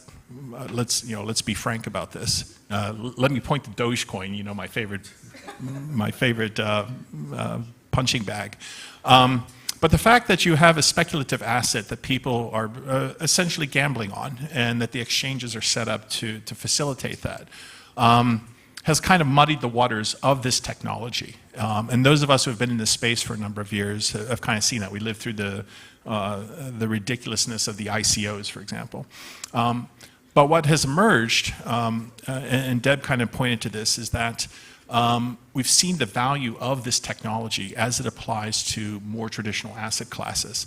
Now, if this technology can provide, for example, liquidity or velocity, if it can add new distribution channels, if we can create new asset classes around using this technology, then that's of interest to the institutions from a regulated standpoint. That might mean, okay, I'm using private permission blockchain. It might mean auditability of smart contracts. It might be government agencies are running validation nodes. We don't know what that looks like yet. That's still going to be experimental. But I think that's why the institutions and the enterprise side have been slower on the uptake to step into this space. They wanted to wait till some of the DeFi smoke is cleared, some of the crypto smoke is cleared, wanted some guidance from the regulators on how to approach this, and MAS has been one of the regulators that's been out in front of this. And we're still in that experimental stage where the banks like OCBC are setting up and kicking the tires on this and Stand Chart too.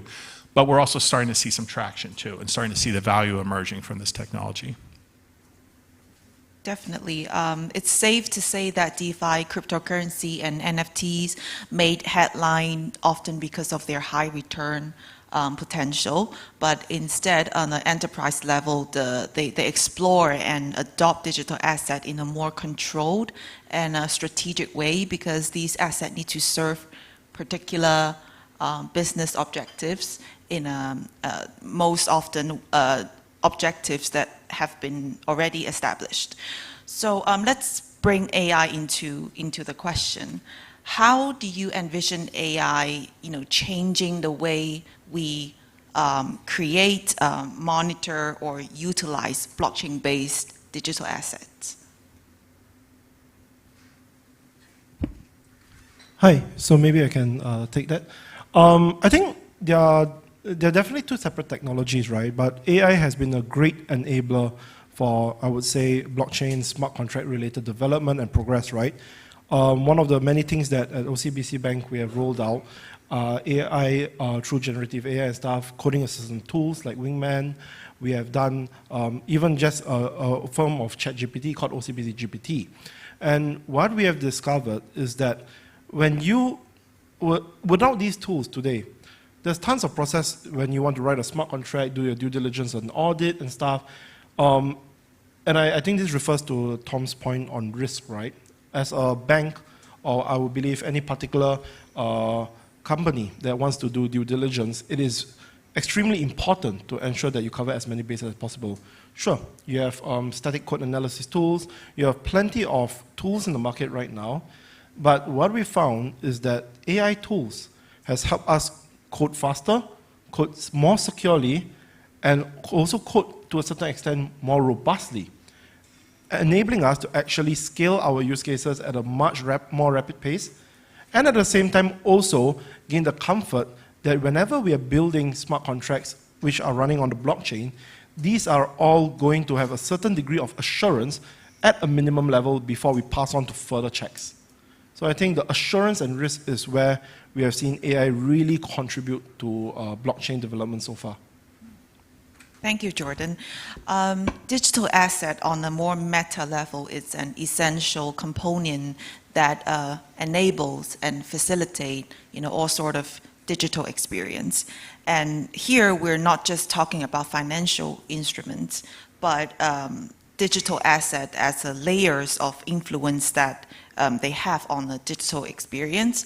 So Jordan, given your role at head of blockchain at OCBC and your active involvement in Web3 and Metaverse initiatives, how, because our digital experience have been very heavily influenced by technologies such as AI, AR and VR on a more, physical or sensational level.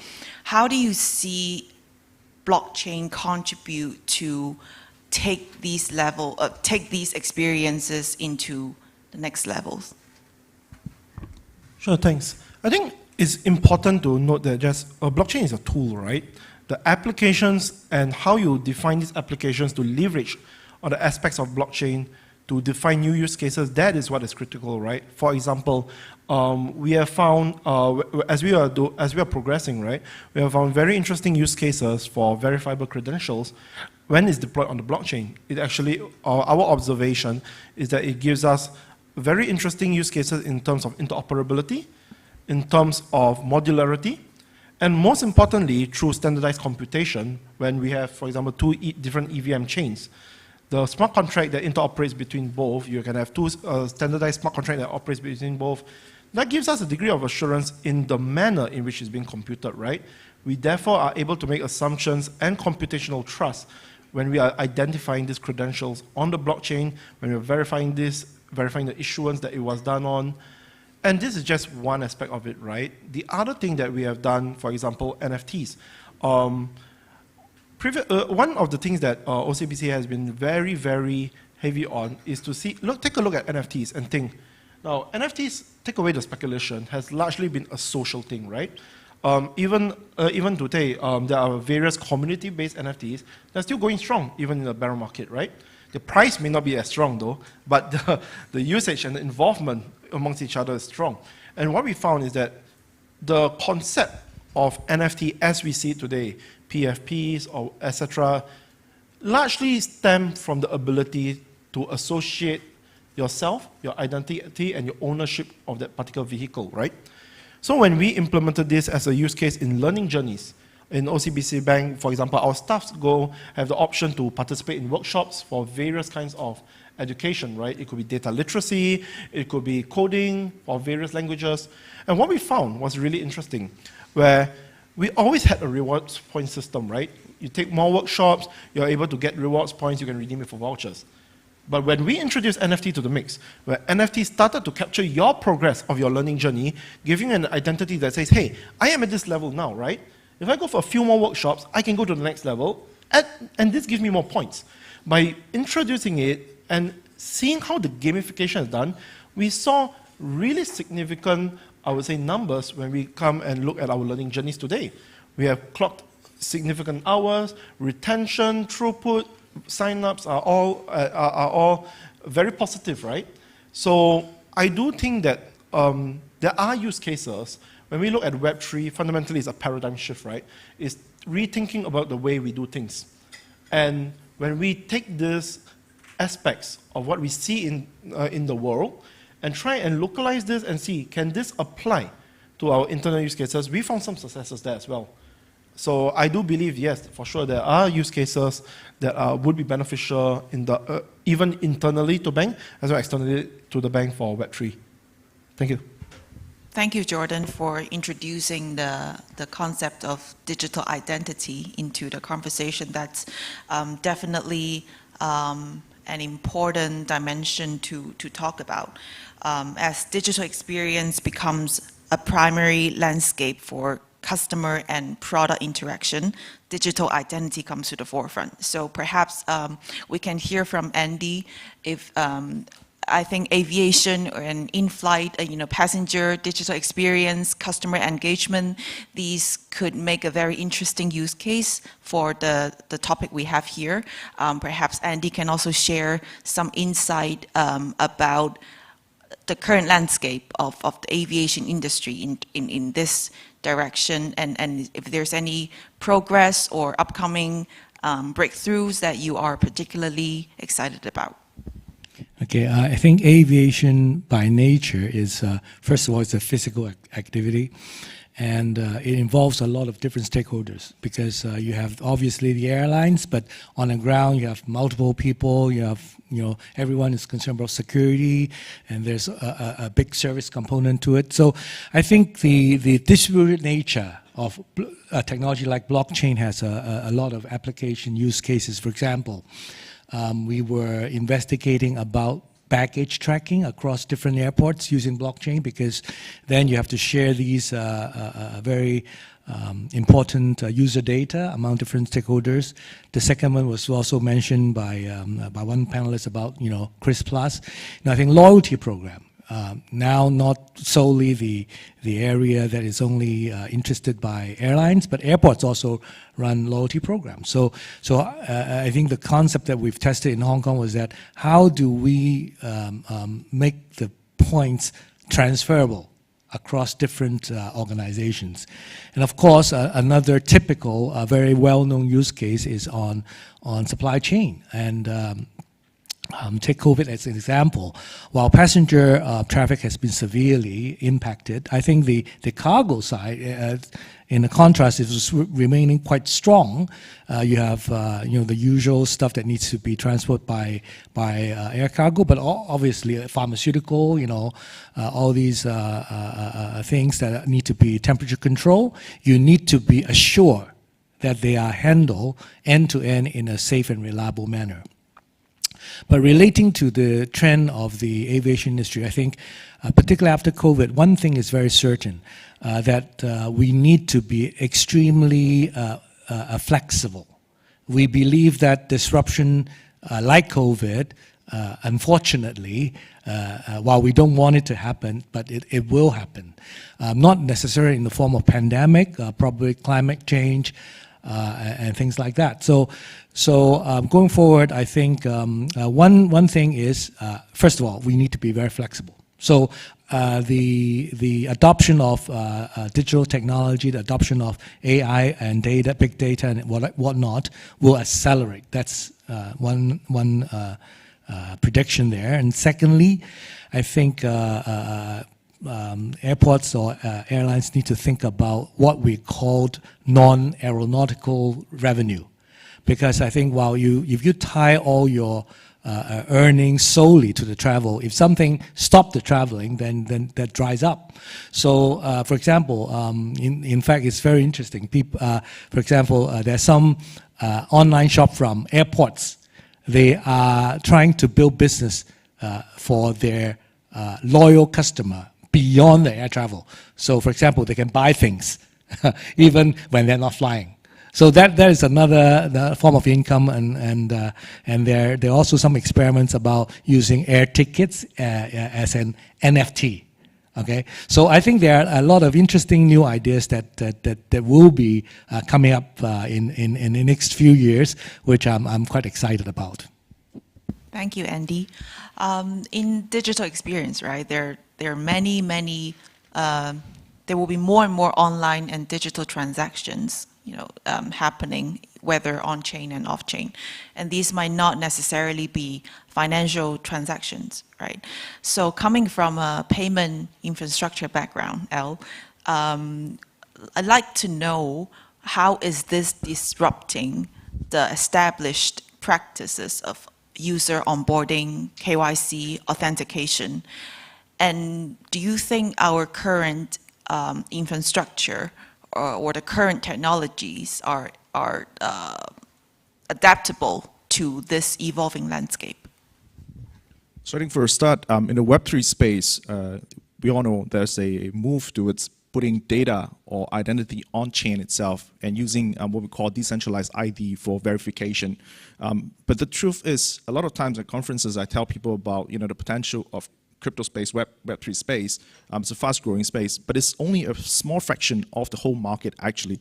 So if you look at the situation today, the truth is everybody is still using centralized digital identity, right? It's not decentralized, but centralized digital identity. Banks, basically Web 2.5 space is still using that. So we have not really moved on to what we call decentralized ID, and I don't see that happening anytime soon. When it comes to the financial and payment sector, just because of the very fact that there is a lot of AML, CFT requirements that every player in the industry has to observe. And it's for good purpose and reason. We've seen recently, right, whether it's for cross-border war purposes and all that, there's a need to do that. So we have not moved on to decentralized ID. That's the very fact. But coming on back to blockchain versus payment, I think the key thing that we've seen in the market is how blockchain has actually been infused into payments that sometimes you don't even feel that is happening. Let me give you an example. In Singapore, what used to happen a few years ago was distribution of what we call the CDC voucher.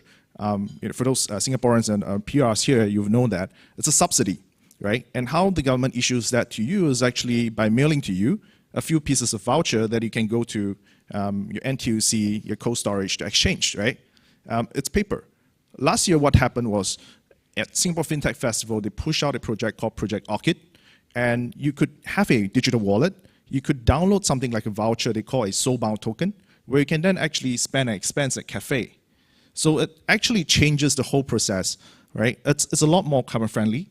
It changes the experience. That's a lot less manual involvement in terms of clearing the vouchers, distribution, and everything in between. So that's what's hitting the market today in terms of payments, right? It's the infusion of blockchain into all the processes that you may or may not even know it when it hits you. And we're seeing it really move fast. So vis-a-vis ID movement into the on-chain space, I think payment plus blockchain is moving fast, but ID plus blockchain, that's not something we're seeing so fast in the current space in Singapore at least. And it's not about the infrastructure, it's just that the acceptance is not there yet.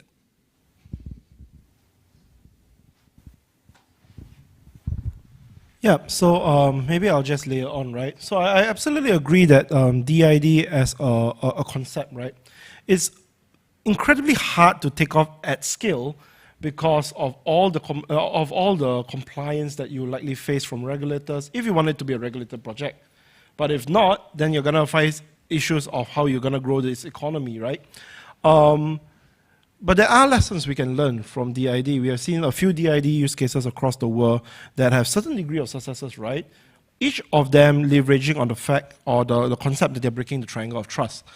And I think that is where we can actually start to use it, and not the DID, but the technology behind it. If we look at VCs, verifiable presentations, as an aggregation of your various modular VCs, right? This can actually help us consider how we can take a privacy-preserving approach first, right? Today, if I were to sign up for an account somewhere, right, and I want to enjoy an employee discount, I gotta provide my employee email. When actually, all they want to know is that I'm an employee of the bank. They don't need to know what my email is because that diverges my personal name. So these are areas where we find the technology behind verifiable credentials can actually help us, but not in the form of a decentralized ID. And I think whether or not decentralized ID grows at scale and becomes something commonplace in future remains to be seen, depending on how the ecosystem grows. Yeah. Thank you. Thank you for sharing.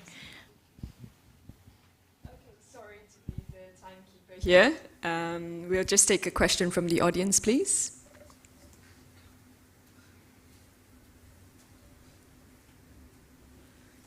Similar to before, if you just raise your hand, we'll get a microphone to you.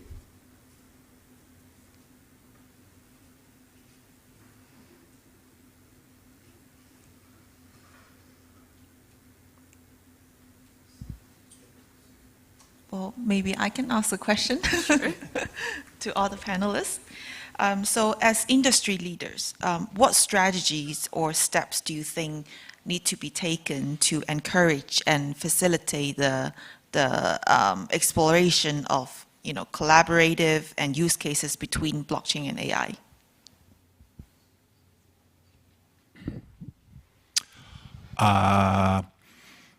I think we have to be clear on what problem we're actually solving. Because if you notice at Singapore FinTech this year, the interest areas were ranked basically AI, ESG, digital assets. Last year was digital assets and everything else. So AI has really come out of nowhere, particularly with ChatGPT, and really taken over the mindset, particularly in terms of investment, as we were hearing earlier. And I think part of that is because AI can sort of very easily demonstrate what its value proposition is. For blockchain, I've been in this space for a number of years, as I think have most people here, and we're still trying to find that killer use case that sticks. Now, we've done a ton of POCs and pilots, everything from CBDC to payments, capital markets, supply chain, trade finance, you name it.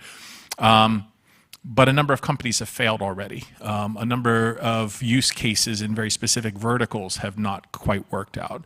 So even in the digital assets capital market space, I'm still, I've got ideas. There's certainly stuff that SBI DM is working on, but it's not, I'm jealous of how easy AI has it relative to blockchain and digital assets. That being said, I think that comes back to one of the existential questions that I always have to answer to digital asset clients, and that is, why is this any better than the existing systems that I have in place, the existing capital markets or payment rails or things like that? So I might argue for liquidity or velocity or T0 settlement, privacy, anonymity, what have you, but we really have to make the case for that. So it comes back, Jesse, to your question. I think that convergence of AI and blockchain, it is potentially interesting. We have heard a number of potential use cases, but we have to be able to prove that those use cases actually stick and actually are solving a problem or a need that people actually have. So I'm just being a little bit bearish on that. So I think it's a bit more interesting when we really try to distill this, right? The convergence of AI and blockchain lays at two layers. I think this was mentioned at the previous panel, the logic layer and the data layer, right? Now, when you want to ensure the integrity of the data, blockchain is a natural potential solution to that, right? The ingestion, the processing of this data. When you want to ensure that your logic is being computed in a certain manner that is auditable and traceable with confidence, right? That's where you might want to embed your logic in smart contracts. So the modules of it outwards that should be on-chain and stuff. So defining the convergence of AI and blockchain really depends on how well we find the appropriate use cases at these two layers. All I can say is that I think it's already happening. But how much will it explode or grow further? Yeah, we'll see how that comes in a couple of months, years, and time. Thank you. Thank you for sharing. So it's, I think it's safe to summarize that the technologies are here. Blockchain platforms, we have all these different kinds of protocols, and AI technologies are also here, but we need to build a case for that. I think the cases are there. We just need to discover it. Yep, and the strategies to, how to bring the business values out of the collaboration, the partnership, as our today's theme is. Yep, for sure. Okay, thank you very much. Thank you very much.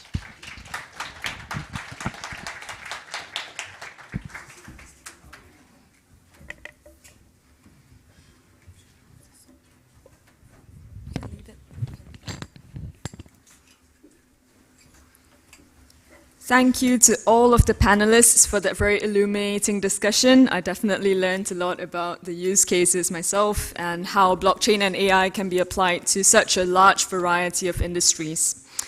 Now, next up, we have a fireside chat on parallel chain technology, positioning, and opportunity. We will welcome back Ian, Mr. Ian Huang, our founder, CEO, and chief architect. Joining him is my co-host Panos, Director of Data Science Engineering. We're also going to introduce Ms. Alice Lim. She's our Distinguished Engineer at ParallelChain Lab. And again, I'm Yvonne, Director of Technical Communications. I'll be moderating the fireside chat. So in this chat, we're going to be exploring the different uses, technology and positioning of ParallelChain Lab and how that applies in the context of blockchain and AI.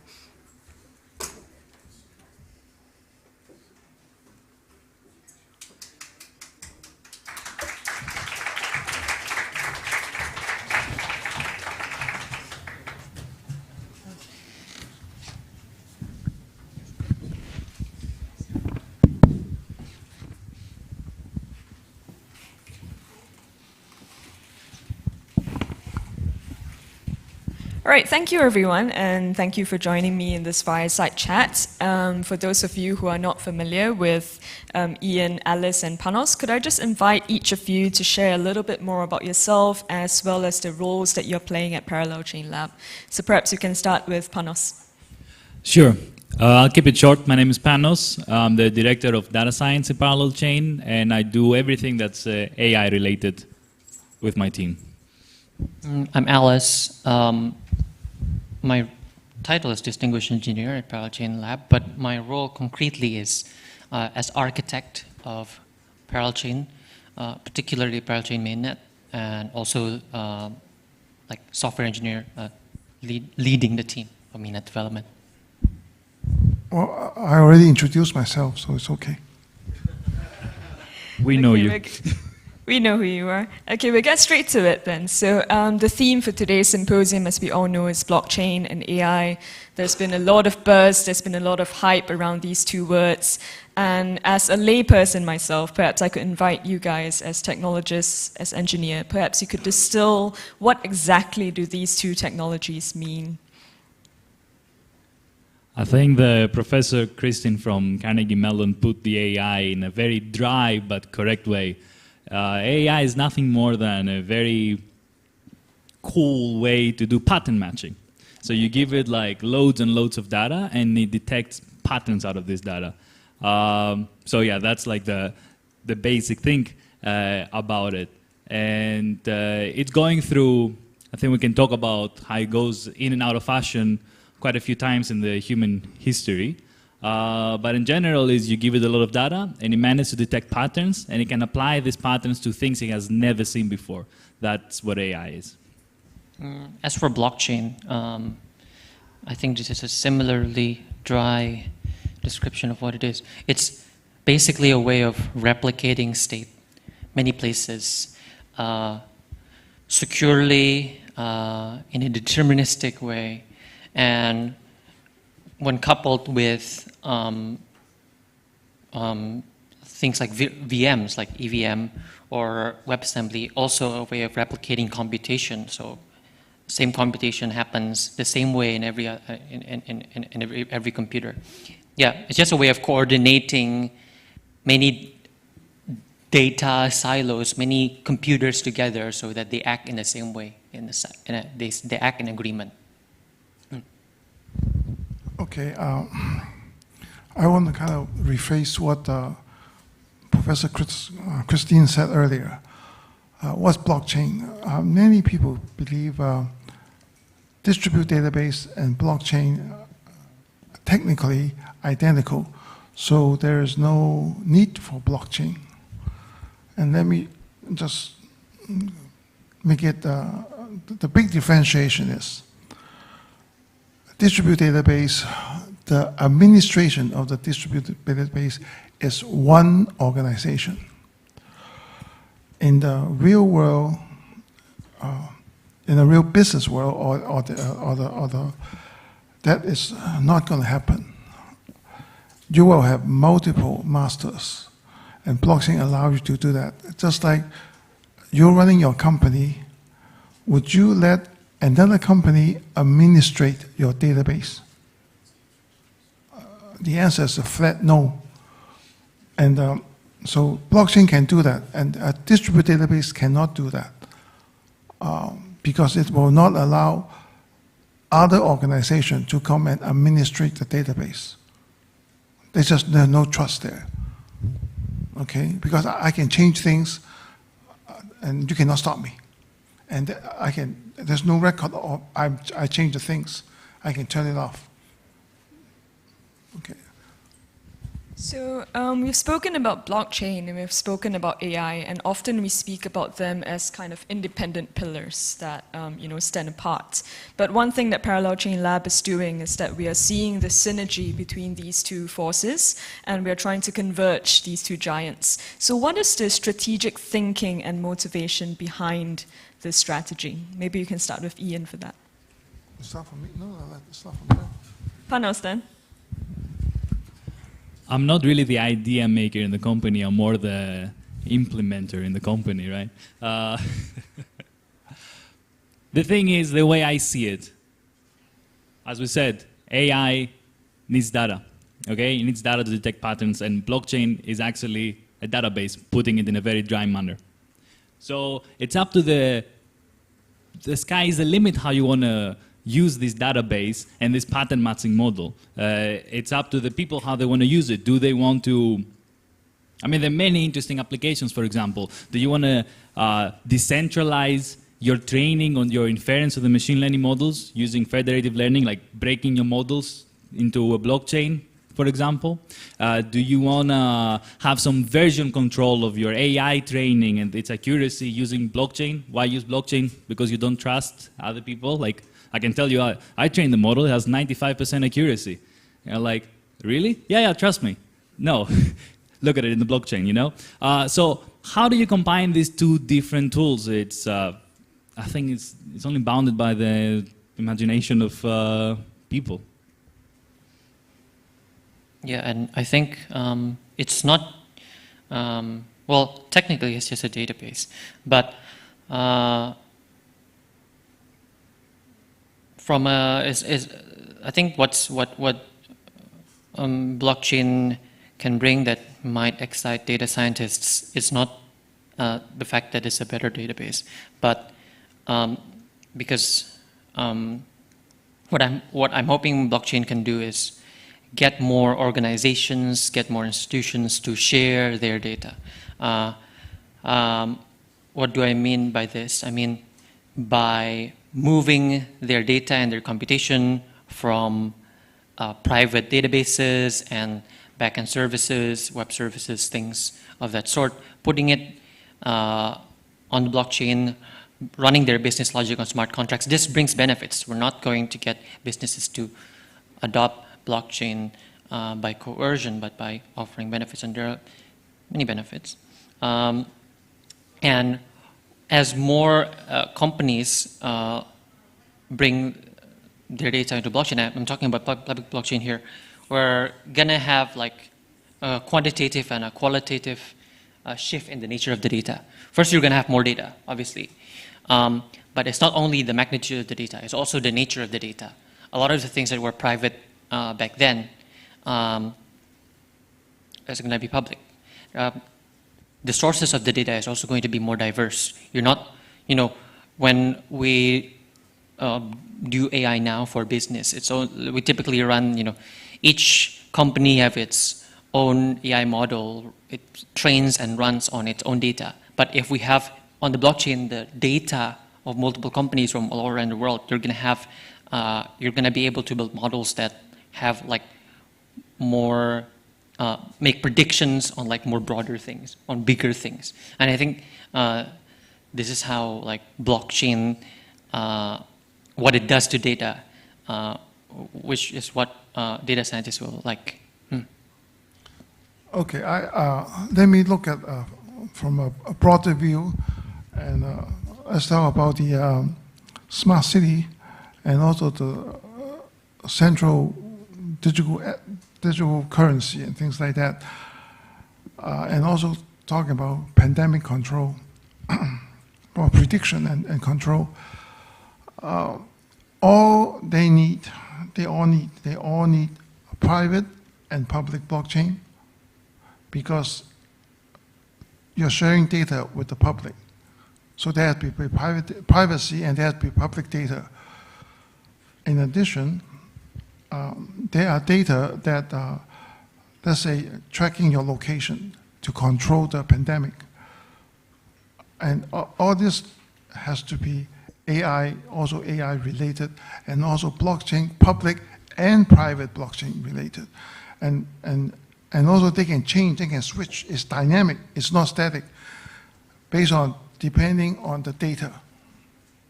If the data is so critical, it has to be public, then it becomes public. If the data is not that critical and it should be private, then it should be private, right? So it's also dynamic. And when you combine, if you look at this broad picture, then to me it's obvious I need to have AI, I need to have private blockchain and public blockchain all work together. If I look at this big picture, okay. Okay, thank you. It's really exciting to hear about the theoretical aspects of blockchain and AI, but I think there might be some business people in the audience who want to get down to brass tacks. So what do you think is the business value of this convergence of blockchain and AI? I think Panos is going to say he's not the business person, but we'll invite him to speak first anyway. Right, I was in SFF this year, okay? And 9 out of 10 companies, literally 9 out of 10 companies, had something to do with LLMs, large language models. They're trying to ride the hype train and shove it into their products. My dad used to tell me, you need to use the right tool for the job and not the other way around. What is happening right now is like this extreme hype with AI, which I am an AI engineer. It's an amazing tool, and LLMs are an amazing tool. It's not going to solve everything, okay? It doesn't fit everywhere. So for the more business-inclined people, I want them to keep a level head, okay? Because what is happening right now is this cacophony. I mean, it started with ChatGPT a couple of years ago, is at the same time you have them telling you like, oh, AI is amazing, it's going to solve any problem you ever had, but it's also going to take your job. So what is it? Did any of you lose your job because of large language models? I doubt it. And what I want to say is that this hype, and I'm quite young to say that, but AI started in the 1950s. This hype of AI is not the first time it's happening. AI has had the hype and AI winter and hype again, and every time you see the news articles, same thing. We'll solve everything. We'll steal your job. Overpromise, underdeliver, businesses lose interest. So AI is an amazing tool. It's going to be there, but keep the level head. I think that would be the only thing I can tell to business people as a nerd. Okay. I could say a little bit. So I think this kind of extends what I said before, which was the thing that blockchain can bring to data scientists. Quantitative and qualitative improvements in the data that's available for you to train and work on. But what I want to say to business is the only way you can get the scenario I described before, where more businesses and more institutions move their compute and move their state into public, is to give them an economic incentive.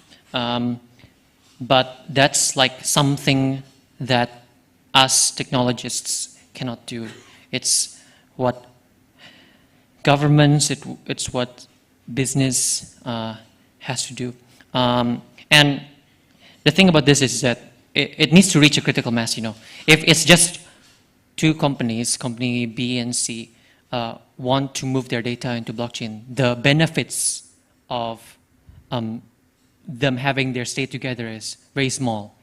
But if we have many companies putting their data into the blockchain at once, the benefits like grow very large. So it's like a network thing, you know. It needs to reach a critical mass before companies that are not like early movers or like want to take risks or want to innovate can easily see, oh, it's not like a long-term thing where if in the future there are many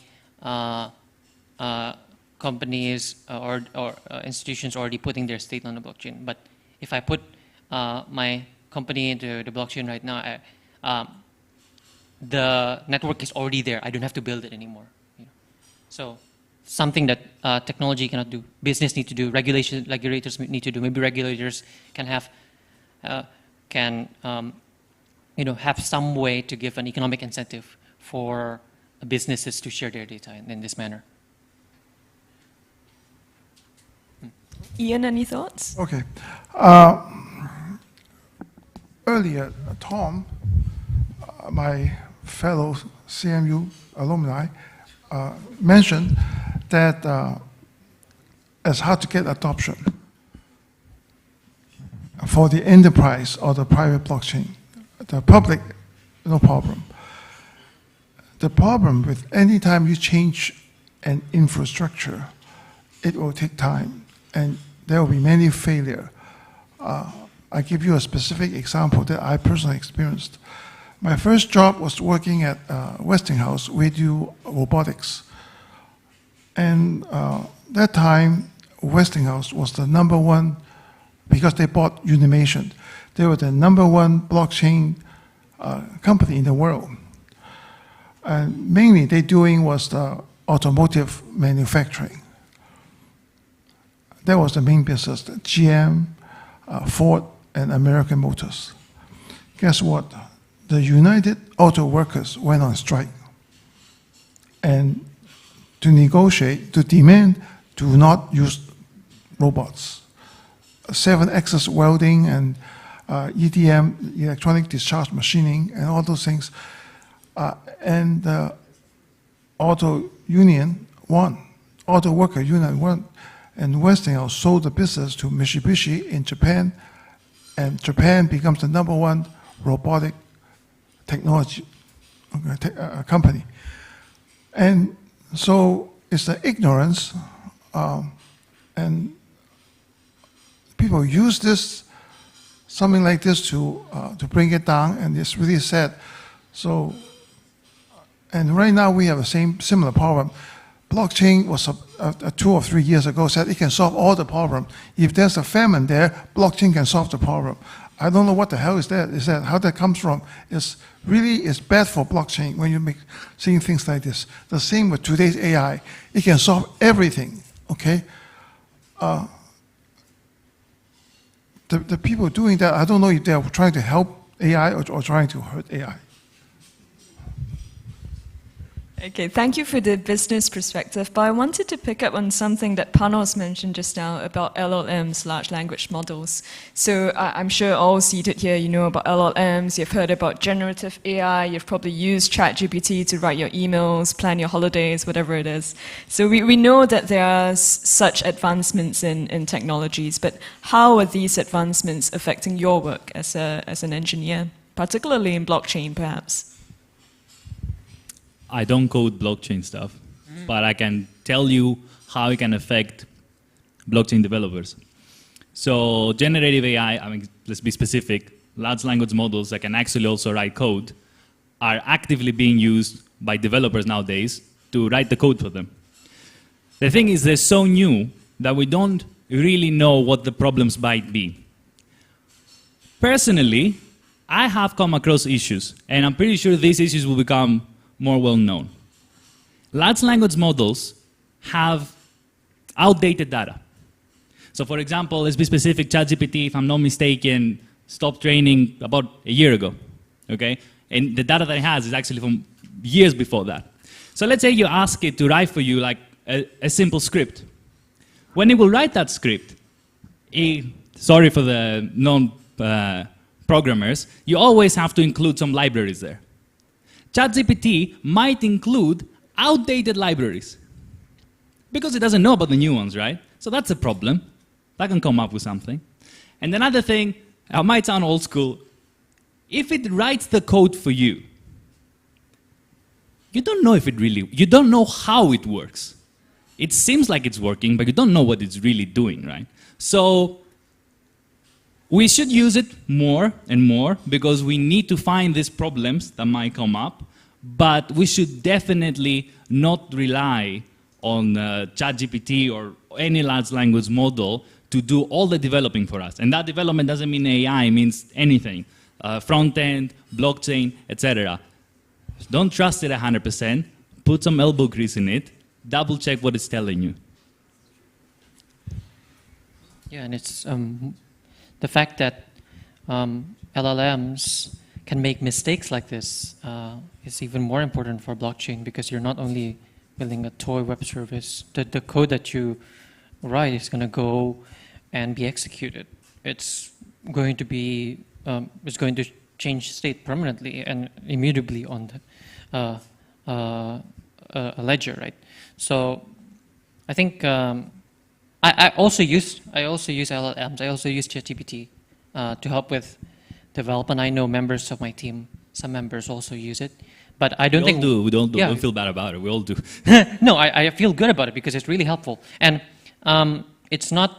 We typically don't use it to generate code. We use it as a sparring partner. You know, when you're a software engineer, it's not just writing code. You have to have reasons why you want to make your software have this particular architecture. Are there pros and cons? Are there alternatives? Typically, you know, you'd bring, back in the day, you'd bring someone else, like the person sitting next to you at the office, to a room and like spar, argue. The other person play devil's advocate, try to criticize, try to poke holes in my design. But ChatGPT can do it now. So I can tell it, hey, can you see there's anything wrong with this? How can I improve it, etc. But I just use it to generate text and generate ideas, but then I program it myself. I have a little bit different opinion about this last LLM. I remember some 20 years ago, there was this technology come from UC Berkeley called software synthesis. What it is that you write a script and they will interpret, they can generate the computer language in C++ or even in C++ and all these things to do it for you. The problem is, if you come across a real-time system, it does not work. You have to go in there and change the software and fine-tune it to fit the real-time restraints. However, faster memory and faster processor, it helps. The tools, those hardware tools, allow more of this, seem to do faster. But to me, it's just repackaging the technology called software synthesis. Okay. I think we can agree that the issue of LLMs is not as simple as it meets the eye. You know, whether it's for the developer, whether it's for a business owner, there are different facets of whether it's generative AI or whether it's advancements in technologies in general. But maybe now I'd like to draw attention to the future. So talking about ParallelChain Lab as a company. We are an R&D company, we're focused on blockchain and AI. What are the key developments that you foresee in the near future, and how do you think we're positioning ourselves to meet these developments? So what's going to happen in AI in the near future? God knows. I'm sure it's going to be exciting. AI hasn't disappointed, at least those that know how AI works like. If I can be more specific, I think this whole idea about large language models are kinda, let's say, narrowed, I don't want to say narrow, focused more on NLP stuff and natural text. I think we'll start having more LLM type applications for other kinds of data, which they kind of are already there, or like multimodal approaches. You can give it a text and an image and it will give you a video. I think that's what I think will happen, but it's very hard to predict the future. And I mean, as ParallelChain, we have LLMs working on our servers, not calling other companies' APIs. So we are in the frontier right now. We are reading the latest papers. We are checking the latest code. So if something happens, we'll be the first to grab it and see how we can fine-tune it. We're there. For blockchain, maybe a more boring answer. But when and if the business people start asking their engineers to integrate blockchains into their solutions, the engineers are going to have a lot of say of what blockchain to use. You know, we're not the only enterprise blockchain out there, although the field is winnowed. And maybe it's just my perspective as an engineer, but like what I'm trying to do right now is, or at least one of the things that I like doing right now is, we need to gain the respect of the engineers. Not only make the business people excited about blockchain with flashy demos, but we need to make sure that tech leads, senior software engineers, and many companies, when their bosses still start saying, hey, I don't care what you do, just make something that has blockchain in it, they will decide to use our blockchain. And to do that, we need to be able to convince these tech leads and software architects that our software is stable, it's clean, it's well documented, it's elegant, it's open source or open source ready. So it's kind of a long game. Right now, it's not yet paying off because the business people are not asking their engineers to do this yet. But we're chipping at it. Very proud to have seen, like recently, we get very, very high scores for our code quality when we sent our code for third-party audits. So things in this direction. And yeah, make ParallelChain a respectable name in the open source and in developer communities so that engineers will choose them. Yeah. Okay. This is a difficult question for me because I don't want to promote our products here, but I'll try not to do that. First of all, our directions is always never me too. And if this is is that what other people are doing, we must find something else that they have not thought about, and it's a big opportunity, and there's a real solution, and that's where we will go. So, so the number one rule that I will direct is that no me too. Think of something that is a real needed, provide a real solution.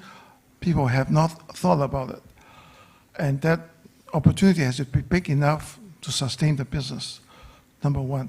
So this is number one. Number two is that, fortunately, I'm a technical person background, so I have no problem.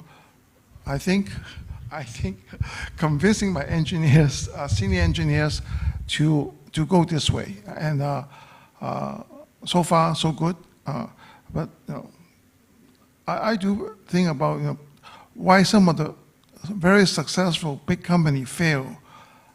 I'm sorry, IBM is one of them. Hewlett Packard is another one of them. IBM lost its identity. It's no longer the IBM that we all know, today's IBM. And Hewlett Packard is a inkjet accessories company. That's it, okay? That's the sad part about it. So the main thing is, and many companies many big companies fail. This is the issue here, is that it lost the technology edge. However, there are also problems with, I worked for a company called Digital Equipment before. And so I know what's going on there because I was fortunate enough to participate as a listener to their corporate strategy, corporate consulting engineer meetings, 7 the top level engineers deciding companies' future. And the thing is, for a technical person, that's one thing that they have to overcome. What you have designed before and was very successful may not be wanted anymore. And this is very difficult for many people to accept. Things change. What it was successful 20 years ago or 10 years ago may no longer be wanted. But they are in the position of power because they are the heroes of the company. And when that happens, they have to go too.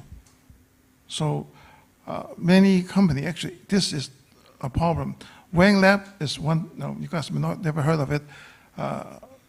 It's a problem. So those people that once are successful should not hold on to what you have been successful in the past. Have to learn new things.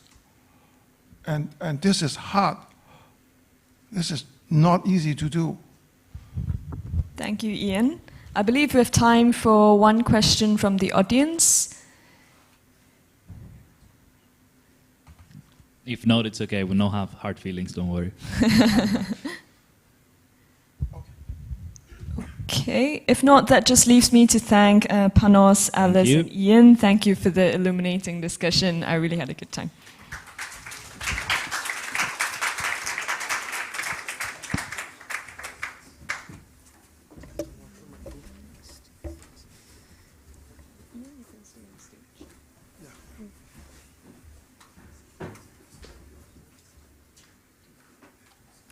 Right, thank you. We hope to further the discussion with our next item. This is a chat with Ian, again our founder, CEO, and chief architect. Moderating this chat is Ms. Jessie Chan. She's the Vice President of Marketing at ParallelChain Lab. Please welcome Ian on stage and Jessie as well.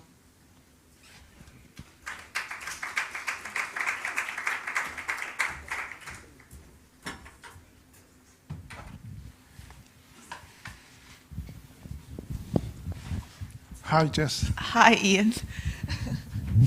Hello again, everyone. Building on the rich conversation just now about the more like the technical fabric of ParallelChain Lab, in this special session, we'll get a glimpse into the human side of the man behind the team at ParallelChain Lab, Ian. So, Ian, my first question is, in the face of rapid technological advancements, how do you envision our company staying innovative but also adaptable? You mentioned about not being Me Too and everything, but how do you kind of make sure that our product are not Me Too but also capture the market? We might be building something that the market doesn't even know there is a need. Exactly. This is, you have to balance between, not everybody is a Steve Jobs, okay? What Steve Jobs, the most powerful character that he has is, he knows what the customer wants when the customer doesn't know what they want. And I remember my professor, Gordon Bell, said to me, we can beat digital equipment. Technically, we can beat Apple. But Steve Jobs, he knows things we don't know. He knows what the customer wants, and we don't know. So just based on engineering talents, it's definitely not sufficient. So you must listen to others. Remember, just like what I said earlier, what has been successful in the past, and this approach has been successful in the past, most likely will not work nowadays. For example, the younger generation, when I spent a lot of time in Silicon Valley, And the culture there at that time and the culture here right now in Singapore or in Asia are completely different. I must adopt and change.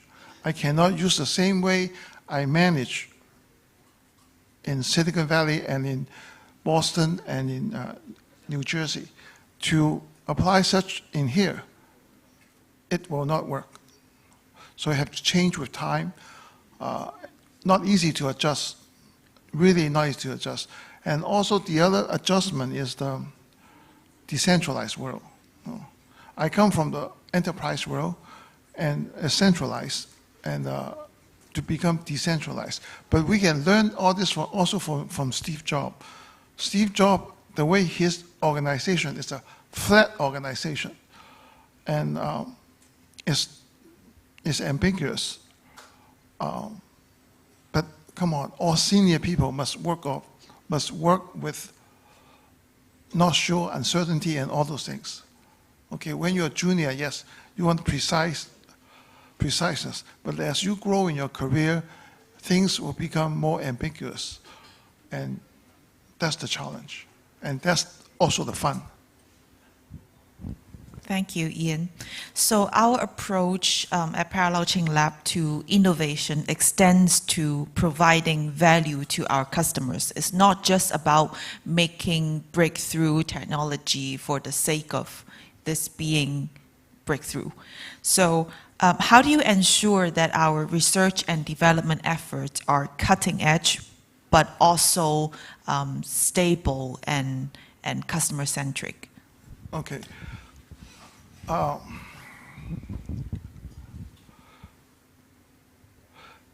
Given what I said earlier about the company heroes, they, like in digital equipment, I think they were the problem. Not just Ken Olsen, they were the problem. I learned from that, and I also see other companies has this problem. So what I change, I will try to and do my best to empower the younger people, the younger generation, to do more work and trust them, let them make small mistakes. Of course, big mistake, you have to stop them. Let them make small mistakes. And I also believe they are a white sheet of paper. They are easy, they are more open-minded. They will not say, I have gone this way before, it doesn't work. Don't do it. Or it's too difficult, don't do it. Or it's never been done before, don't do it. Okay? The favorite word I heard in Massachusetts is, if it's not broke, don't fix it. But my response is, if it's broke, you cannot fix it. Okay. I'm just countering what the New England culture is. If it's broke, you cannot fix it. Just like your marriage. If it's broke, you cannot fix it. You have to maintain it every day, all the time. So the main thing is we must grow our younger generation. I prefer to bring in younger generation. They might not have much experience and they will make mistakes. It's okay. Let them make the mistake and learn from it. But big mistake, you have to stop them. There's no choice, right? Just as one key issue is to grow the younger generation.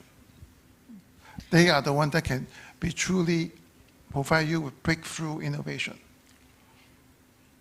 Apart from the failure of other companies that you've witnessed, was there a particular story or was there a mentor of yours that helped you shape this kind of management style? Well, I was very fortunate to come across a few mentors in my life, and one mentor is Admiral Rickover. Who is he? He's the father of the nuclear navy of the U.S. My dad took me to his house many years ago, and we have dinner together, and he and my dad was talking, and that time don't have internet, so I don't know who he is. Rickover, R-I-C-K-O-V-E-R. And he turned around and said, young man, be an asset, never to be a liability. And that hits me very hard. That's all. He talked to me directly, just one sentence. Another one is that I was kind of a prima donna when I was with this company called Sugar. And I went to this design review, around probably 20 people there, and I listened to this older gentleman. He's around 52 years old, engineer, and he presented his case. I sit there for 10 minutes. I know it won't work. And I hold my breath for another half an hour. We're supposed to spend the whole day there. And I can't take it anymore after half an hour. I stood up. I go outside the door. There's a balcony there. I stand there and everybody's quiet. Then I come back. I said, I can't take this anymore. I have to leave. And they say, why? Why you leave? The meeting is not over, the design review. And I said something really bad. I said, I cannot spend another 1 minute here because it makes me dumber. and I walk out. And my boss, nothing happened. And my boss, 3 days later, called me into his office. And he said, Ian, you are correct about his design will not work. And you notice it right away. But if you act like this, do you want to be an engineer the rest of your life? Or do you want to be something more? And that was also a lightning rod for me to say, I cannot behave that way. And I did my best to correct myself. Even I hear, go to design review, I know it doesn't work. And I know some people like, what they're saying, technical things, is not true, it will not work. And I bite my tongue. I do not say, just keep quiet. And it's not easy. But now I can do it. Apparently, Ian, you've been there. So you always encourage our team, the young engineers, to voice their opinion and everything, and you listen. And that's something that we really appreciate in a team. I always let them finish what they want to say before I come in. I never cut them off. So let me just wrap up this chat with a more personal question. So on a more personal note, what excites you the most about leading ParallelChain Lab into the future? Two things. One is growing our young generation. And I see them making big achievements. And I'm very happy about that. I'm very proud. And I want to quote this Dr. Richard Deming. He is the inventor of the error correcting code. He was a professor at the Navy postgraduate school. And he has two things. It's really funny. The first one, he said, error correcting code. He said, God errs, and Deming corrects them. So this is one of his saying. He's a funny fellow. They have a Deming Award and asked him to be the judge. And the first one, he said he gave it to himself. Okay, but the thing he said about this one, I like to quote him to the best of my knowledge. He said, the sensation at the edge of an innovation is better than the combination of sex, good music, and good wine. And he said, you can find that you can Google it, you'll see it. So I leave it at that. That's something that excites you the most, okay? Okay, thank you very much, Ian. It's a pleasure to speak with you and to work with you. Thank you.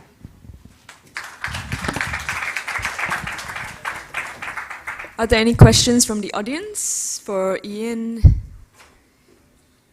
If not, we will move straight on to the demonstrations for today. So up next is a series of 3 product demos. I hope you're excited. We will begin with ParallelChain Enterprise. ParallelChain Enterprise is a high-performance enterprise blockchain platform. We will welcome on stage Ms. Carolina Gajevich, staff engineer at ParallelChain Lab. Please welcome Ms. Carolina on stage. Sit back and enjoy the demo.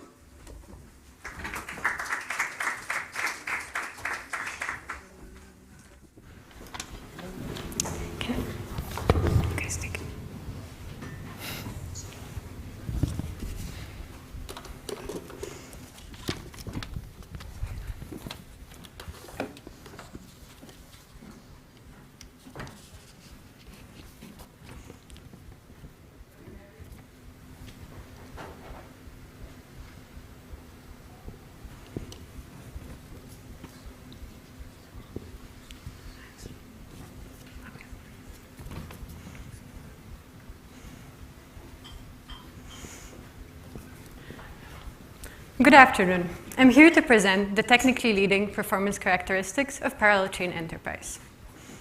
ParallelChain Enterprise is our unique high-performance solution for blockchains for business, focused on agility and privacy. It offers immutable and tamper-proof distributed data storage and a suite of Layer 2 applications which further enhance its security and answer every needs that your business may have, such as the 2 AI-focused applications that my colleagues will present in the next 2 demos. Today, my aim is to demonstrate the ability of ParallelChain Enterprise to handle very high transaction throughput.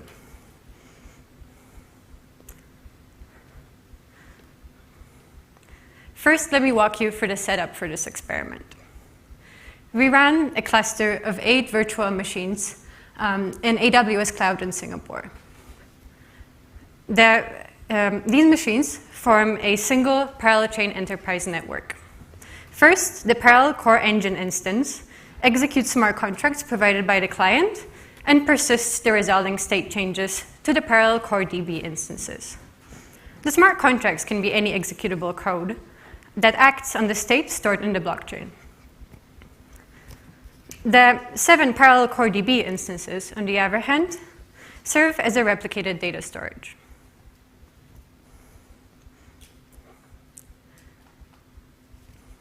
So the workload that we will simulate in this demonstration is that of a client virtual machine running 16 processes, each one with 1,000 threads, submitting transactions, where each transaction models a token transfer between different accounts, and it's encoded in a smart contract, since, as I mentioned earlier, smart contracts are the way to interact with our network. Overall, 8 million transactions will be submitted in this simulation. So let us see how ParallelChain Enterprise performs in this scenario. So what you'll see here is a meter showing the TPS, or transactions per second. Initially, this meter is close to 0. And what we'll do is we'll suddenly start the client VM.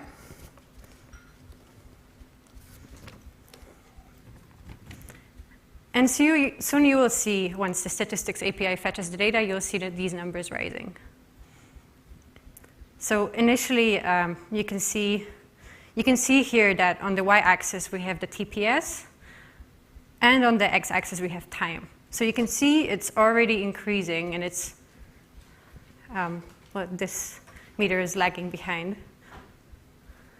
Yes, but now you can see we have over 130,000 transactions per second, which is very high. If you go down, you could also see the read and write rate. So read and write rate is, again, the number of reads and writes per second, which is close to 400,000, also very high. And then you will see that this level of traffic will be sustained throughout the duration of this demonstration.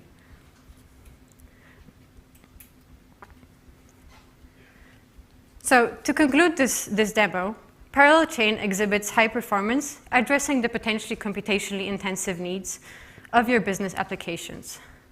With the performance demonstrated here, ParallelChain Enterprise offers an attractive alternative to traditional databases with extra little cost, but with enhanced security and data immutability.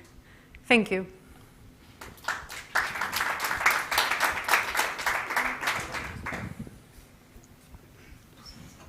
Any questions from the audience?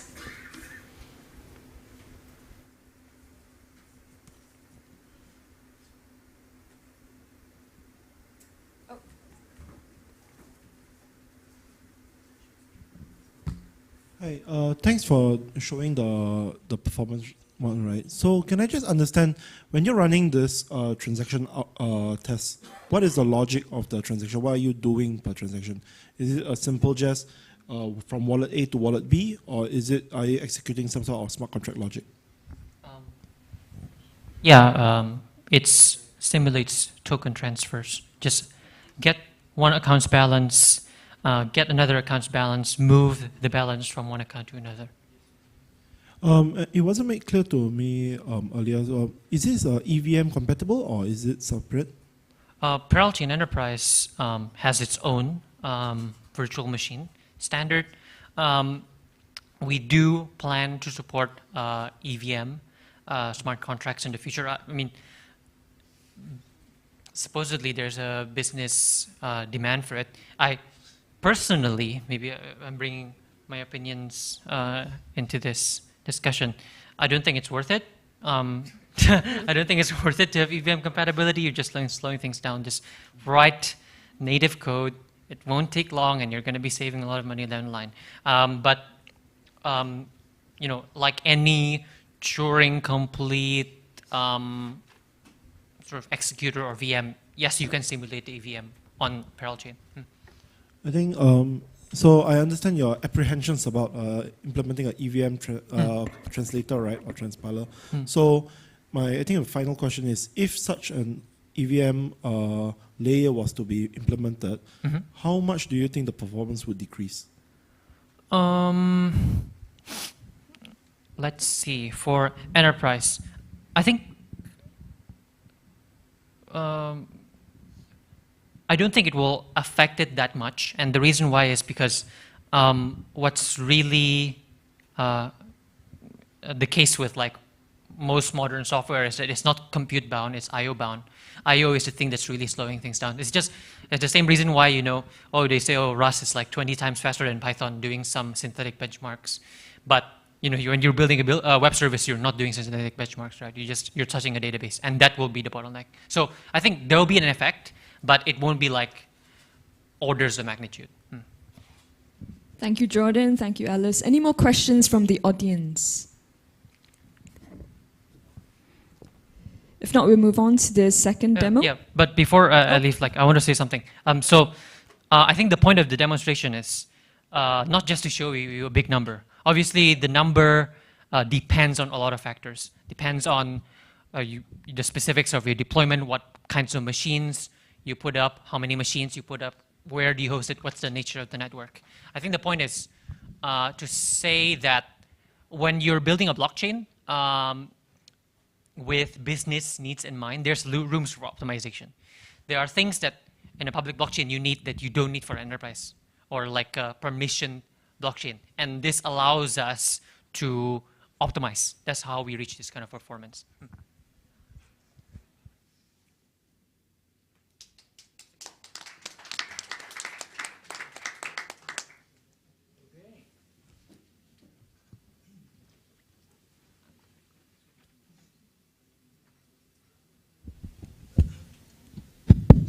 Okay, that was the demo about the blockchain stuff, and now we're moving to the AI stuff. And we have two AI-related demos. The first one is KYC. Do you guys know what KYC is? If someone says know your customer, he's wrong. It's just the most annoying piece of technology on the planet. It's that thing that they ask you to take a picture of your face and a picture of the passport, and then it fails, and you try again and again. So we took the hard job out of the people's hand, and we gave it to the engineer's hand. So Nick will do the KYC demo. Okay. Yeah, thanks Panos for the kind introduction. So I have the pleasure to demo our eKYC product. Maybe you're gonna ask, what is KYC, know your customer, in the first place? And it's a digital onboarding process in which the identity of the user is verified. As such, it's required for any institution which wants to provide digital financial services. You might ask the question now, why did we develop our own solutions? Aren't there many players out there already providing eKYC? And the reason for this is that there's a lot of frustration with current products.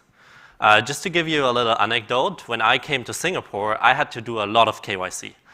And most of the time, it was really, really painful and took really long.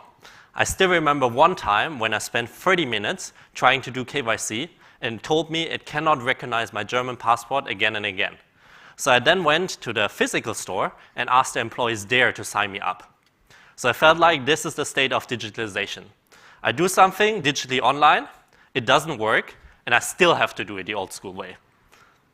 So we wanted to make this better as a company. We want to provide the user with a seamlessly experience without any pain points. How did we do that? By leveraging state-of-the-art AI research. The resulting product is exactly what I'm going to demo you now. You already see it here on the screen, where we have just simple 3 steps. We scan the face, we scan the ID, and then we submit. So let's start. So first step, I scan my face, I hold still, already done. Note that in contrast to potential other solutions, we use passive anti-spoofing. That means our AI just needs one image to determine if the person is real or not. Previous techniques use active anti-spoofing, where the algorithm needs some motion cues like smiling, blinking, turning the head to determine if the person is real or not. However, that's not only more inconvenient for the user, but also not potentially safer, especially with the rise of deepfakes, where I can easily make a fake person turn its head. Okay, the next step is to scan this passport.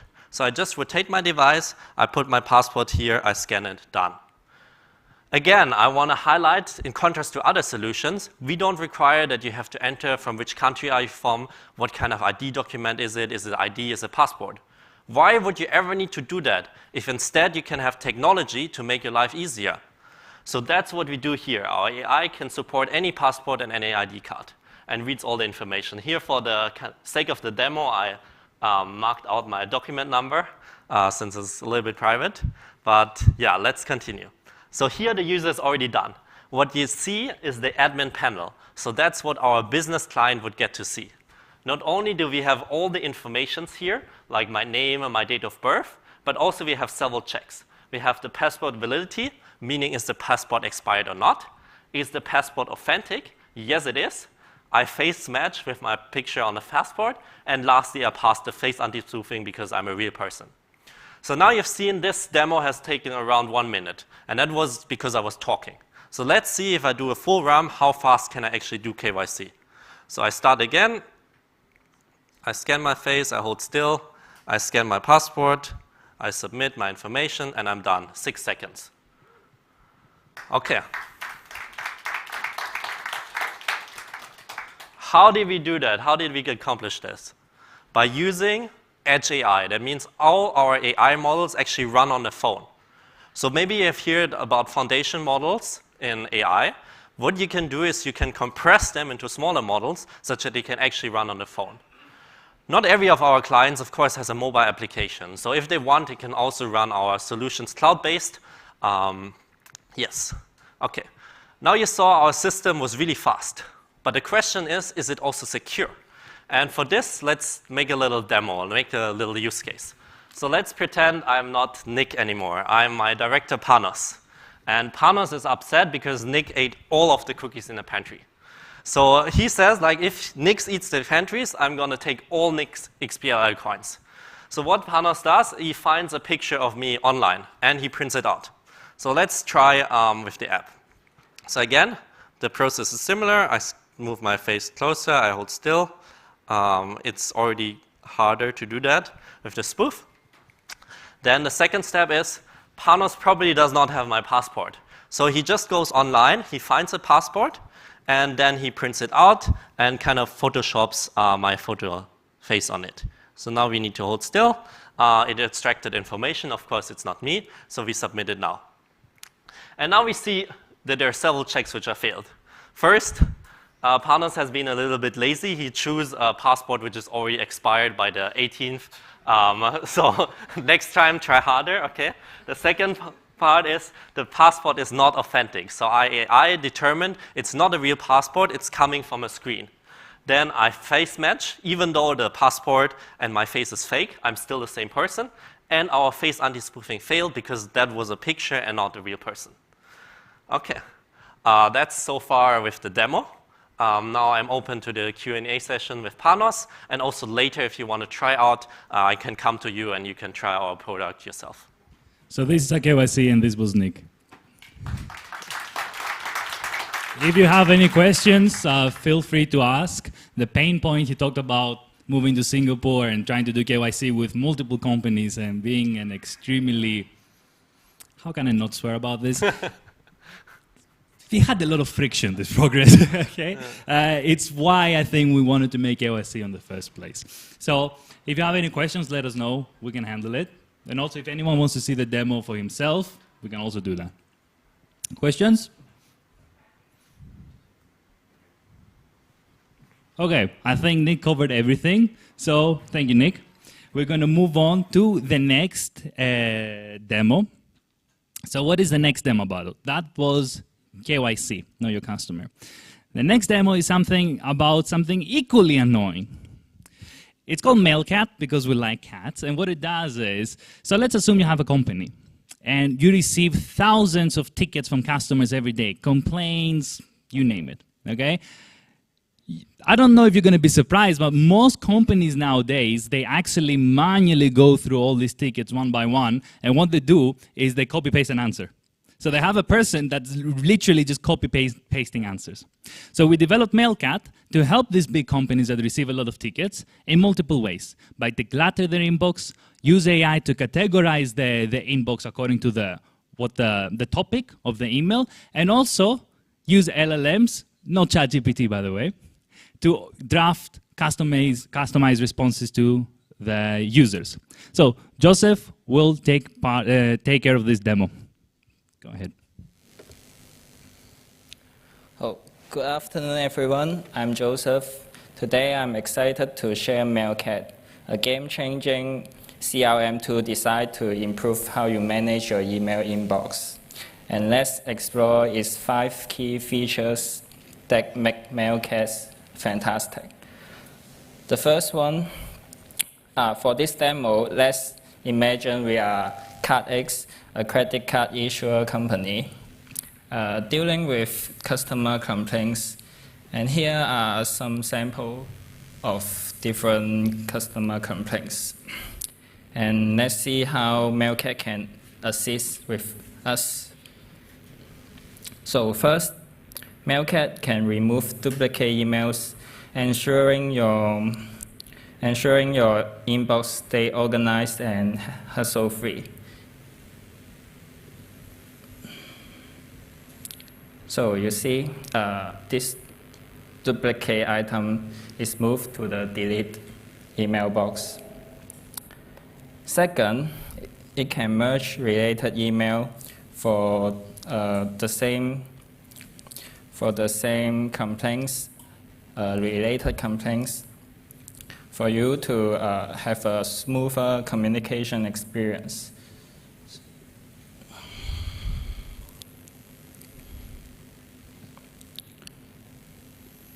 So after I click this button, you can see the message are merged, and you can see the first one and the second one within the same email. Additionally, Mailcat can help you to categorize your email. So let me show you. So the email will be categorized into predefined categories to ensure you have efficient case handling. So for example, this one is about cancel transfer, and this email is a complaint about extra charge on statement. So you can see the labels here. And also, Mailcat can help you to move the emails from various platforms into different folders to simplify your workflow.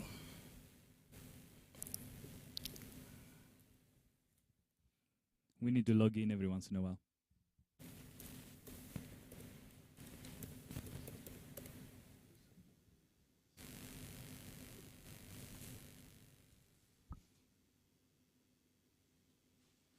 So the email here is no more inside the inbox, and they move to mobile app and website folders. And lastly, let me introduce the key feature, auto-respond. So Mailcat can help you to automatically respond your client powered by large language model to help you save your time, and also the email will be saved in the draft box, so you can take a look before you send it out, and also you can edit and review it before you send it. And the model actually understands the context, and it will generate a meaningful response for you to help you save your time. Yeah. That's all of my demo. So that was Joseph and his cat, Mailcat. If you have any questions, let us know. You want to see something again. We're here to answer everything. I think you covered them. Okay. Thank you very much, everyone. Thank you very much.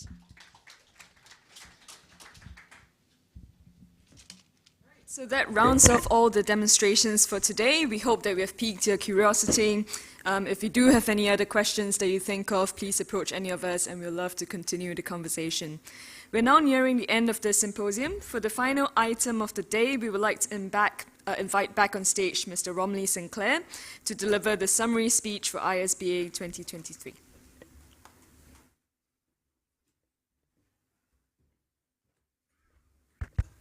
Thank you, Vaughan. Thank you, Vaughan and Panos. Distinguished guests, fellow visionaries, what a journey we've been on throughout this year's ISBA.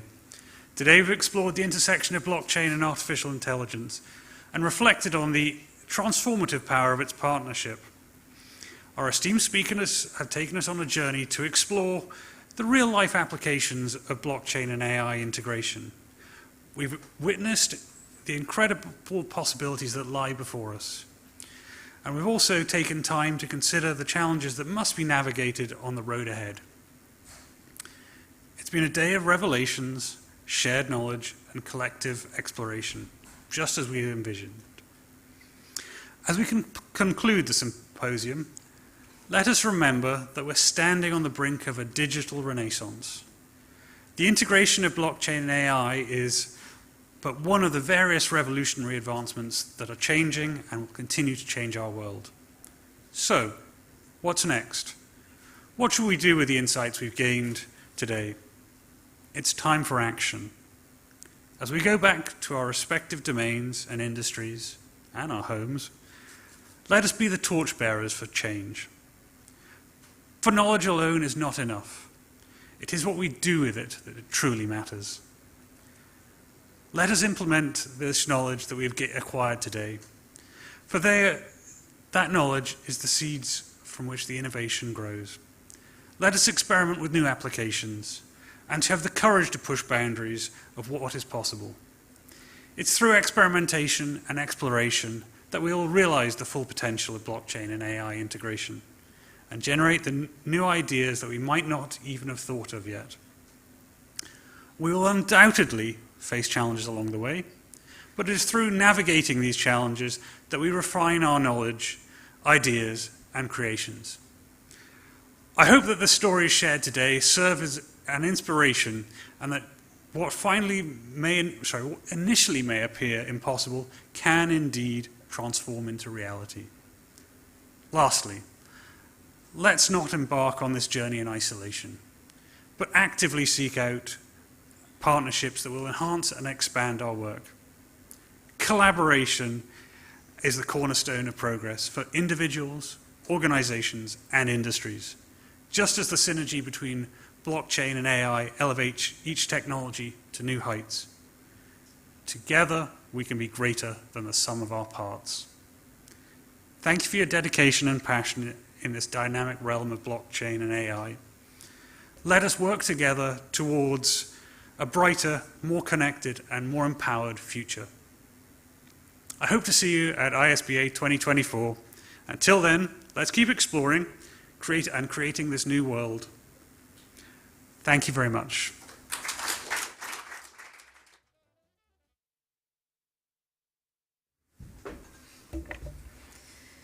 Thank you, Romilly. Before we officially conclude today's event, please join us in thanking all of the incredible individuals that have graced our stage today, our esteemed speakers. Thank you very much. So, on behalf of ParallelChain Lab, we would like to thank our guests. Thank you very much for everything. We hope the insights from today were thought-provoking. I hope some of you learned something new. This concludes ISBA 2023. See you next year.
So for the final and most important announcement of the day, there are snacks available outside. Please help yourself.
you.